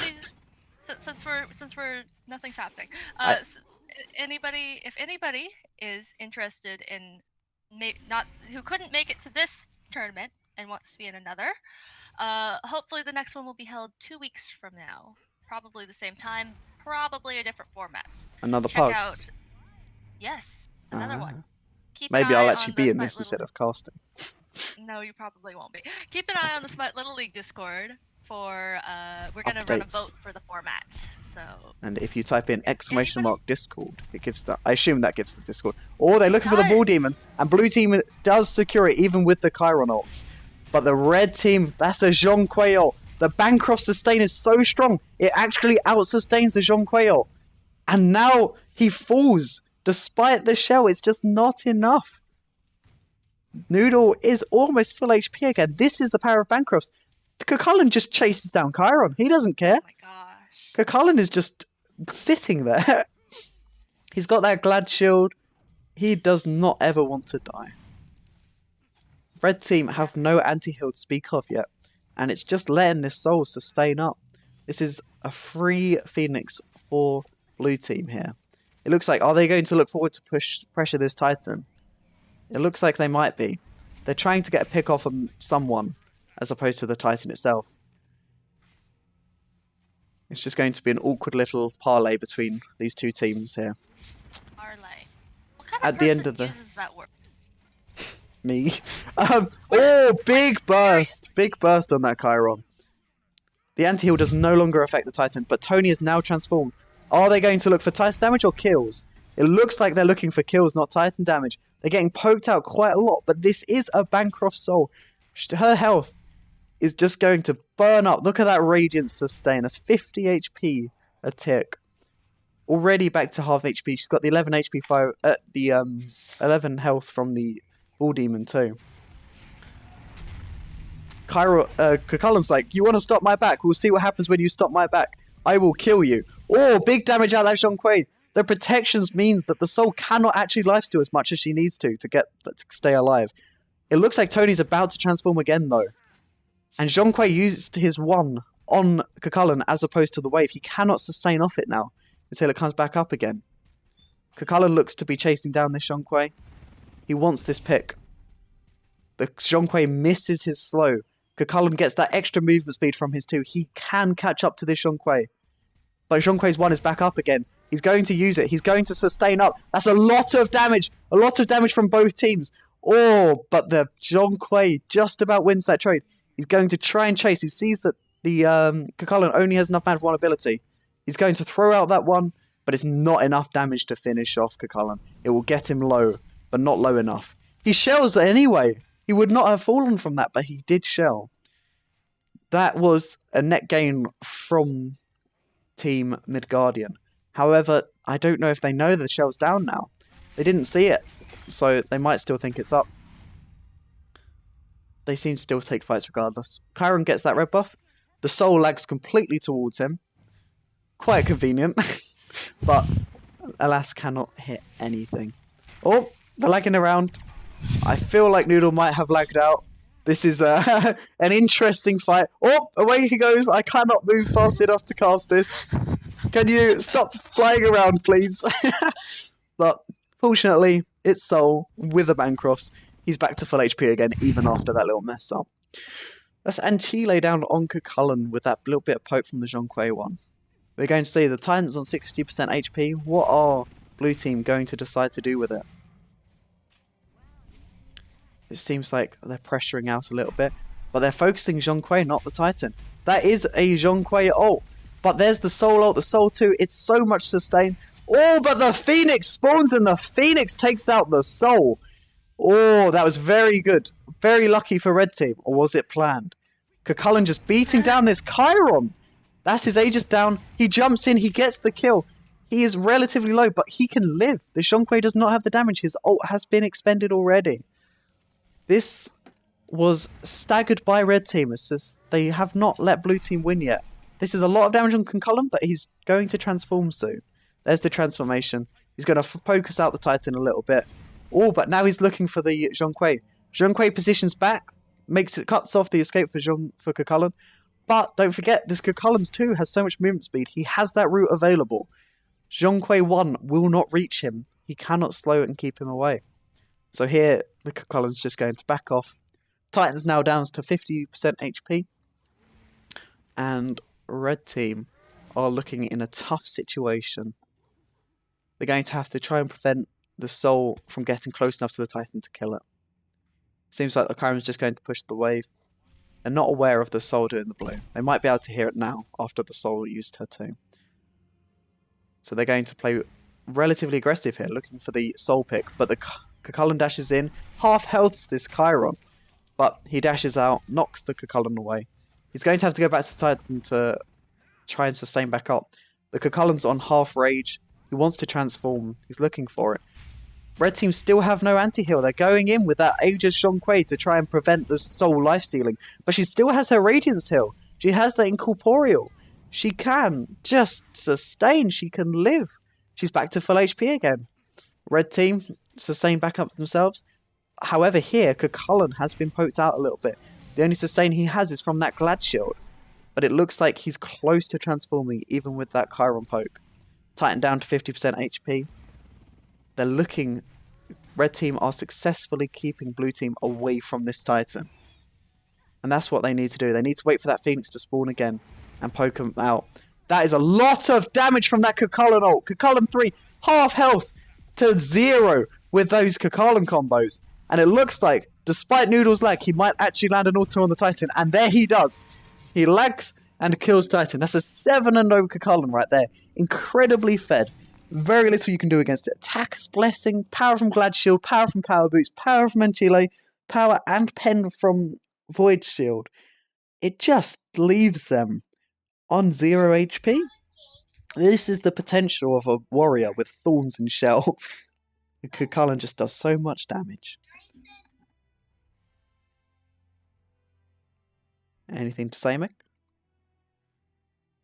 Sorry, my small child. I heard that. So, no, I don't have anything to say. Soul and Cullen ran away. That couldn't lock down the Cullen, couldn't lock down the Soul, and Zhonghui and Chiron didn't have any. It's interesting to see that they built into a Jotun here instead of a beat stick on this Chiron. Yes. He wanted that They're CDR so to throw out the poke more often, but the poke is useless if they can just instantly sustain it back up again. I feel like a beat stick might have served a lot better there. And again, this Heartseeker first item, it does a lot for bursting out an individual person, but for a sustained fight, it does not do so well. And again, it's BO3. It's best of 3, right? Yes, it's best of 3. See. They say they gave up. Okay, it was Tony. They gave up? Okay. Oh, gosh. Spectate. Wonton noodle. Okay, change the one. Tell them they're not allowed to give up. I'll tell them they're not allowed to give up. Let them give up if they really want to. No. We're here for the action, Slimer.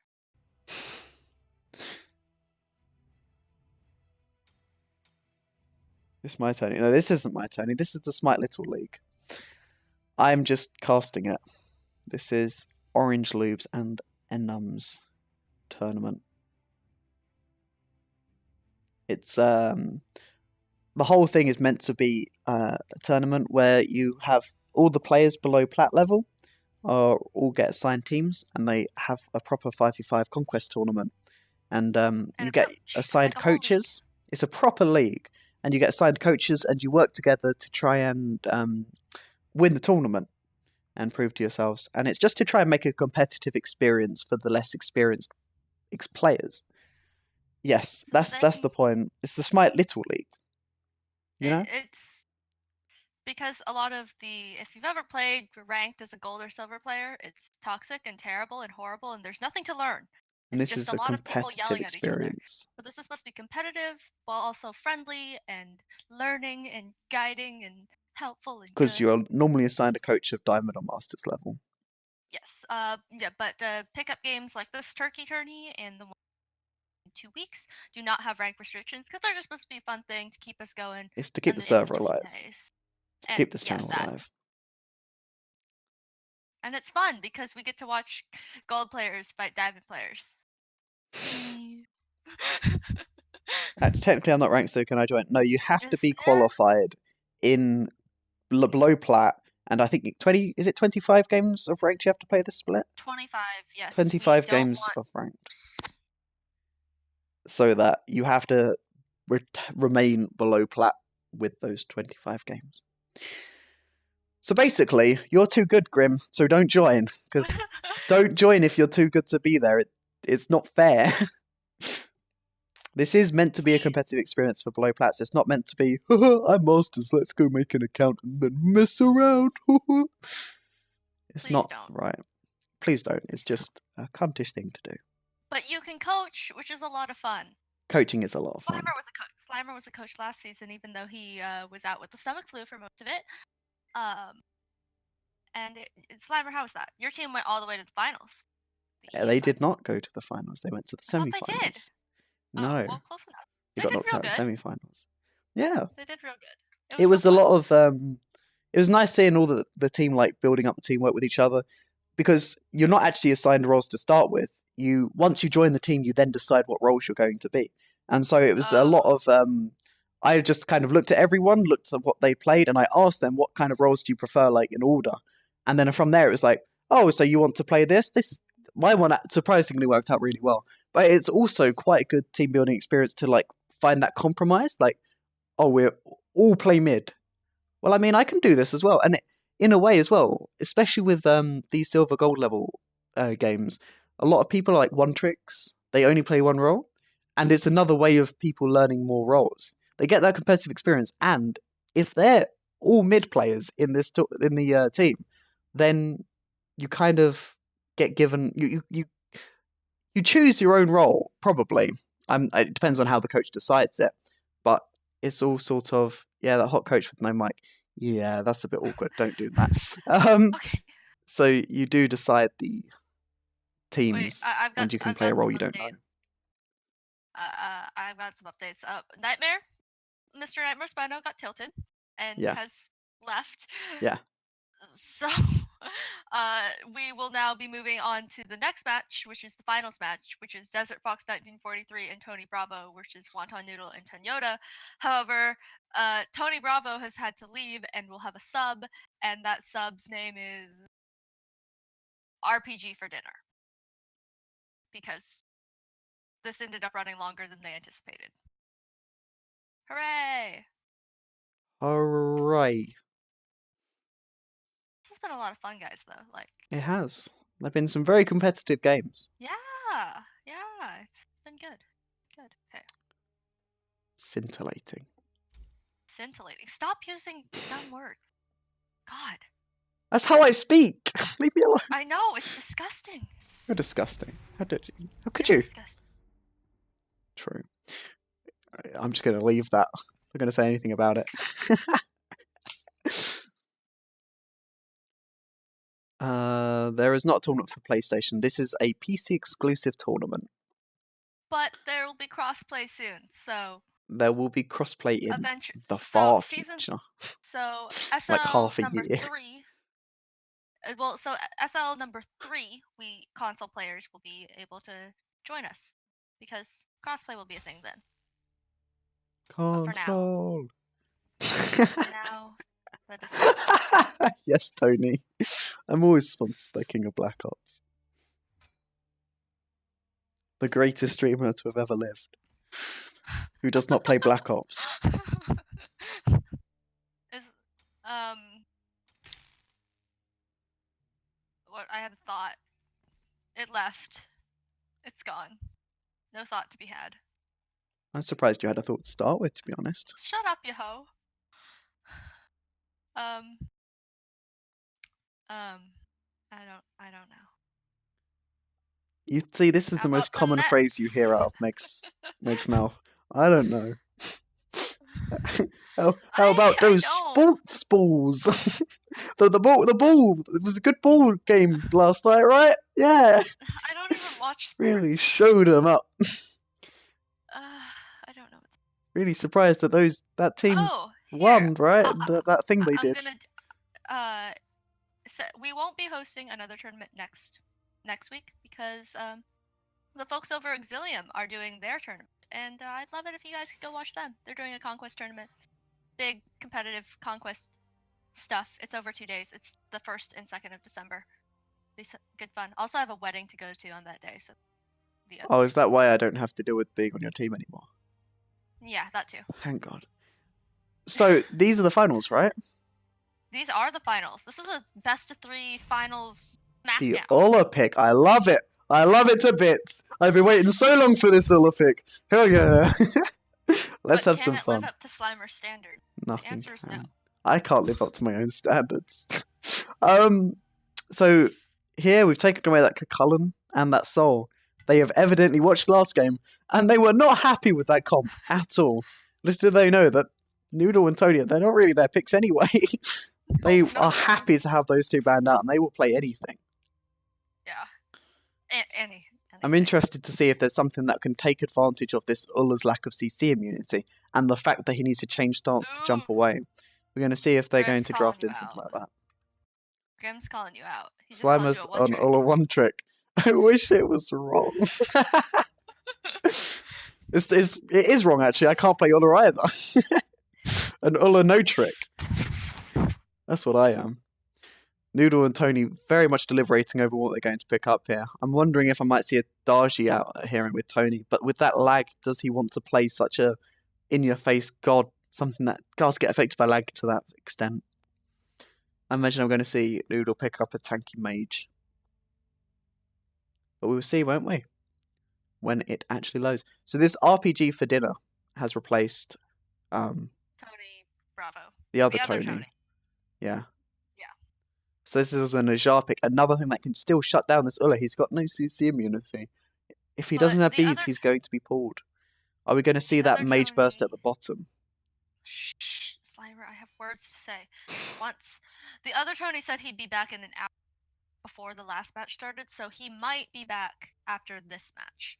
And because this is a 2v2 pug, he can come back because I don't care. Yeah. We're not strict This is about not- this. This is not very serious. It's just there's no Especially 'cause reward for there's no winning. there's no real prizes here. So- I might try to front prizes for the next one. We And have a big Kazembo bet pick. after the fight because I'm broke. But I am I not want fronting any to prizes, know by that the way. I really, really want to, but I really, really broke. Okay, that's what's happening. And I don't want to. I'm not broke, but I don't want to. So, you're not getting any money out of me. So here we've got that Kazembo pick. I thought we'd have something that would be able to take someone away after that Najar lands and just burst out the Ulla. But here instead we have this Kazembo. If Ulla hits him, Ulla's going to kill himself. It's going to be a very tough thing. But then they picked up the Artio. It cripples out the Kazembo dash. If she can get that off successfully, Kazembo is going to get himself out of position and force out his ult. But that ult, they've got very little... Blue team has very little they can do about this ult. So we will see. Who do you think's going to win? I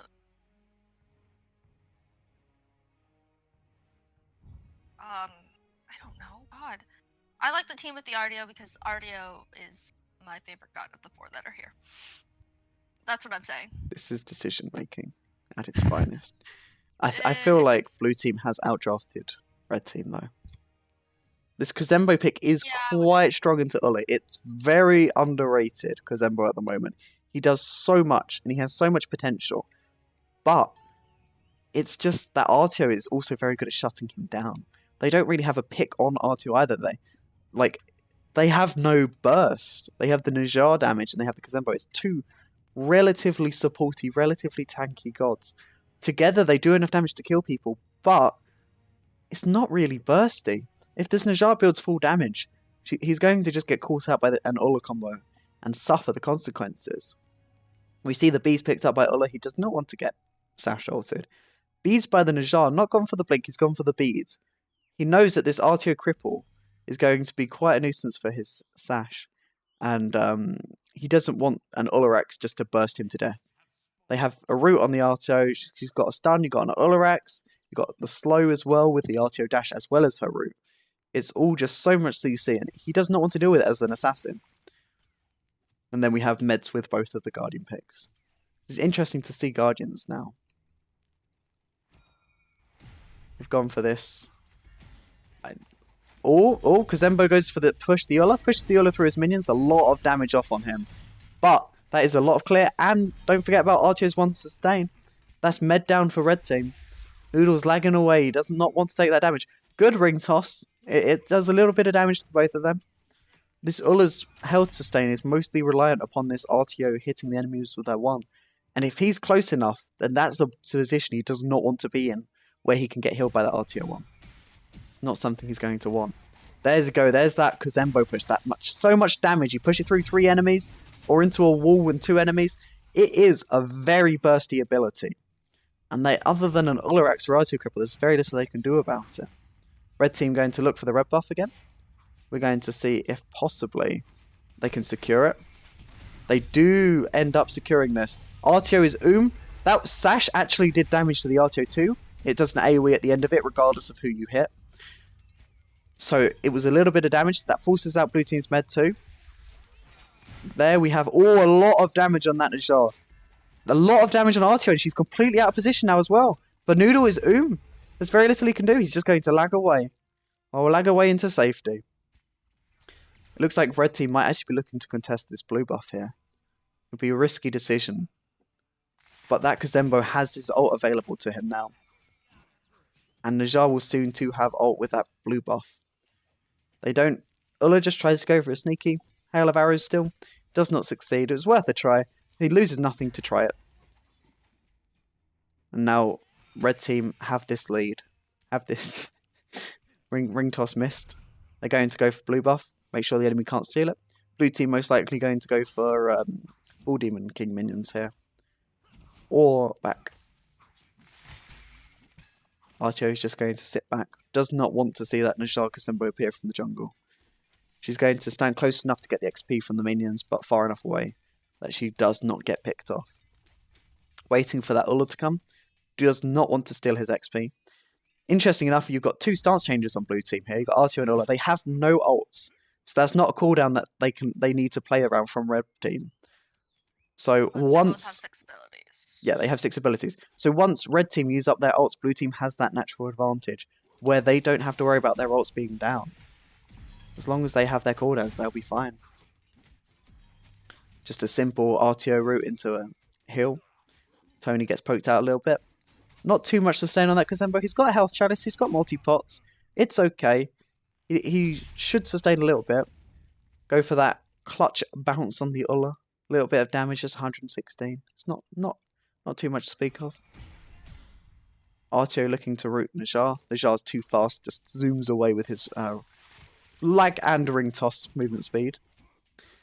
I apologise that RTO is actually very bugged in terms of spectator, and her channeled 3 is always travelling in one direction, regardless of how she aims. So, if you see RTO aiming into the random distance, the RTO is not misplaying, it's just the spectator thing does not know what it's doing. And also, occasionally, she'll put her cripple down and start moving, and the cripple does not move with her. Yeah, she's bad. Oh, good sash. Forces out the beads. That was a really good job out of that Najjar. All he wanted to do was just sash, try and force the beads and leave, and he managed it. Now, the Kazembo's in a little bit out of position, but he's fine. He's a Kazembo. He's not going to take too much damage. Interestingly enough, though, this Najjar is staying around with such little mana. They're going to see if they can get red buff even. But as I say, Ulla's beads are down, but Najjar does not have mana. Uses a couple of abilities, and that'll be him They don't have too much burst. The Najjar lags forward, but misses the sash. He's way out of position. The med's used to try and keep him alive. He does get out. The Kazembo uses his ult to make sure he stays alive. But that's a good axe. It's a very good axe from that Ulla. The Kazembo is completely out of position. He's looking. Oh, he was just trying to juke around, but that is first blood for blue team. A very good Ulla axe just catches that Kazembo and bursts him out. The Najjar still has his ult available, but he does not have the burst, really. He's going to go for the ult on this Ulla, but it does not do enough damage. And when he lands, he's just going to get bursted out by this. Oh, it was a good ring toss. He does get out alive, but red debuff goes the way of blue team. And now his ult is down. And by the time he uses it realistically, next time the Ulla's beads will be up, unless he uses it immediately. This is quite a tough position for red team here. As I say, their late game is not the best. Unless that Kazembo can shut down the Ulla very well, which is going to be hard with the RTO there to peel for him. It's going to be quite a tough game for red team to pull this back. I do not like the draft very much. Yeah, it's kind of awkward picks. The Guardian with the Assassin. Yep. Really? And the reason you pick up Najjar is take someone out the fight. That's one reason. And the other one is set up a person to get bursted to death. Kazembo, the most damage he can get off that is a Kappa, push someone through 3 minions and click 4, which is a lot of damage, but it's not instantaneous burst. And the support can do stuff about that. If she cripples out, if she just sits underneath that Najjar roll and cripples, that Kazembo's only thing he can do is click 4 on that Ulla. It's not very useful. Kazembo's going for that aggression dash, crippled out instantly. The Ulla axe gets some damage off. The Najjar sashes in to try and force out Ulla's beads. Ulla doesn't beads. He doesn't have it up. It's hard to beads if you don't have your beads up. Najjar did not know that. Najjar should have ulted that, but he did not know the cooldown on the beads. This is why it's so essential to pay attention to know when these things come up. Now this RTO does have the cripple on her, and she's looking for that burst, and she does it! From 70 to 0, this RTO just destroys this Najjar. This is what tanks can do. Stone of Binding, as soon as that first tick of that slow applied, she got that extra 10 pen, and that was all 15 pen even, and that was all she needed, just to shred through that Najjar. Pen boots too. Oh, they're playing very aggressive here. But Ulla just wants to get some damage off the tower. You're going to see blue team just clear this wave. There's nothing much to do here. The Ulla's itemizing into this trans. He finished the boots early to make sure he had the mobility to deal with the Najjar, because Kazembo trying to stick to him. But now he's got that trans. It's interesting he went ability based, as quite often it's better to go somewhat auto-attack oriented into this Kazembo, because if he thorns, you want to at least be able to sustain somewhat from your lifesteal. But with that ability based, you're going to full burst him to your own HP. It's quite a risky pick. But, the very good axe. He's predicted the sash. He knew where that Najjar would come out, and he acts the moment he landed. Crippled out as well. CC chained. Nothing he could do. The Kazembo's just trying to waddle around and live. Can he live? That's the med. He used med to try and live, but he's going to get rooted. Oh, the RTO picks him up with a cripple. Very good play. Blue team, deer side, red team. Oof. And this is where that RTO comes in handy. There's nothing the Kazembo can do into it other than click 4, because that cripple can zone very well. It looks like RTO is going to secure red buff. Oh no, RTO is going to get small minions of red buff, whilst Ulla gets some damage off on the tower. Najjar's alive, he can't get the full tower. Oh, they did secure red buff, it didn't show up on my screen. Or at least my eyes did not register it. So RTO just got red buff for him, make sure that Najjar couldn't steal it, whilst Ulla got as much damage off the tower as he could. The tower is now down to 20% HP. There's high potential of taking that, especially with Ulla's stim with his power on his 2. We'll see how red team decide to play this. It looks like they might try and carry on playing this aggressive strategy. Najjar has that 20% CDR now, but that Jotun's alternative, although it gives that CDR, it's not a lot of damage. It's 40 power and 10 pen. It's nothing terrible, but Najjar needs that burst to be able to do something to try and deal with this Ulla. And look at that. That Ulla burst. That's the burst this Najjar needs. So much damage. But the Kazembo ult, it just does. Ulla was getting destroyed in the backline. The Kazembo, you can see what can happen with him. Oh, he tries to dash the Ulla, but the Ulla jumps away just in time. The Kazembo is here. He wants to try and run away. It's just not enough. Now, what's interesting to see here is this Kazembo does not have his shell spikes yet. And this strategy is, I'm going to burst out the enemy. He wants to just kappa, dash someone through the enemy, and 100 to 0 someone. That is this strategy. I love this. The shell spikes, even though they reduce the cooldown on the dash and the 1, the fact that he doesn't even get a single point on it is just like, I don't need this. I'm going to Kazembo on you. It's not working out, but I respect it. And that is why you've not seen his shell spikes yet. He doesn't even have it upgraded. Interesting choice. That is what I do when I play Kazembo. You don't pick Kazembo and play seriously. I don't play Kazembo, so. Yeah, it's not a good decision, but it's a fun decision. And at the end of the game, this is pugs. This is fun. That's the point of this. Very true. Blue team playing aggressive here. Tony's trying to play aggressive. Good ring toss. There's a good damage off on the Ulla. He has that Soul Eater for the sustain. So with that ability based, I was talking about how he gets bursted. He bursts himself when he hits the enemy. But that extra ability lifesteal can do somewhat to deal with the thorns out of this Kazembo. If the Kazembo chooses to itemize into thorns. He's very far behind in that build though. Mystical Mail puts you quite far behind. It's quite hard to get it from behind. And that is where he is. And there you go. Even if that Najjar ulted as well, that was the RTO's damage. Just a quick Ulla 3 over the wall. Didn't even need it. That Najjar was a 1 HP.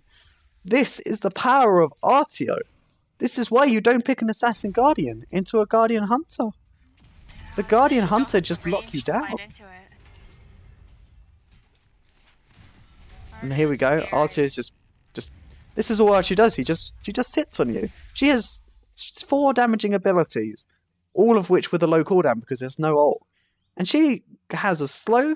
She has 2 slows. She has a root. She has a stun, and she has relatively easy to hit cones. There is so little you can do against her. That was a good axe, but the Kazembo knew it was coming. He dashed away. Good hail of arrows. Lots and lots of damage being dealt by this Ulla. He is so far ahead. He's level 14 and this Kazembo is level 11. And his abilities will chunk regardless. Especially when he gets this Soul Eater online. He also has that sustain. That extra sustain you get for when it evolves. It's an extra 20 power and physical abilities deal 50%, lifesteal 15%. And 15% lifesteal is not amazing, but it's noticeable. Especially with a god like Ulla where you can just do so much damage with abilities. He's known for this. Just insta-bursting people out. This Najjar, interestingly enough, is building into a Spirit Robe here, as opposed to any health. Ulla loves it. Spirit Robe will do somewhat, but no health against an Ulla? This Ulla will combo you and still kill you. the Uller main's coming out, guys. Yeah, this God, Uller's popping off, and if this Uller's popping off, that's a lot. So Najar's currently doing ball demon minions. Blue team are just like, oh, we'll just kill this Kazembo, but it's Kazembo. He can get out. He's not in too much danger. If he really needs to, he can ult. But he just dashed away. They weren't close enough to cripple him out. But yeah, if this Uller lands an axe on this Najar, it will force out the Spirit Robe, which will let the Najar live somewhat. But that is a level 15 Uller with red buff. And he's building into what looks like a Crusher here. It might go Jotuns even for the extra CDR. But we'll see, won't we? Last Ball Demon easily snapped up by blue team. Can't get Ball Demon minions. That sneaky Najar basically won them the game with that Ball Demon minions, but no. Najar's completely out of position. This Kazembo's running behind. He is completely out of position now. Rooted still. There's the axe. There's the little bits of damage. But he is not losing HP. This Uller does not care. The Artio's got her Lotus Crown proc. Actually managed to apply it. Or he jumps in, he beads. Najar sashes. Najar takes lots and lots of damage. Getting rooted by this Artio. Or does not hit enough of the abilities. Uller just leaves Artio to deal with Najar. Knows there's no way of getting out. Uller, on the other hand, is just jumped into the Titan room. He wants to kill this Kazembo so badly. But he gets out. He's forced to use his Aegis. He's got way too greedy. But they get the Phoenix. Unless this Kazembo manages to do something miraculous. But there you go. Simple CC. Uller dashes away. Does not want to get hit by that. 193 damage in auto. 193 damage in auto. This is a fed Uller. This is what he can do. Oh, yes. This is why you don't let people get Uller. Oh, the missed dash. He meds to try it and then tries to dash. The RTO 1 gives the Lotus Crown. He's not going to die. Tony's got his Duke boots on. Uller's like, oh, you can Duke. I'll wait until you're rooted. I'll just kill the Phoenix in the meantime. Najar is left to defend by himself. Tony's dead for it. The Kazembo's dead for 30 seconds. We'll see if there's anything Najar can do. The clear is rather substandard. Missed sash, missed ult. He does dodge the axe by ulting, but I don't know. There you go. He falls. They got 15 seconds. They got a tank RTO, and there the Titan falls. Uller's damage is just too strong. GG for blue team. Not a single death. Very good synergy. And very good pill off this RTO. Oh, yes. So, I think Wonton and Tonyota need to learn a thing or two in their picked bands. They need to respect their enemies more. Not let the Uller get through and not take 2 melee gods. Yep. Draft in properly. Look at this RTO damage though. They had no pill for the Najar. And Najar has no way of peeling for himself, aside from a tiny slow. Yeah. So, RTO was just like, okay, I'll just kill you all. We thought the YOLO did a lot of damage, but there you go. RTO outdamaged him by 2,000. This is what RTO can do if you don't pick gods that can deal with her, if you don't pick that lockdown. If you've drafted in a Kazembo Najar, unless you like Najar ults Artio, she goes down to like 45% HP. She doesn't care. Nothing can kill her in red team's team here. Nope. But we shall see how the next match goes, how they decide to play around this. Yeah. I don't think Wonton Noodle and Tony were entirely ready for what this team was going to bring. I think they heard they had a sub and were like, I think we can do some fun stuff, some cheeky stuff. This lack of respect was very bad for them. Tisk tisk. Tisk tisk. Always respect your enemy. That if Wonton Noodle and Tony manage to bring this around and win this set, they do need to have another best of 3 set. Because they did come up from the losers bracket. So they're in for the long haul. Which means this could be 2 best of 3s with the same 2 teams. Alternatively, if Desert Fox and RPG win this game, they win the tournament. Whereas Noodle and Tony have to win the next 2 games in a row, and then win 2 games after that. Noodle and Tony need 4 wins. Desert Fox need either 1 win now, 1 win next game, or 3 wins from now. Later. Yeah, 2 wins. Oh, sorry, yeah, 2 wins from that later. That is the need for Desert Fox and RPG. So they have the glaring advantage right here. Oh, yes. Noodle and Tony are in a very tough spot, but we'll see if they can manage to bring it back. You see this Cullen and Soulban again, they are scared. They saw what it could do. They don't want to see it again. They get the Ulla pick again. Noodle and Tony, they're not scared of the Ulla. We'll see if they pick something that can actually deal with this Ulla. I hope with Noodle's lag, he's scared to pick Hunter, but I feel like that's what they need here. It needs to happen. They need that Hunter to try to shut down the Ulla. Tony plays ADCs. Tony plays everything. Tony doesn't main anything. It's sickening. He has every god diamond except like 2 or 3. So gross. Oh my Tony God. is the everyone one. But no. Tony's ADC is very good, but I don't know if he wants to run it on an NA with that ping. I don't think that's the problem here, is neither of them want to run ADCs with NA Both of them are ping. very scared of the thing. And this is not the thing that a caster should really be discussing of, like, who's going to win? Well, they're lagging, so they can't win. But at the end of the day, realism, that is the case. Yeah, and it's not even the lag that's to have problems in game, it's pushing them away from picks that would win the games. Yeah. More than anything. Too scared to pick these things up. Noodle loves Ulla. He is He wants lots and lots of worshippers on Ulla, the same as myself. But there's no way he wants to pick that on NA. He hates the ping too much. We've got the Scylla pick here. We're looking for Hercules. Tony on Hercules. Now this is an interesting thing to watch. We'll see how many pulls he hits, because if he gets that proper driving strike into a Scylla combo, that's a lot of damage onto that Ulla. But Terra was left open. This Terra ult, if this Ulla picks up Crusher, that ult is going to be propped anytime on anyone. But alternatively, Terra can pop her own ult fairly easily. She's got that root damage, she's got 2 instances of damage on her 2 instances of damage on the dash. Terra does pop Terra ult quite conveniently. We'll see, depends on how Noodle positions here, and if they can somehow hit Tony. Tony's going to be running around trying to juke here.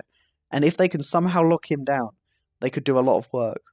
There's also the possibility of blocking off that Herc boulder with a Terra Monolith or a Terra Shattered Stones.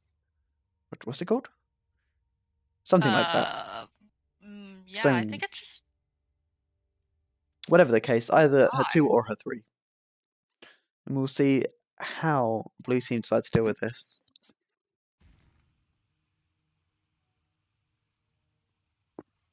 When it loads in. So who do you favour here? I think if they can pull off the Hercules Scylla combos, it's gonna be power. But I think Terra and Ur are just really strong picks. Without they don't have to try too hard, you know. They're strong picks in and of themselves. Whereas the Scylla and the Hercules are, what are you doing? The Scylla and the Hercules have a bit farther to climb. They do, yeah. Terra and Ulla. The Terra 2 is called solid. Crushing Earth. Crushing Earth. Thank you. Whoever said that. I googled it. Okay. I see. In terms of draft, I think Terra and Ulla just about win out here. But in terms of who do I prefer to win, I honestly prefer Red Team because I want to see what this Hercules is going to be doing here. I feel like this Hercules has a lot of potential. If they can fight through the lag, I definitely think the Red Team can pull it through. But it's gonna be rough. It's interesting here that Tony has built into this bracer, which obviously is quite strong on Hercules. It's very similar to his 3. They both have the same idea of things going on. The health pots and the multi-pots, he wants to sustain the attacker's blessing. But this bracer, even though he knows the Scylla's going into this lifesteal here with this tiny trinket, look how aggressive this Hercules is playing. He wants this pull. And he is going to take some damage for it. Same as Scylla has taken some damage. She took a lot of damage there from that Terra. Ulla jumps in, hits the axe, forces out the beads. Oh, there's the pull from Hercules, but Scylla is very far poked out. There's nothing she can do to risk this. Ulla's going to look for an axe here. He knows Scylla's beads are down. If this Terra gets a stun or anything on this Scylla while Ulla's nearby, this Scylla will die. But we'll see. Quite good jukes here. Tony has not been hitting his Earth Chatterer. Earthbreaker. One of those. Oh, the missed axe though. The Dukes are on point here. Good hail of arrows. Can he pick up the kill?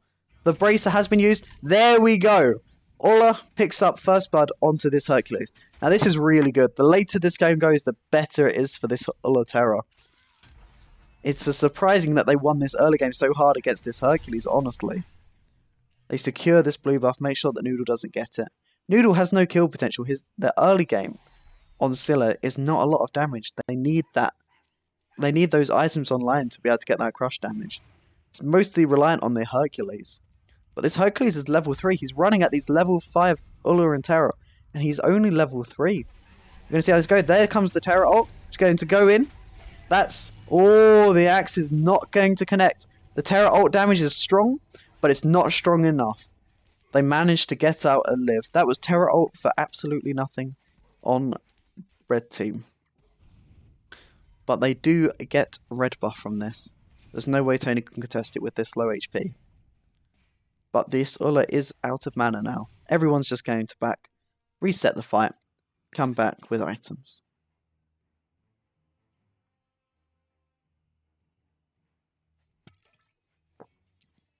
How do you think it's going, Meg?